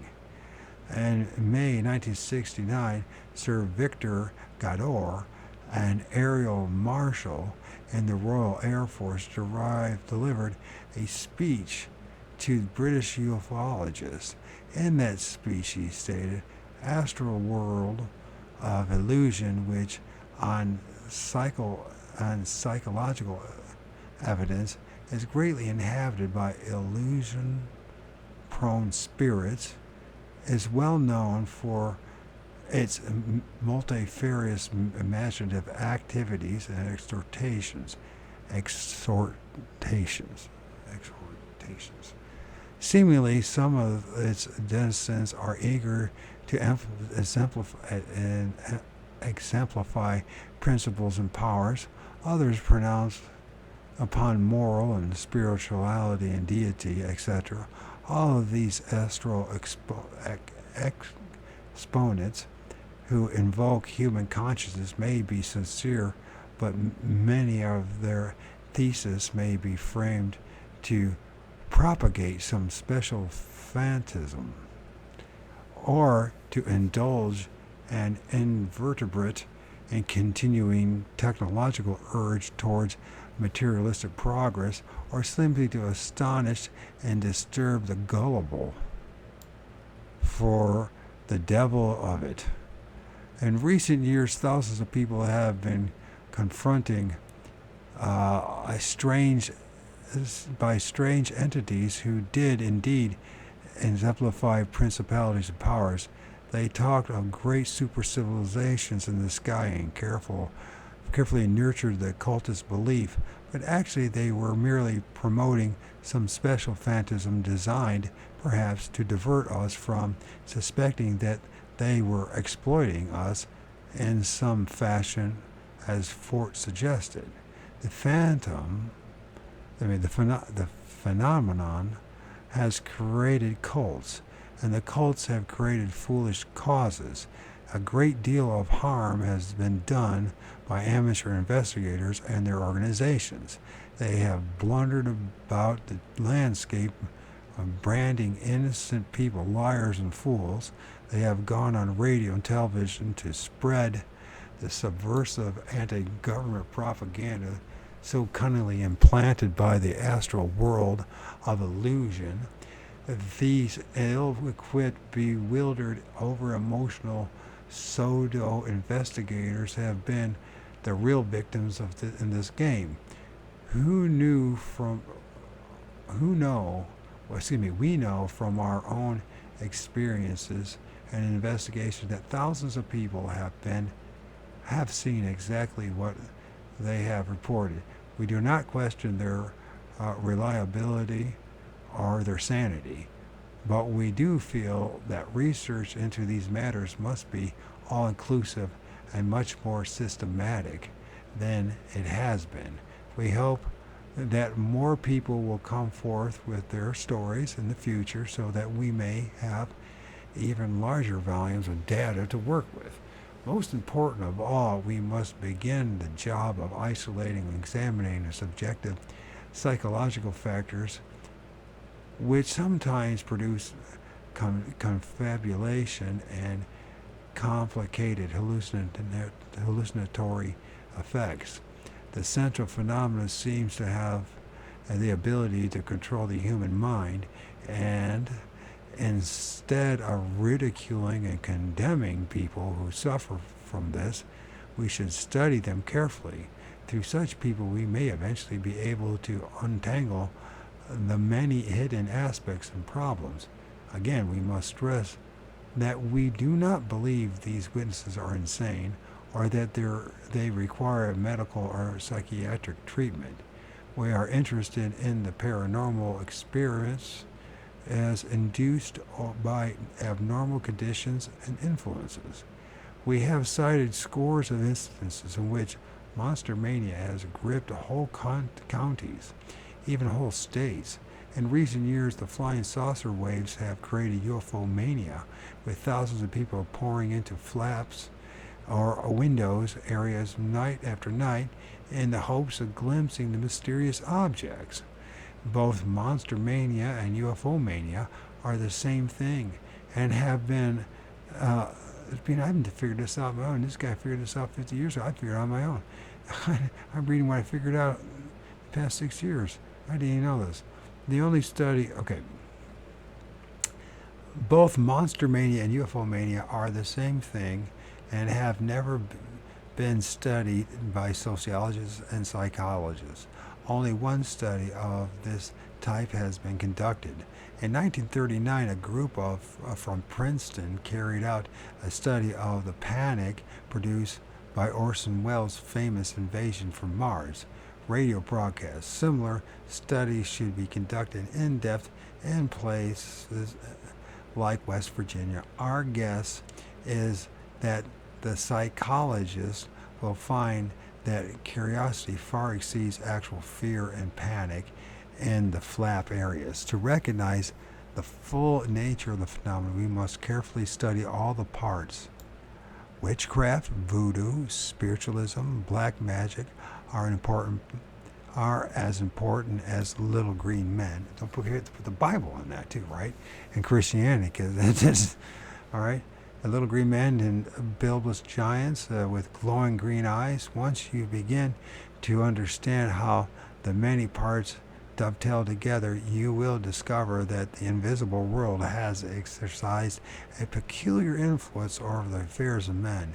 This will lead you into the study of human history and eventually into philosophy.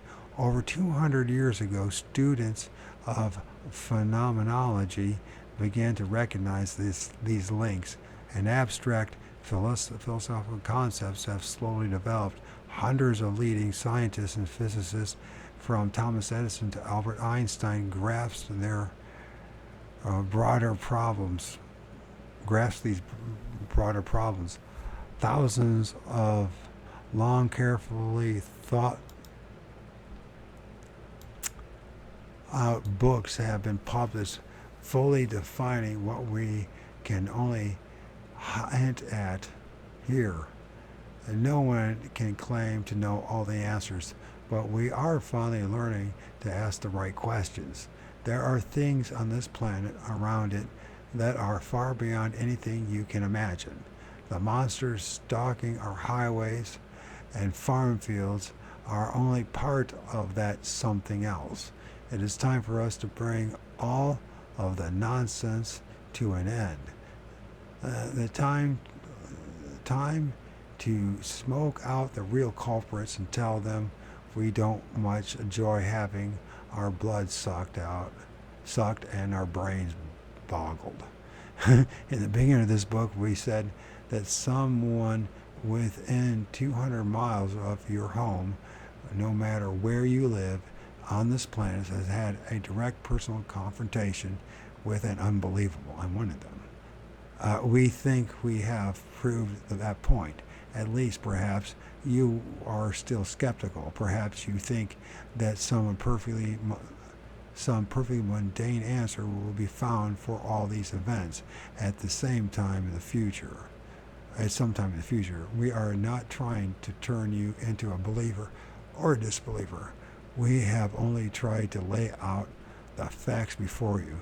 Believe or disbelieve will come to you from another direction. Next week, next month, next year, you may be driving along a desert country road late at night, and as you round the bend, you will suddenly see abracadabra. And that's the end of that reading. Anybody that endures this stuff, I thank you. As for me, I'm learning some great stuff. It's reinforcing a lot of things that I kind of figured out on my own, doing my own research. It's excellent. Excellent stuff.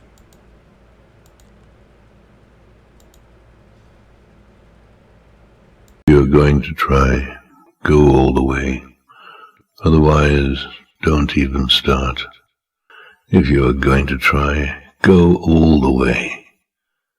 This could mean losing girlfriends, wives, relatives, jobs, and maybe your mind.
Don't change.